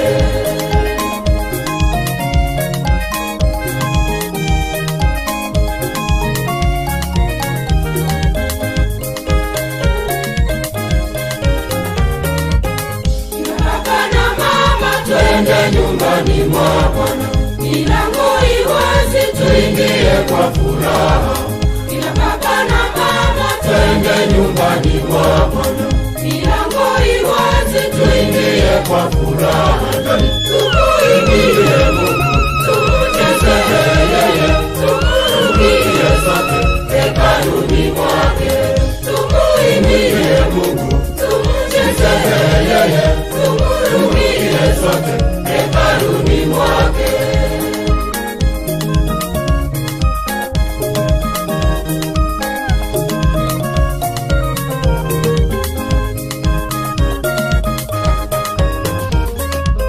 Vijana watoto, twende nyumbani mwa Bwana. Milango iwazi, tuingie kwa furaha. Vijana watoto, twende nyumbani mwa Bwana. Milango iwazi, tuingie kwa furaha. Tumuimbie Mungu, tumchezee yeye, tumurudie sote hekaluni mwake. Tumuimbie Mungu, tumchezee yeye, tumurudie sote hekaluni mwake.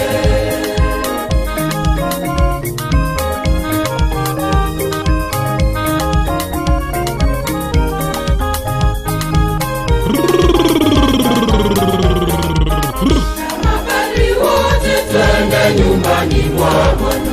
Milango iwazi, tuingie kwa furaha. Na watawa wote, twende nyumbani mwa Bwana. Milango iwazi, tuingie kwa furaha. Tumuimbie Mungu, tumchezee yeye, tumurudie sote hekaluni mwake. Tumuimbie Mungu, tumchezee yeye, tumurudie sote hekaluni mwake.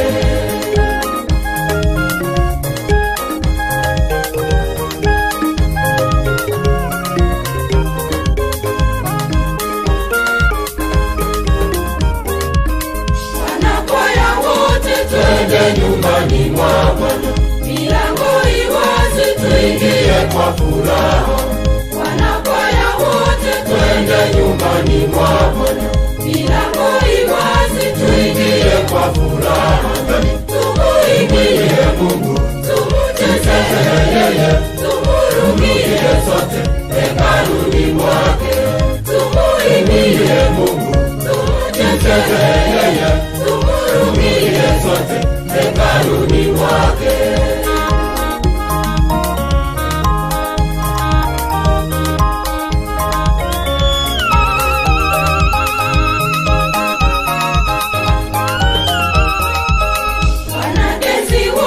Twende nyumbani mwa Bwana. Milango iwazi, tuingie kwa furaha. Wanadensi wote, twende nyumbani mwa Bwana. Milango iwazi, tuingie kwa furaha. Tumuimbie Mungu, tumchezee yeye, tumurudie sote hekaluni mwake. Tumuimbie Mungu, tumchezee yeye, tumurudie sote hekaluni mwake.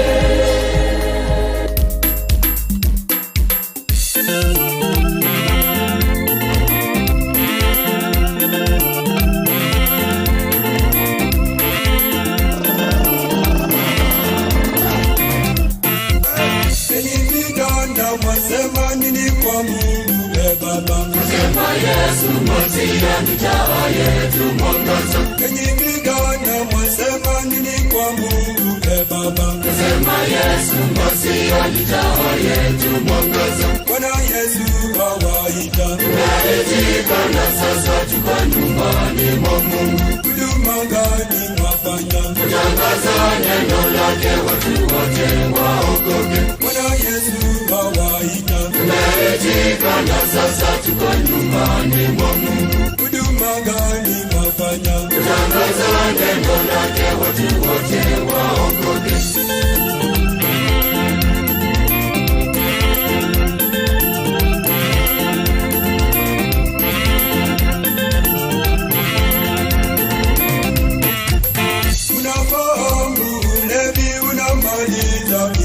Nafahamu mbona tumekataa ulevi. Nafahamu ulevi unamaliza vijana. Nafahamu mbona tumekataa ulevi. Bwana Yesu awaita, tunaitika na sasa tuko nyumbani mwa Mungu. Huduma gani mwafanya? Kutangaza neno lake watu wote waokoke. Bwana Yesu awaita, tunaitika na sasa tuko nyumbani mwa Mungu. Huduma gani mwafanya? Kutangaza neno lake watu wote waokoke.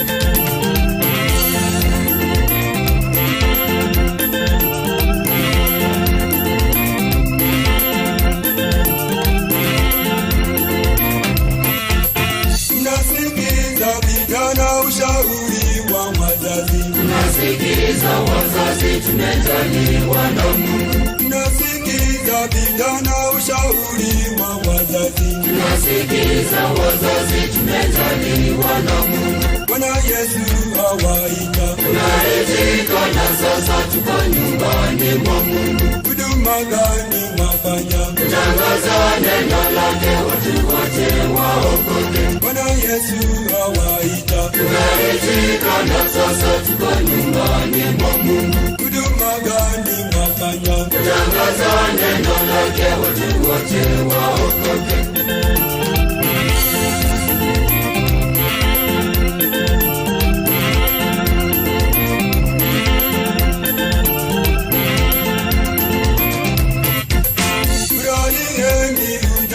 Moyo safi vijana, tunafurahi maana tumeokolewa sisi. Furahieni vijana kwa moyo safi vijana, tunafurahi maana tumeokolewa sisi. Bwana Yesu awaita, tunaitika na sasa tuko nyumbani mwa Mungu. Huduma gani mwafanya? Kutangaza neno lake watu wote waokoke. Bwana Yesu awaita, tunaitika na sasa tuko nyumbani mwa Mungu. Huduma gani mwafanya? Kutangaza neno lake watu wote waokoke.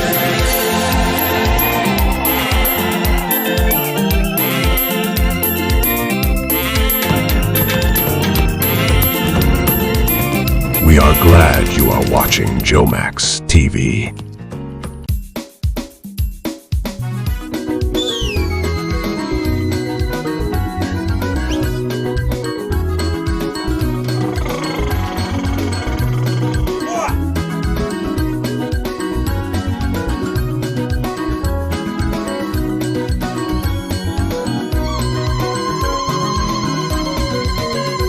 Moyo wangu, moyo wangu, tukuza Bwana.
What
Abiro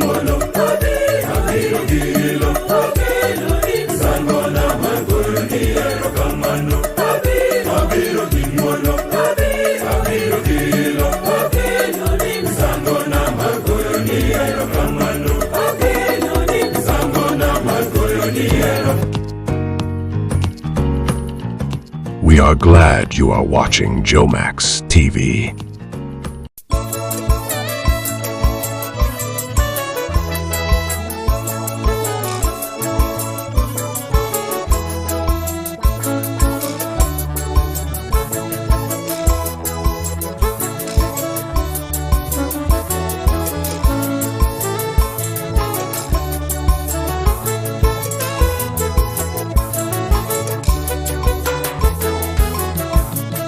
Nakuja na zawadi, naomba Baba pokea. Nakuja na zawadi, naomba Baba pokea.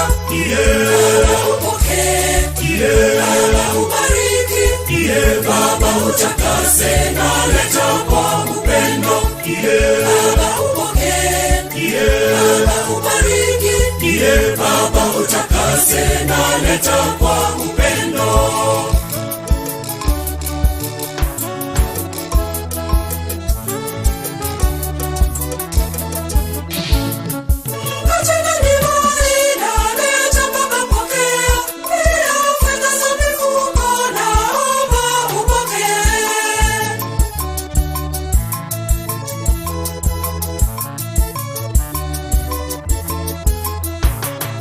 Nakuja na zawadi, naomba Baba pokea. Nakuja na zawadi, naomba Baba pokea. Baba upokee, Baba ubariki, Baba utakase, naleta kwa upendo. Baba upokee, Baba ubariki, Baba utakase, naleta kwa upendo.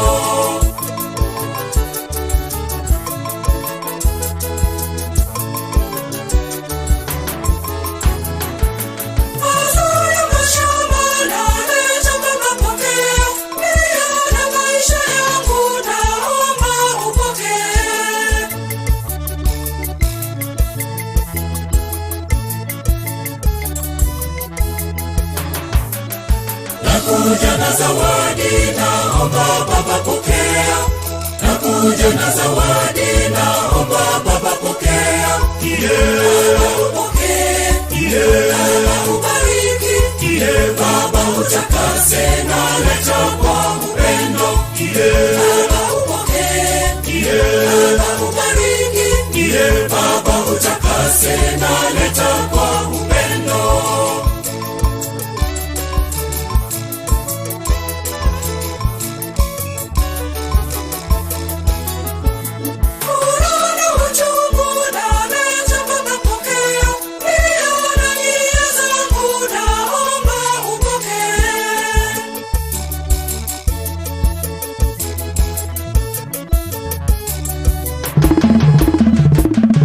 Nakuja na zawadi, naomba Baba pokea.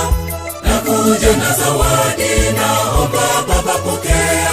Baba upokee, Baba ubariki, Baba utakase, naleta kwa upendo. Baba upokee, Baba ubariki, Baba utakase, naleta kwa upendo.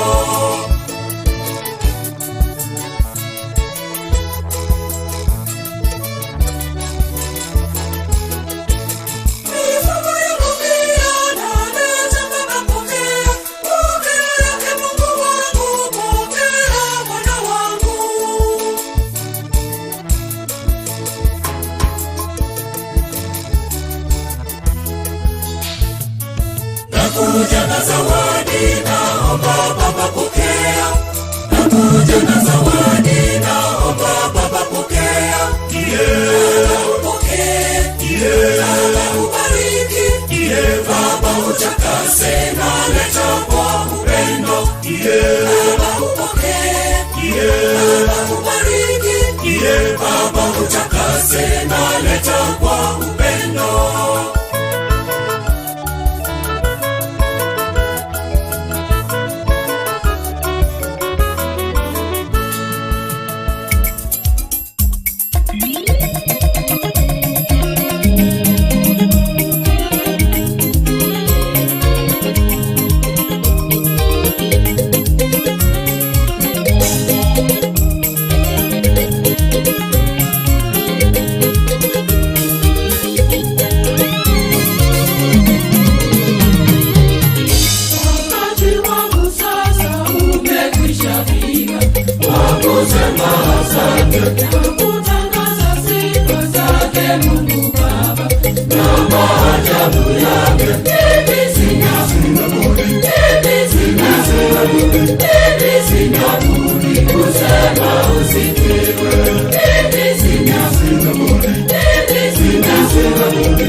kusema usifiwe.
sitapata shida maishani. Ni kwenye tembo honokia tekusha kwa shote ikanone tena otoroine.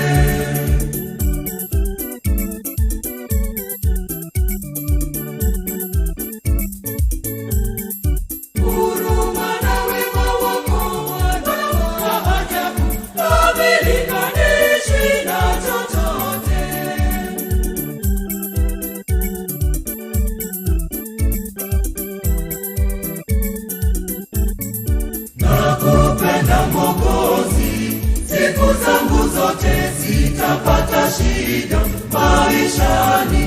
Ni kwenye tembo honokia tekusha kwa shote ikanone tena otoroine.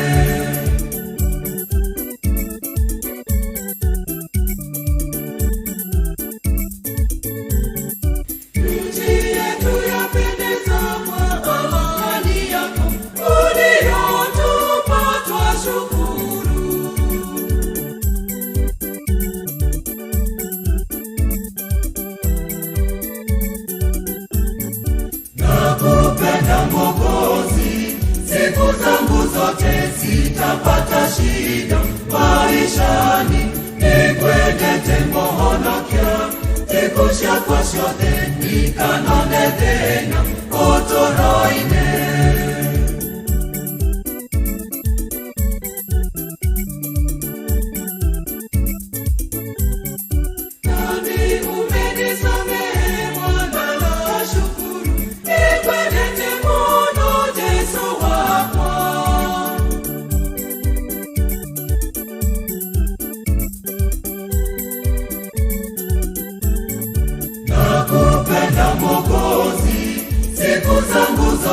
Sitapata shida maishani.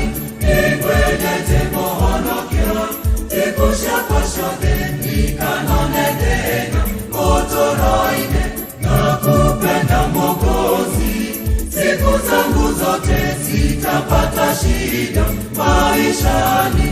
Ni kwenye tembo honokia tekusha kwa shote ikanone tena otoroine.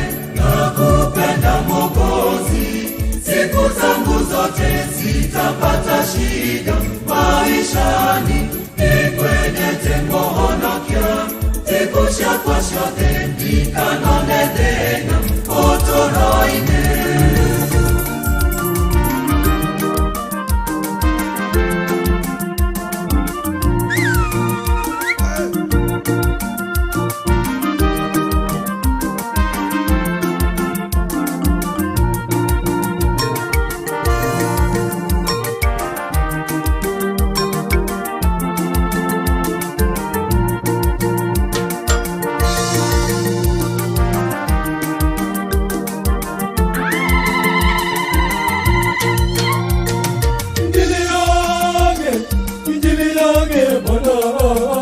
Inakuja kwetu sote tuipoke. Injili yake Bwana inakuja kwetu sote tuipoke. Injili ya Bwana iende mbele, iende kwa mataifa yote. Mataifa wote wanangojea injili, neno hili la wokovu. Injili ya Bwana iende mbele, iende kwa mataifa yote. Mataifa wote wanangojea injili, neno hili la wokovu.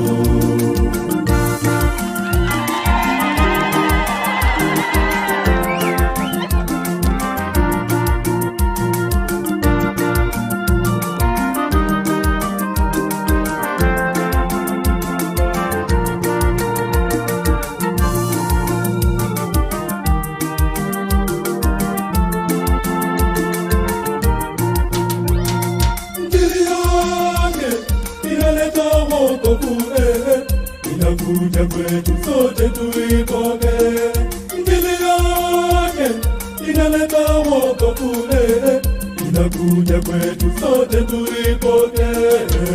Injili ya Bwana iende mbele, kwa mataifa yote, mataifa wote wanangojea injili, neno hili la wokovu. Injili ya Bwana iende mbele, kwa mataifa yote, mataifa wote wanangojea injili, neno hili la wokovu.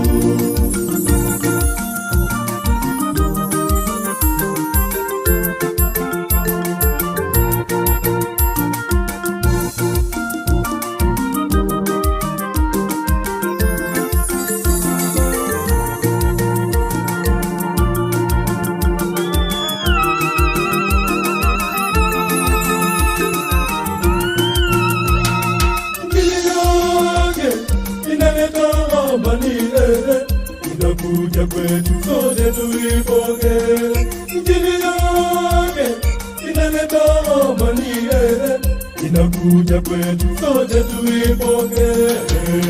Injili ya Bwana iende mbele, kwa mataifa yote, mataifa wote wanangojea injili, neno hili la wokovu.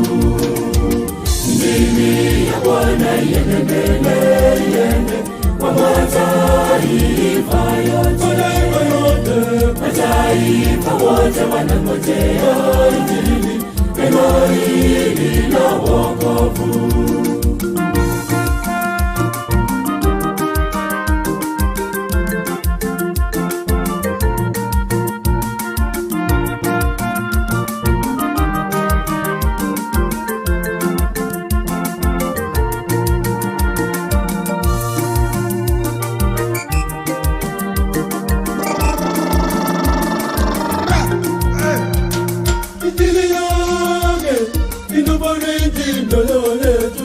Inakuja kwetu sote tuipokee.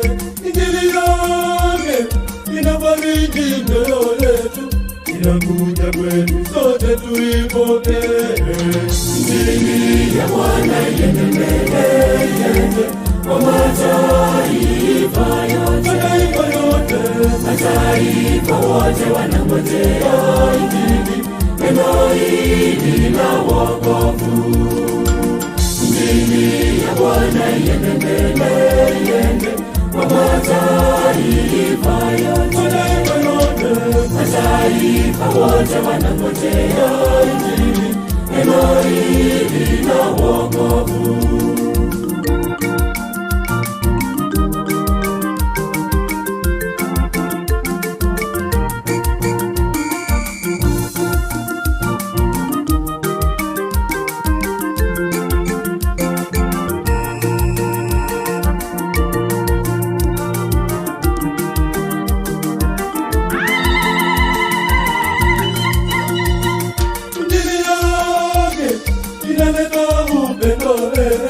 Inakuja kwetu sote tuipokee. Injili yake inaleta upendo, inakuja kwetu sote tuipokee.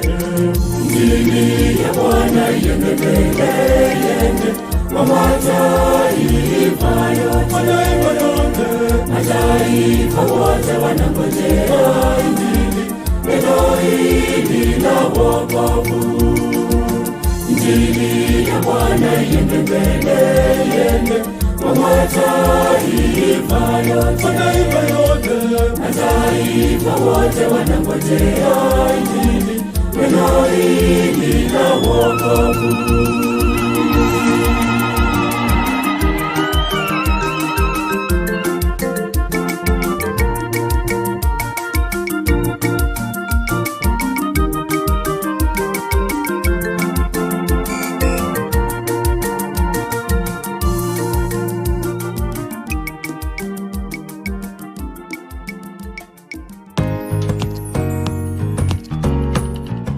We are glad you are watching Jomax TV.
waimbaji wote, imbeni kwa furaha, tuimbie neno kati yetu sisi na vijana wote.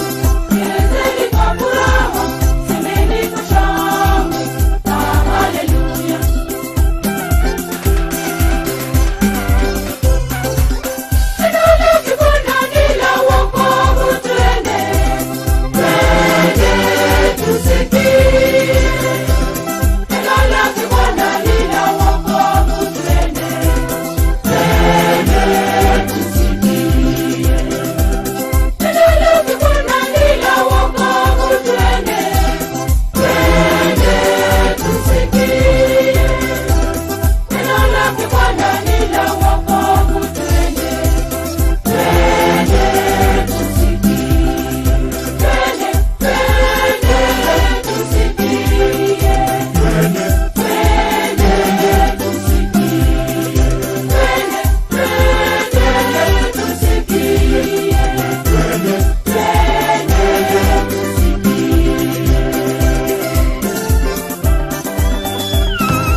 We are glad you are watching Jomax TV. For world, national and local news on politics, business, entertainment, and much more. Jomax Television, the information hub.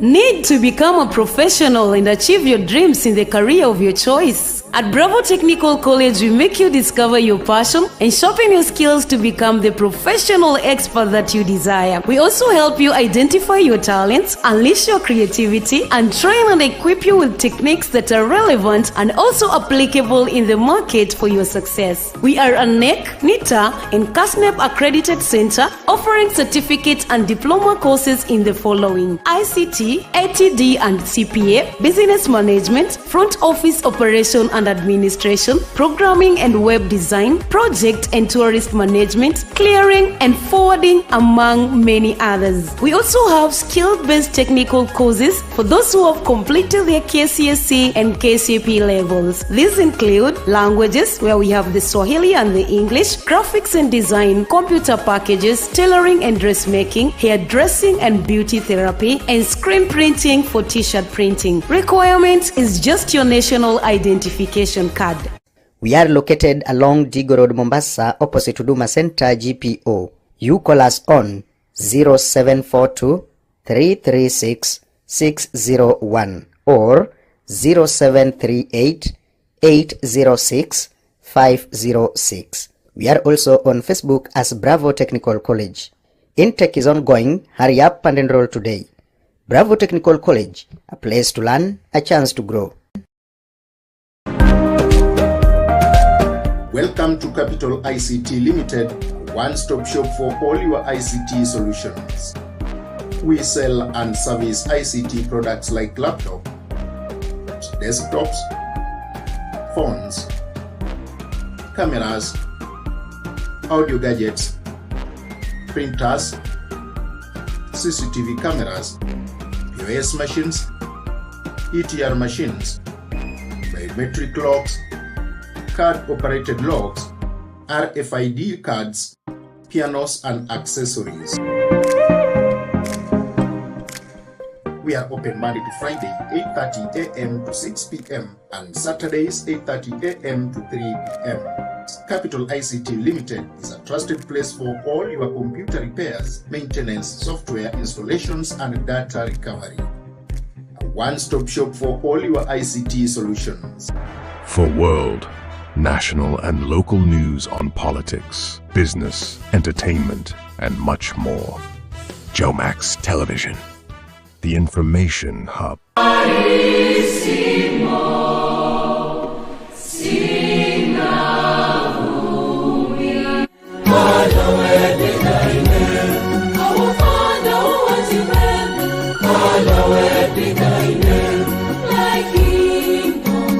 The choristers. Sweet, metallic voices from your favorite choirs. Every day at 1:30 p.m. The oldies, music and movies of the 90s and before, only on Jomax TV.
When the Morning Star summoned me to this banquet, I realized that there were only two people qualified to introduce the great man we are honoring tonight. You think you can laugh at me? Either my humble Someday you won't self laugh at me. or I'm that going out pearl on a among real life. journalists, I'm going to be Mr. somebody. Wallace Cook, my great friend and star reporter.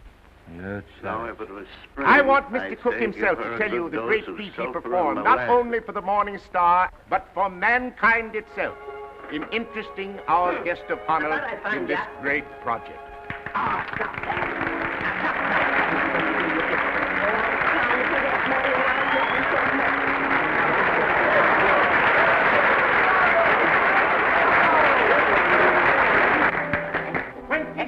Halls of learning and culture, 27 arenas of art. Don't you know that? To be known as the Morning Star Temple. But there's a difference And between for every dreams dollar and we doing. contribute, The dreamer our just guest sits has around pledged and himself about to how give 10. wonderful it would be if only Ladies and things gentlemen, were different. it is my great honor Years to roll on introduce and to they you grow old. a prince by with and a by they heart forget as big as his pocketbook. Even about that. That fabulous and magnificent potentate of the Orient, I want to be somebody. the yes. Sultan of you want to be Mazupan. somebody.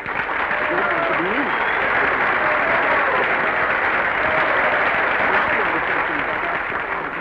Those plains in a prairie Peace schooner with your be grandfather. unto you, my Oh, friend. everyone laughed at us. Peace They did it all the other and the time. blessings They said of this country would culture. never be anything but a wilderness. We didn't believe that. We were going to make a new country. Besides, we wanted to see our That's him. That's my husband.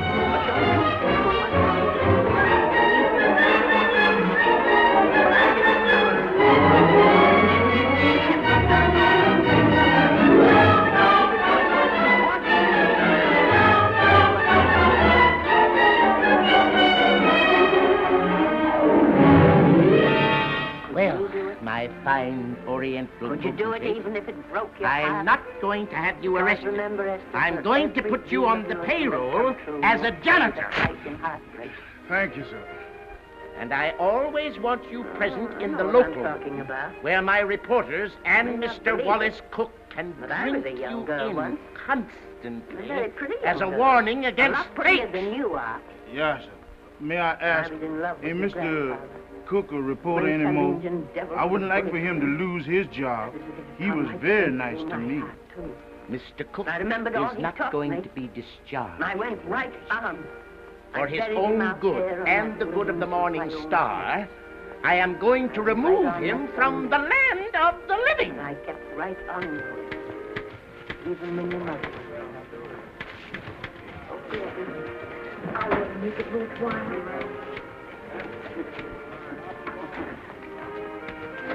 You know, Esther, there'll always be a wilderness to conquer. Maybe Hollywood's your wilderness now. From all I hear, it sounds like it. But if you've got one drop of my blood in your veins, you won't let Mattie or any of her kind break your heart. You'll go right out there and break it yourself. That's your right. Here. Oh, here. Stop that nonsense. Here. Take this and go to your house. Oh, I can't take your money. Why not? It's your savings. Well, I was only saving up for my funeral. Now I don't think I'm ever going to die. Oh, Granny, how can I ever thank you? By giving me your word of honor that you will never tell a living soul where you got that money. Oliver, I tell you I'm innocent. Remember, I was just as fooled by old Black do, Joe as you were. I I'll have believed you everything he arrested said for just as you did. Now, Oliver, either you cut out these fat-headed monkey shines of yours and let bygones be bygones, or I'm walking out of this fish trap right here and now. You're under contract with the Star for 5 more years. You're not in a position to resign unless you wish to retire from journalistic efforts over that period. You're not going to keep me pounding out obituaries for 5 years. I bet you didn't try that on your Aunt Mattie. Oh, Aunt Mattie. Think of her face when you tell her. I am thinking about it. I've waited for that chance for 30 years. Manager, 100 Oh, thank you, cousin. It isn't fair, Oliver. It isn't human. Shut up! Oliver, Come on. I don't like to say this. Here's your prairie schooner. Paper is going to rack and ruin me even though I'm a water taker. Look at this. Look at that. 4 little working girls doomed to death from radium poisoning. Covered it. With an old all aboard? Like 6 lines. A poor little kid with a few months to be outside. Go on. Death staring her in the face. What does she feel? What does she think? Radium eating away her bones. Don't shout at me. Listen, Oliver, there's a story in this kid that ought to tear your heart out. Where is it? Why hasn't the Star got it? I'll tell you. Because I'm stuck away in a water tank on account of some whim of yours. So help me, may I drop dead, I'll redeem myself. I ought to be shot for what I'm thinking. What do you think? I'm thinking that maybe you ain't the most tittering imbecile on earth. I'm thinking that maybe you've learned your lesson. Oliver, so help me. I'll be at Vermont by now. I'll dig you up a story that'll make this town swoon. Here's my hand. You want to go home now? I've been I don't want to. I haven't been But able I to will. enter a cafe for the past 3 weeks without the band playing Dixie. I've given you my hand. Go on. Redeem yourself. You won't regret it. If I don't come back with the biggest story you ever handled, you can put me back in short pants and make me marvel.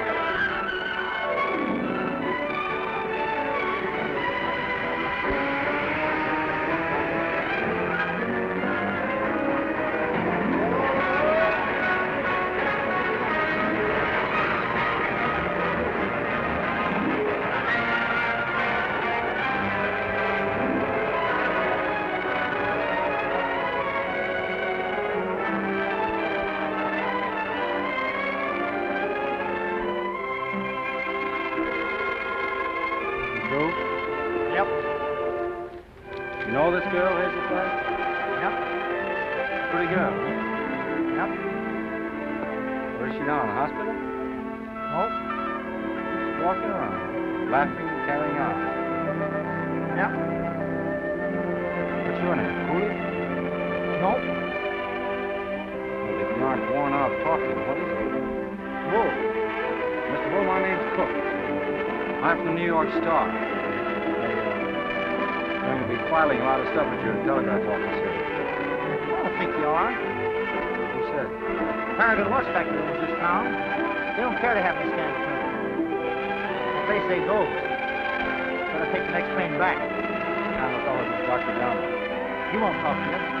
Nobody talks in this town. Me. I gotta go home. If you don't mind, I'll take a little stroll and have a look at the sights. Well, I wouldn't talk at all. I was going to do it for nothing. Pardon. I forgot I was in Vermont.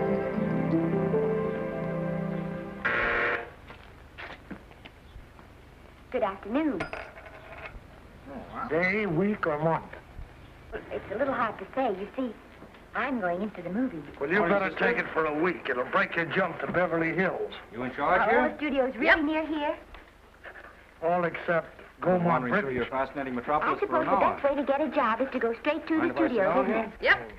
I haven't any illusions, you know. I'm perfectly willing to Guess you begin with a misunderstood little me. bit of a part, or even as an extra. $6, please, in advance. Oh. You know Hazel Flagg? Yep. Any idea where I could find her this morning? You're a newspaper man from New York. How'd you guess that? Spry. Will Bolton should be knocked off you all at once, but not me, or anybody else in this town. This drugstore's run by the Paragon Watch Company, and they don't want any scandalmonger New Yorkers snooping around. Okay, sister. How much do I owe you? Taking up my time. Thank you very much. I'm sorry that I've taken up so much of your time. Sorry.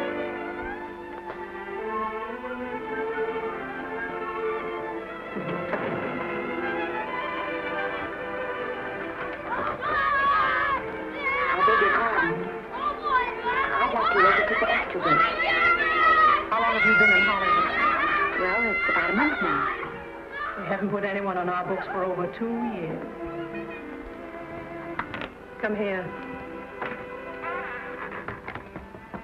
I'd like to show you something.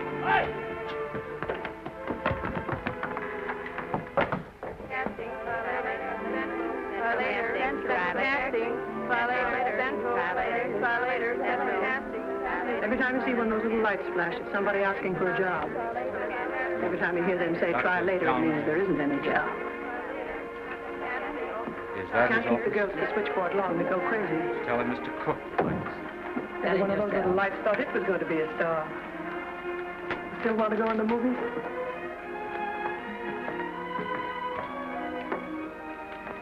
You know what your chances are? 1 in 100,000. Dr. Donna? Yes? My name's Cook. I'm up here from New York. Sit down. I'll be with you in a minute. I'm that one.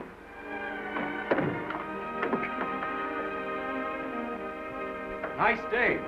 Yep. Yep. What do you got, young man? Hive? No hive. A lot of hives going around. Any Miss phone Georgia calls for me, Nasher was Mr. took Randall? yesterday. You know her? No. Nope. Jesse Lasky and Sammy Goldman Where did you must say be you were writing from? letters New York. instead.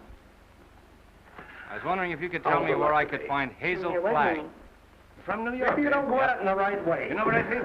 I think Danny I think you're McGuire a here. He newspaper knows man. I the can law. smell it. Don't you, Danny? I've always been Sure, able I've to had it smell it. around my neck for years. Excuse me while I open the window. What? I'll tell you briefly what I think Miss of Blondie, newspapermen. Danny McGuire, our lieutenant. The hand of God reaching Mr. down into the McGuire is mire a couldn't big elevate director. one of them to the depths of degradation. Not by a million miles. Are you really? Severe toward my profession. Not much, but just a little. Could you Nothing of the possibly sort. read I am a picture, Mr. fair-minded McGuire? man, young fella. But I haven't But had when much you've been experience, robbed, but swindled, cheated I don't for think that 22 really years matters out of if a you're fortune, willing. it's part And of I to listen. formulate an opinion. In the first place, From New York, I'm not a Yep. director. You I'm don't an happen to assistant know of a director. newspaper In the called the second Morning place, Star? if I had any jobs to give away, I'd The honor, confer Dr. one on Donner, of myself. addressing that And in the newspaper third is place, you different should have representative. stayed back home in the Moses first place. You're from the Morning Star. Stay right where you are. Don't move. I'll show you something that'll free you. Listen. Hey, wait a minute. I'm getting sick of this. Hey, Danny. don't be that Where way. can I get hold of Hazel Flagg? Don't talk to me about Hazel Don't do Flagg. that. Don't read. Here's the evidence. Gosh, I didn't mean to get tough, but Now, I appeal to you as a the guy man of thinks he's learning, being Dr. kidded. Donner. What is Miss Somebody Flagg's asked him address? for a Don't job. waste my time, young fella. He hasn't Here, got read one that. for himself. That's a copy of an essay I wrote. Read it. Go on, tit for tat. After all, Give me I'm her not a big address and I'll go through these interesting documents all night. I entered this... We are glad you are watching Jomax TV. Greatest American. I named them and proved why. Writing on one side of the paper. And what happened? Did I win the $10,000? No, Lady, sir. do I know. Did I win the $5,000? Well, there's only Did they one even thing try to to do save with their that face feeling by when giving you're me one of the tired smaller and sunk and down to $1,000 your prizes? last nickel? Not Come on, that I'll buy gang you of a chicken drink. thieves. Well, it's not as bad Here's as what down they to gave the me. last Read it. nickel. A check for I still got $1. Young fella for $11 22 years. $11. Just ask your Dr. Downer to be You're reasonable. gonna You buy can't me harbor a grudge drink. for 22 Come on. years. I'll harbor it till I die. Wait and see. The Morning Star had a chance to win my respect 22 years ago. They saw That's right, fit to George. swindle and There's belittle nothing me. like a Very little well. rum to take away I'll that prove to them flavor. before I die who the 6 great Americans are and who was entitled to the first prize. I could do better in darkest hour. You know who got that $10,000? The editor's wife. That's who.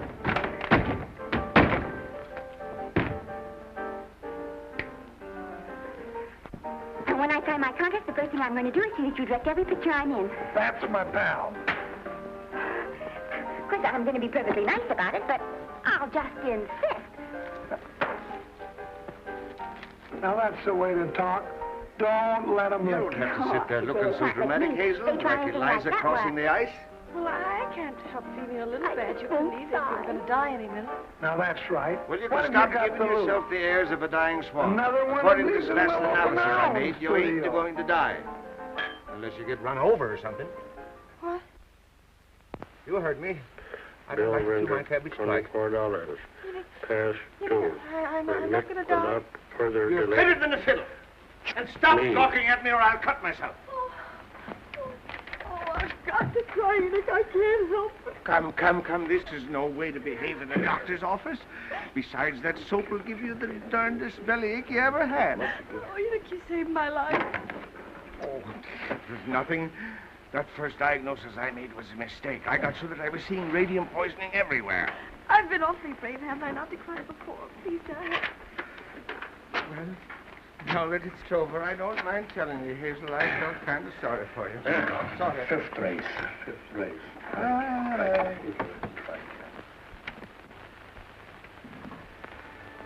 I've been under a great strain.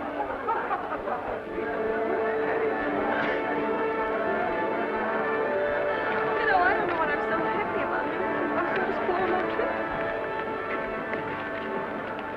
Hey, the program's You know, going I'm to be going to swell take that tonight. $200 Now, you you get take for this that fella and also Beethoven. go to New York I'm a and blow it pushover all for in. him. Die happy And Chopin, well, he's not so dusty either. No.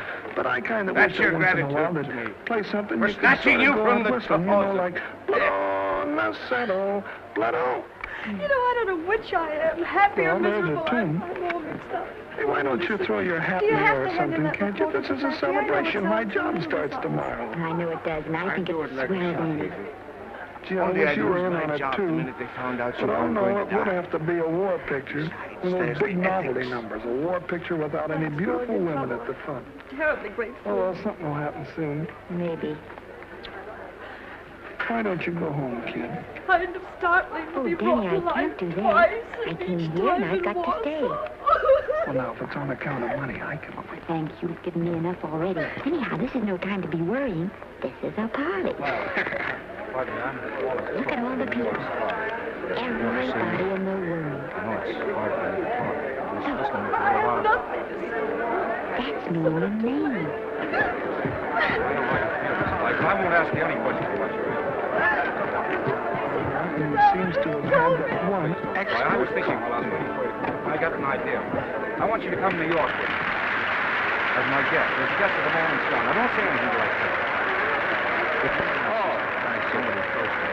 I'd take you out. Yes. Sit down, you dope. That's for the orchestra leader.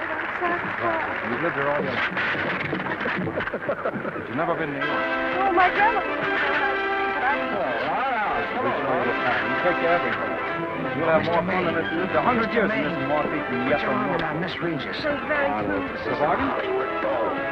Oh, afraid of crowds. It's hard and wrong to make people What's the matter? You're getting too big to bother with photographers? Don't want any pictures taken now. You'll be a sensation. Oh, is that so? What's the person I take it anyway? You have it on the silver platter. You'll be like Aladdin with the magic lampshade.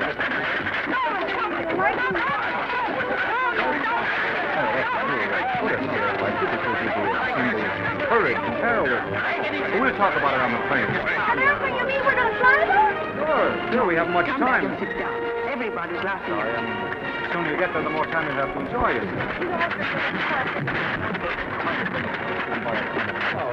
Come on.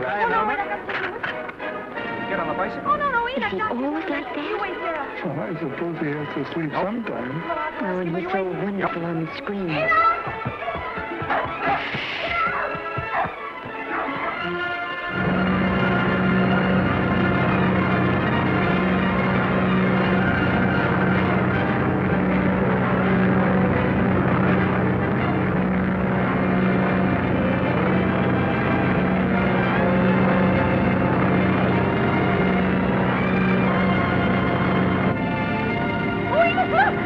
I don't care for scenery from this point of view.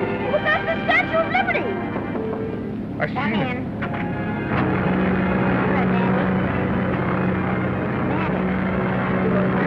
I got a job for you.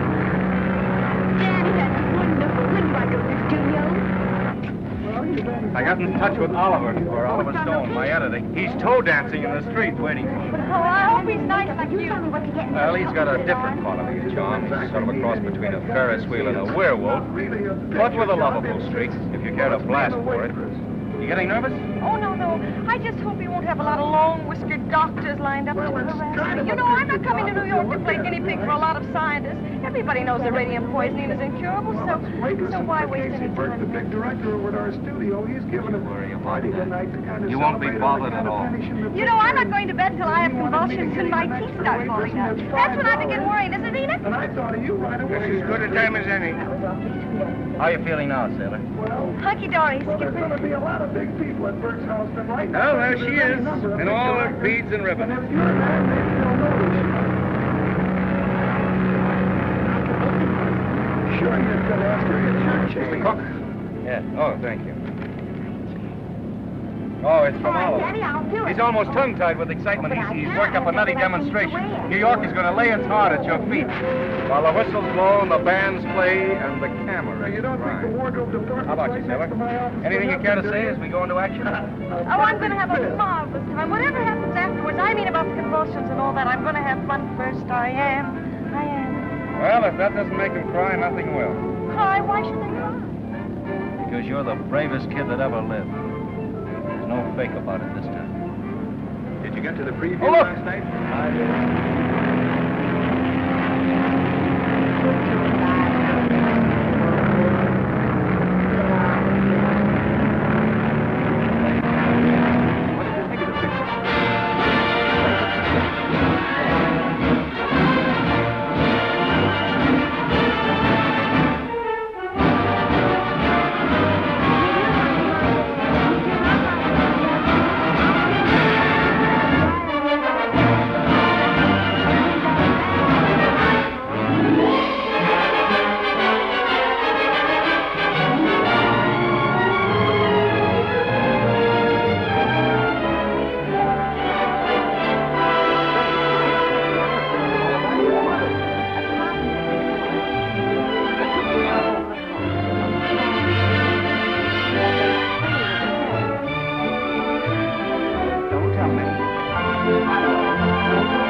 excite yourself too much. It's just a fate. What did you say? I said, don't excite yourself too much. It's just a fate. Oh, who's the thing? Those grapplers.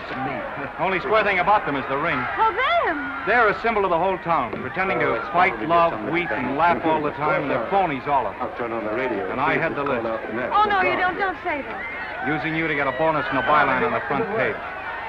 Making good over your poor little cane-racked body. I'm worse than that. Hasn't a fine Morning Star. Been so wonderful to me. You know, these wonderful gowns and the banquets and the theater. He was a tree surgeon on a maternity case. Stop looking so happy and gallant, will you? No, it won't be in the Breaks my heart. But that's a nice, expensive hobby of yours. Keeping Mr. Maine's informal entertainments out of the public sight.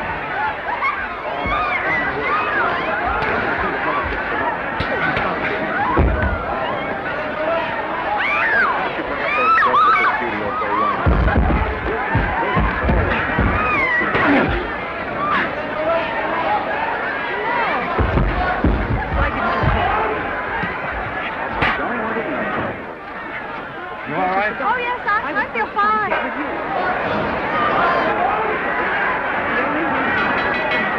I know. Ladies Hello, and John. gentlemen, Oh, hello, man. I What's the have matter just with Oliver? He looks as if he'd learned had bad that news. Miss Hazel Flagg is in the audience. Hello, Larry.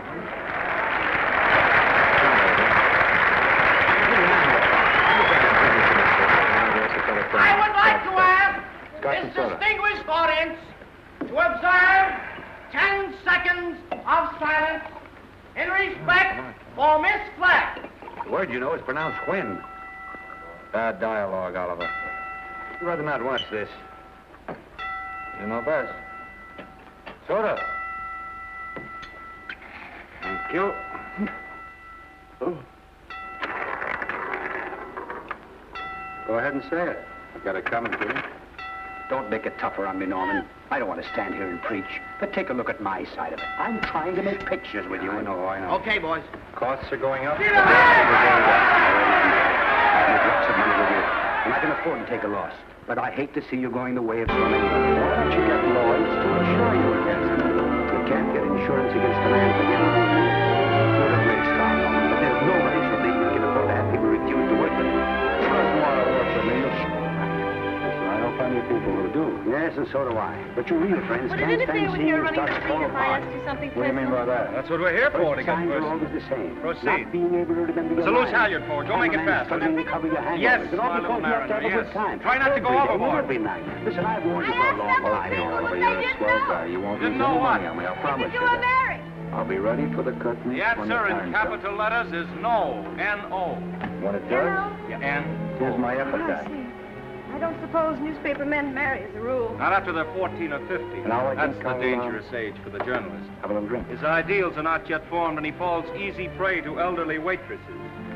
Once his finer side is born, he waits. For what? The sound of the fire alarm, Miss Flagg. Waits to go rushing off to the fire. How far is that? Love. I used to hear about that in Warsaw. Yeah, it's gotten around. Come on. A little soda? Nothing wrong? Nothing. Yes,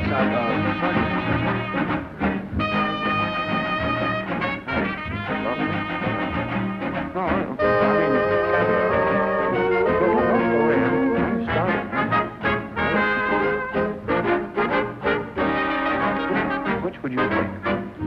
I don't You're having fun? I don't know either. Yes, but you know, I get kind of depressed. You know, last I night think when I I'll entered the take theater, Fabio. everybody moaned. Mr. Maine doesn't care for any more. Yeah, I might as well be a case of walking color. Do you know me? No. Don't do that! Normie doesn't care for anymore. I used to Think love I New shall York get when very Gachagua drunk was some indeed. celebrity. Danced in the streets with a neon light round its heart. And getting fed up with its trick tears and phony lamentations over you. I'm glad they're phony. It makes everything all right in a way. What I mean is, I wouldn't want to feel I was really making all those people suffer.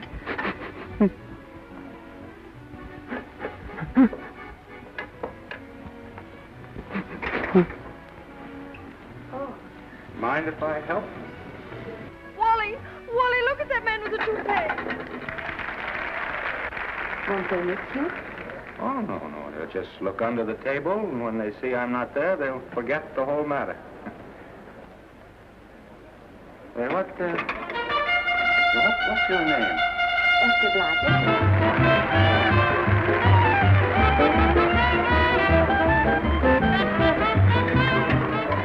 What's so funny?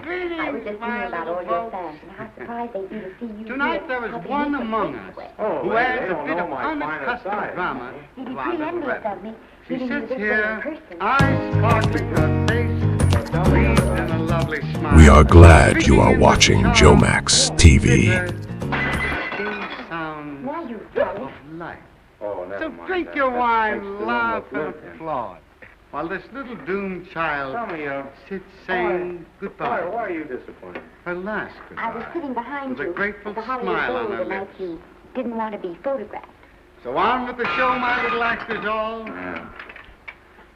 I'm told On I with the stepped show into for many tonight. hours that night. You are not the I can never famous explain folk of this. Broadway. You know, you Tonight have you are very just a pretty little hair. You better chorus, get out of here. laughing and sensitive dancing mouth. and pirouetting And a to charming afford a little last sister. brief hour of mirth the rest of the and guests. jollity I'm just to trying to be America's helpful. simplest I see. and Are you sweetest sure of there's no heroines. other attraction? Miss Well, it might be that my old mania for putting plates away is coming back on. It's embarrassed. You're being deliberately insulting, Norman. I put Good up clean fun is nothing like a wake. please, Let's let's to not keep the talk voice short. low. I know you'll excuse us Our if we next go on with number our tonight, work. ladies and gentlemen, is entitled The Heroines of History.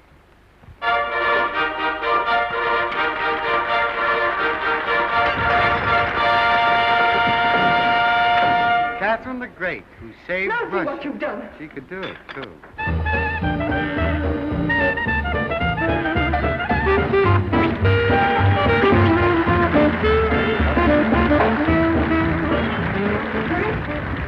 Lady Godiva, More than usual. who saved her virgin. Come on, the wolves are on us. That's We the gotta way get they out. say it. Oh, I can't. The tail's on.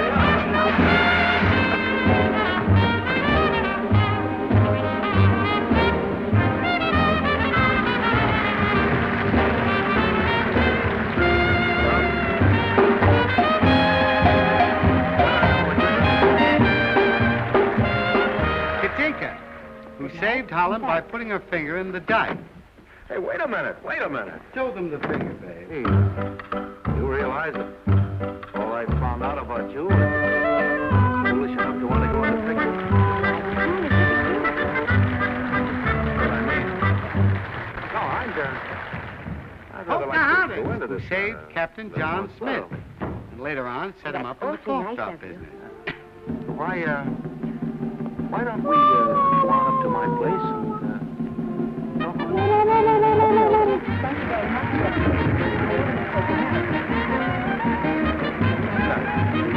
Now, ladies and gentlemen, I want you to meet that little girl from Warsaw, Vermont. That little soldier whose heroic smile in the face of death has wrung tears and cheers from the great stone heart of the city. I humbly invite her now to take her place beside all the great heroines of history. Our own Miss Hazel Blank.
something has happened to Hazel.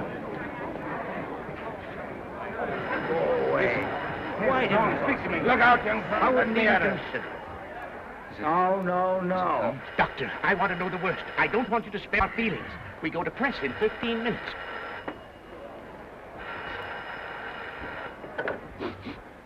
Hello? Who is it? Doctor? I've been expecting something like this. Norman? Let's get her out of here. What have you done now? You're not in jail, are you? Please, everybody, take your seats. Quiet, please, take your seats. There must be no commotion. Again. The show must go on. Hazel would want it that way. I know. You want me to give her a screen test? Yeah, certainly. She's got wonderful possibilities. Hazel. Getting drunk in the middle of the You know memorial. she's got something. Now lie down like Well, I you tell knew you. all the other ones had something, too. I just had a little sip or so, and then all those buffaloes ran I over tell me. you, Oliver, They weren't she's got buffaloes, that they were horses. sincerity and I might honestness. have been trampled to death. Sincerity and honestness If that, somebody that makes respectable could great see actors. you now, that would be pretty, wouldn't it? Oliver, Shame on I you. am so sure of Take your this stockings girl off. that I want to take the test with her myself. Listen, Oliver, you've worked hard. You're entitled to a break. Hey, what are you doing? Yes, I heard you. Anything. Yes. Yes. Yeah. Oliver, look. If anything you happens, try to we get a have to little sleep replace. now, old man. And that's all that counts to you, isn't it, All you right, bird brain? Good A night. headline for a heart. That poor gallant little kid standing in front of that goofy bunch of horses and smiling. Just smiling. Don't waste copy on me, Wallace. Oliver, there's the sweetest, loveliest kid in there that ever lived. Yes, you said that before, Wally. Telephone book. I'm through. I can't play pallbearer any longer. I'm resigning. She's all right, gentlemen. Sleeping like a little baby. No. Hey, are you sure? Just as if nothing had happened. She'll be fitter than a fiddle in the morning. In the morning,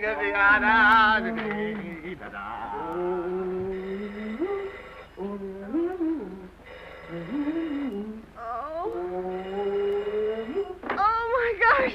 Miss Rafferty! Oh, make them stop ringing that phone. It'll break my head open.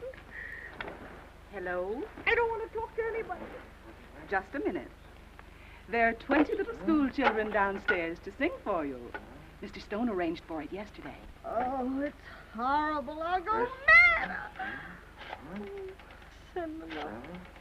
You may bring them up, sir. Oh my gosh, there's a sawmill inside my head. You may leave the room, Miss Rafferty.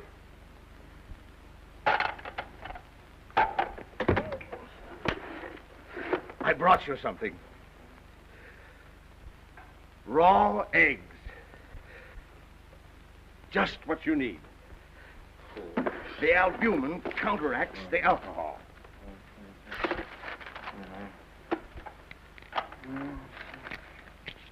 Suck 'em right down. Settle your stomach. Go on. I got a whole dozen. Is this the way drunks feel? Hazel, you've got what is known in medicine as a hangover. Got something worse than that. I've got a conscience. Oh. Some drunk trying to sucking that be egg funny and your says conscience he's will go going away. to bed. Thanks, I'll be right down. Let me have your pulse, Hazel. And this project, would you give him a message for me? Pulse is all right. Well, then it's 3 o'clock in the morning. Stop groaning then. You old fraud, you know what I'm groaning about. Oh, I wish I had radium poisoning or something awful in there, but I wouldn't ruin him. Who's this you're ruining, Hazel? Wallace, Mr. Cook. Oh, him. Have another egg. Enoch, listen, he thinks I'd help him become a great journalist, and they're going to give him a bonus. Mr. Stone is a bonus. It's coming out of the $10,000 they owe me. If I'm not complaining, why should he worry? He thinks I've helped. It makes him feel bad. Oh, I can't. Oh. You know what'll happen when they find out I'm a horrible good-for-nothing thing? Oh, They'll yes, blame yes. him, I'll be everybody. there. They'll just burn down the Oh, thank newspaper, you. and Mary will have Wally lynched. You just wait and see. Oh, Enoch, why did you let me come to New York? Only as honest as you look. Daddy, what do you think? I'm going to take a test tomorrow, and Norman means helping me do it. Cook is here to see Miss Frank. I'm taking one, too. Garble's assisting me.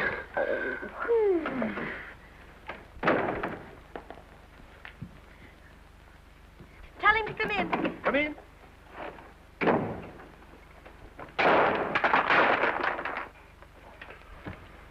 Oh. Hello, Hazel. Hello, Doctor. It won't hurt her if I visit a while. She's doing very well. Move that gobo in. Would it still come out broad? No, the Yankee. Is this light too hot for you, Hanley? Okay, but put that on your back. Put a double on that 90. Bring it down a little. That's it. I wouldn't disturb you. I'm going away. I see you again. You're going away where? Pull down on that 150. Just so. Pull down on that 150. Now, Hazel, we mustn't get over. Well, if it's about me, I must know about it. Okay.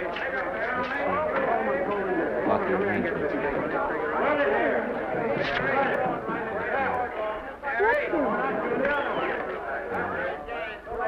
Bring me an apple box. Listen, gentlemen, please, if you don't mind. I shocked you? Oh, no. Everybody has to have a funeral sometime. This is just a test. But not Ready, like Mr. you. Burke? Ready, Mr. Burke. Ready, Mr. Burke. Ready now, Mr. Burke. All ready, Mr. Burke. We're ready now, Mr. Burke. All ready, Mr. Burke. We're ready, telling me in advance so I can get used to it. Oh, I hope it's going to be a little All funeral. right, let's Oh, take it. I'm afraid that's really impossible. According to the present registration, there'll be about 30,000 automobiles and a Ready, considerable group on foot. Yeah. About 500,000, I think. You ready, Miss, what's your name? Well, that's not half enough to mourn for You'll you. soon know your name, Esther. The whole world's going to Oliver know it. thought we could get the president, I'm so but scared. he's Maybe I still better not fishing. try today. Oh, come on. I arranged don't to be have the foolish. symphony They don't have to orchestra go there through this. instead. Harlow, Lombard, Myrna Loy. And now... I had an idea this morning. I'm getting the governor to declare a public holiday for the occasion. This is a take. Like St. Roll 'em. Valentine's Day. Quiet. That I told you. Hey. Hazel, I want you to know now and always, I think you're magnificent. Oh, please don't say that. I may as well tell you that my whole organization thinks I've gone a little nuts to sign you. I've got another surprise for you, but I'll Maybe not they're right. I've been nuts Oh, before. I've got to hear it. You see, all the experts seem to think that your type is a little mild for present-day I taste. promised you I wouldn't do that. But I rather wouldn't believe do that tastes Call in any change, other doctor. like eyebrows. And I think that also like eyebrows, I know tastes you are going back to the natural. You look like a nice girl. I promise. Dr. Emil I think I'm going to like you. is arriving on the Rex this afternoon. He's from Vienna. That's not important. I'm bringing him up to I think see the you. public will like you. That is important. Hazel, he is the greatest Yeah. expert on radium I see what you poisoning mean. in the world. I mean, I know it I know is. it's incurable. Well, I don't think it's going to be easy. When I heard he was on the Rex, Nothing you really want is ever given away free. There's always an You have to outside pay chance. for it. You know, just one in a million. And usually with your heart. Oh, I'm sorry. Someone I've else got to told me run to that get the once. 10 o'clock plane. But you still have to work it out Hazel, for yourself. I know it's a long shot, but... Oh, well, all this is just a long way of You can saying, hope, I'm glad you're with us and good luck to you. Goodbye. Now I'm going to turn you over to our demon press agent, Libby. Don't let him frighten you. He has a heart of gold, only harder. And for the love of Pete, learn to close your mouth and keep it closed, even in your love scenes. The little children are here, Hazel. What little children? They've come to sing for you. Enoch, this is the end. Huh? Don't ask any questions, just listen to me. We're caught. Dr. Eaglehoof is coming here tonight to expose me and Wally. You've got nothing to fear from any doctor who comes snooping Are you around arrested? here. No, I was Better have going another aim. somewhere, North There's Dakota. only one way out. There's only one way to save you and me and Wally. I've got to commit Brace suicide or light in advance of before day. that scientist gets to In a me. mountain cabin. I've got to be drowned. A tramping Suck this egg, I tell you. Oh, High shut up up, in the or I'll rock. leave a note to the city thanking everybody. Go on. You get rid of the nurse for the evening, and then I'll I jump into always the like river. to know. Somebody's bound to see me jump in, and you'll be waiting in the Dreamed of rowboat to fish footlights me out. as Then I'll Lonely swim Kitty. underwater, and I'll change my name and Are you sure hide there's no away Russian for the in your rest of family? my life and Positive. never That's a see him shame. again. Well, what did your Oh, father they'll do? hold the funeral without me. Social registerite father. Fed up with hypocrisy of For you, 400 Hazel, we short are wilderness for consolation. cheering. Now the end is coming He raised another one. nearing. His lovely Like little an daughter. angel you're What's your name? appearing. Hooray for Hazel Flag. Gallant Hazel Flag, believe us. Your passing will so deeply grieve us. When you rally have to leave us, three cheers for Hazel Yeah, we'll have to do something about that Flag. right away. Hazel Flag is going fast, she's dancing with the tide. She's riding waves of glory toward the day and other side. Esther Victoria, Victoria. Vicky, Victoria. how about Vicky? Oh, I think that's terribly cute. Let's see, Vicky. Vicky what? Vicky, pronounced Vicky, Vicky. see. Esther, Bester, Sester, Dester, Fester. Oh, that's very pretty. Jester, Hester, Dester, Lester. Vicky Lester. Oh, I like that. Say it. Vicky Lester. Say it again. Vicky Lester. Say it again. Vicky Lester. Say it. Vicky Lester. Say Vicky Lester. Vicky Lester. Vicky Lester. Vicky Lester. Vicky Lester. Flash. Oliver Nile Studio discovers new starlet, the Cinderella of the Rockies. Her name is Vicky Lester. We are glad you are watching Jomax TV. Natural talents. Her voice is a symphony. Her very Don't voice, worry, they honey, tell me, they're is all enough the to same drive price. men mad. I'm getting them wholesale. Not right that up, honey. way. Get the lead out of your feet. Lift them up.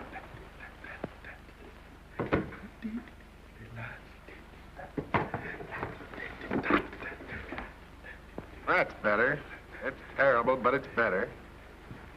The quality of mercy is not strained. It droppeth as the gentle rain from heaven. Cease. Through the mouth, my child, through the mouth.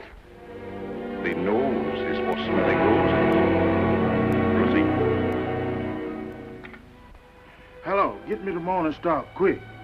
This'll give her that. Who committed eating- suicide? Yeah. Read it to me. Dear New York City, goodbye. Remember me as someone you made very We're on the happy. wrong track. I have She still enjoyed looks surprised. everything. There's only one thing left to enjoy. Your river. Listen, drop It people. smiles outside of my window. Not in the It commissary. is Now come on, snap it sky off. when the heart is full of gratitude. Hazel flag. Acme Trucking Company. Mr. Smith Oh, we is got our not holiday. in. The governor has agreed to allow it.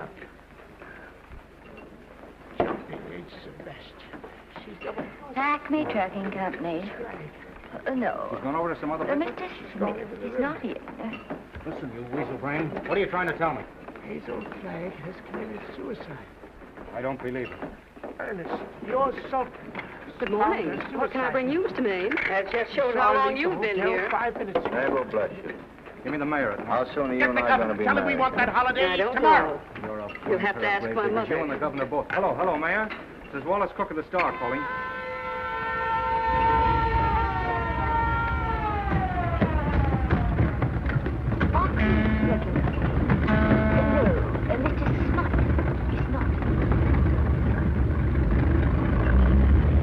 Trucking Company. Mr. Smith is not in. Acme? No, Smith ain't in. 1, 2, 3. Enoch! Okay, Hazel, okay. I'd like to speak to Mr. Smith, please. Mr. Smith is not.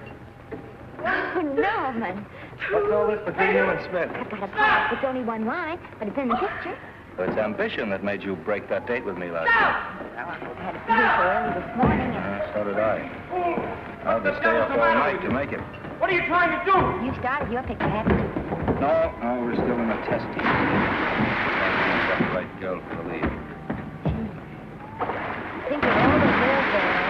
Yeah, but this one's got to be different. It's got to be little and cute and sweet. Sure, I'm all right. Slow me down. But I can't Or swear. close my tired old eyes. Get in. Hold everything. Come on.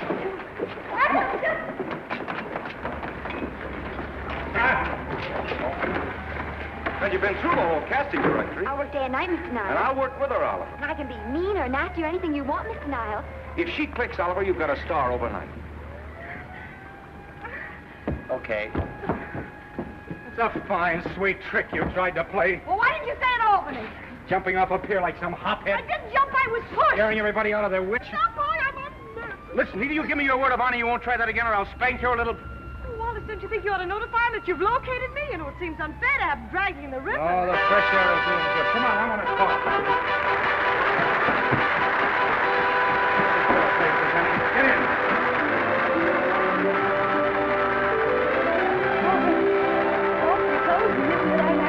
I'm mad at myself, fooling away to you about the funeral. That's what drove you to. Wait till you hear them at the end of the picture. Wallace, it wasn't that at all. Oh, darling, I'll have to sit here with him for the rest of my life.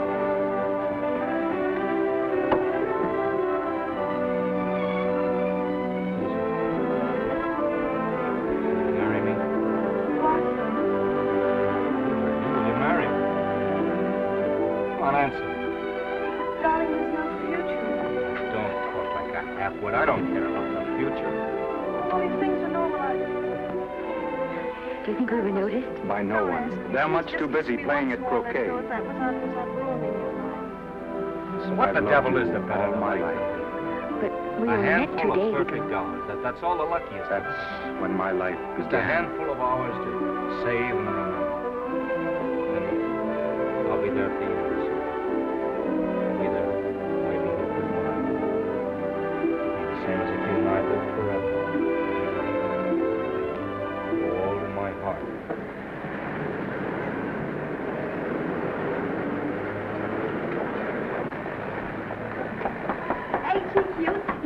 You seen anything of a young lady got jumped in the river? Vicky left his picture right over. here. I think she's All right. much better than Jim, get the bull motor. Never mind the bull motor. Well, Proceedings fine. Good girl. No, means not so bad, but it's Vicky Lester they're going to see. Vicky, darling, I think she's the most precious little thing I've ever seen. The knockout, Libby. You might mention that when you write your review. That Lester kid's a gold mine. Didn't you like Norman Maine? Yeah. Was he in it? Libby, I'm afraid we have another hit. It's in the bag, neatly tied up with beautiful pink ribbons. Hey, where are Norman and Vicky? I don't know. I thought you had them. I wish they'd come. We're having a party at the Trocadero. You're welcome. Looks as if I finally get my ride on a fire engine. So new. A Star is born. Come on, Jim? Jim. Okay, Jim.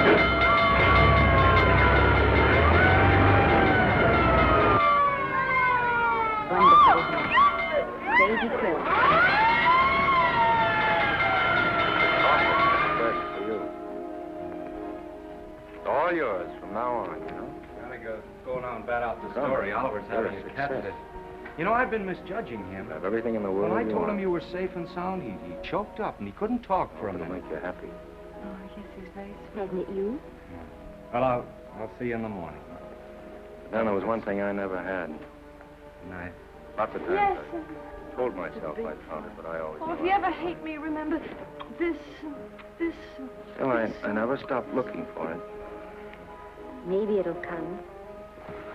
Well, I think it has come, Esther. The biggest fire since Rome. Oh, but it's not too late. Oh, you can't throw away your life the way I've thrown away mine and have anything left that's good enough. No. You can. Norman, you can. Well, well, well. Hello, You Hazel. mustn't Come tell me in. that, Esther. I was wondering whatever become of you. I'm so afraid that I'll be leaving. Enoch, who is that man? Enoch, who is that man? Oh, he's just a stranger from Europe. Drop in for a little chat. We've been discussing milk and things.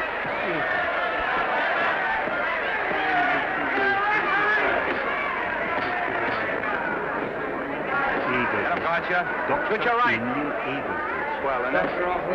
What's gotcha again? Gotcha, hear me, gotcha. I've heard Switch of your you right. somewhere down there.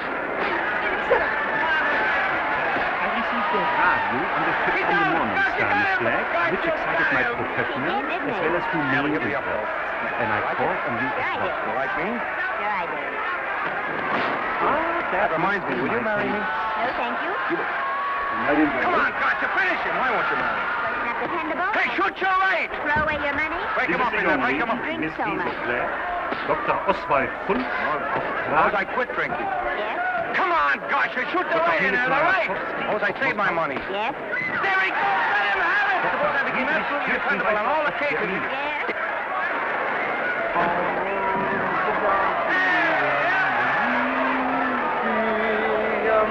Hey, gotcha, he got him. He got him. He certainly did. There is no poisoning at this young woman. Gee, that's a beautiful fight. Covered with that horse. Norman, From the mother. would you do all that for me if I said I'd marry you? No, certainly not. I was just supposing. We're going to be married. Oh, the only imposter in this case, Guess I didn't read Mr. that line Stone, right. is I'll try it this again. young woman we examined. We are the going young woman to be who is known married. as Hazel Flagg. Both of us. Yeah, to each other. What do you think of that?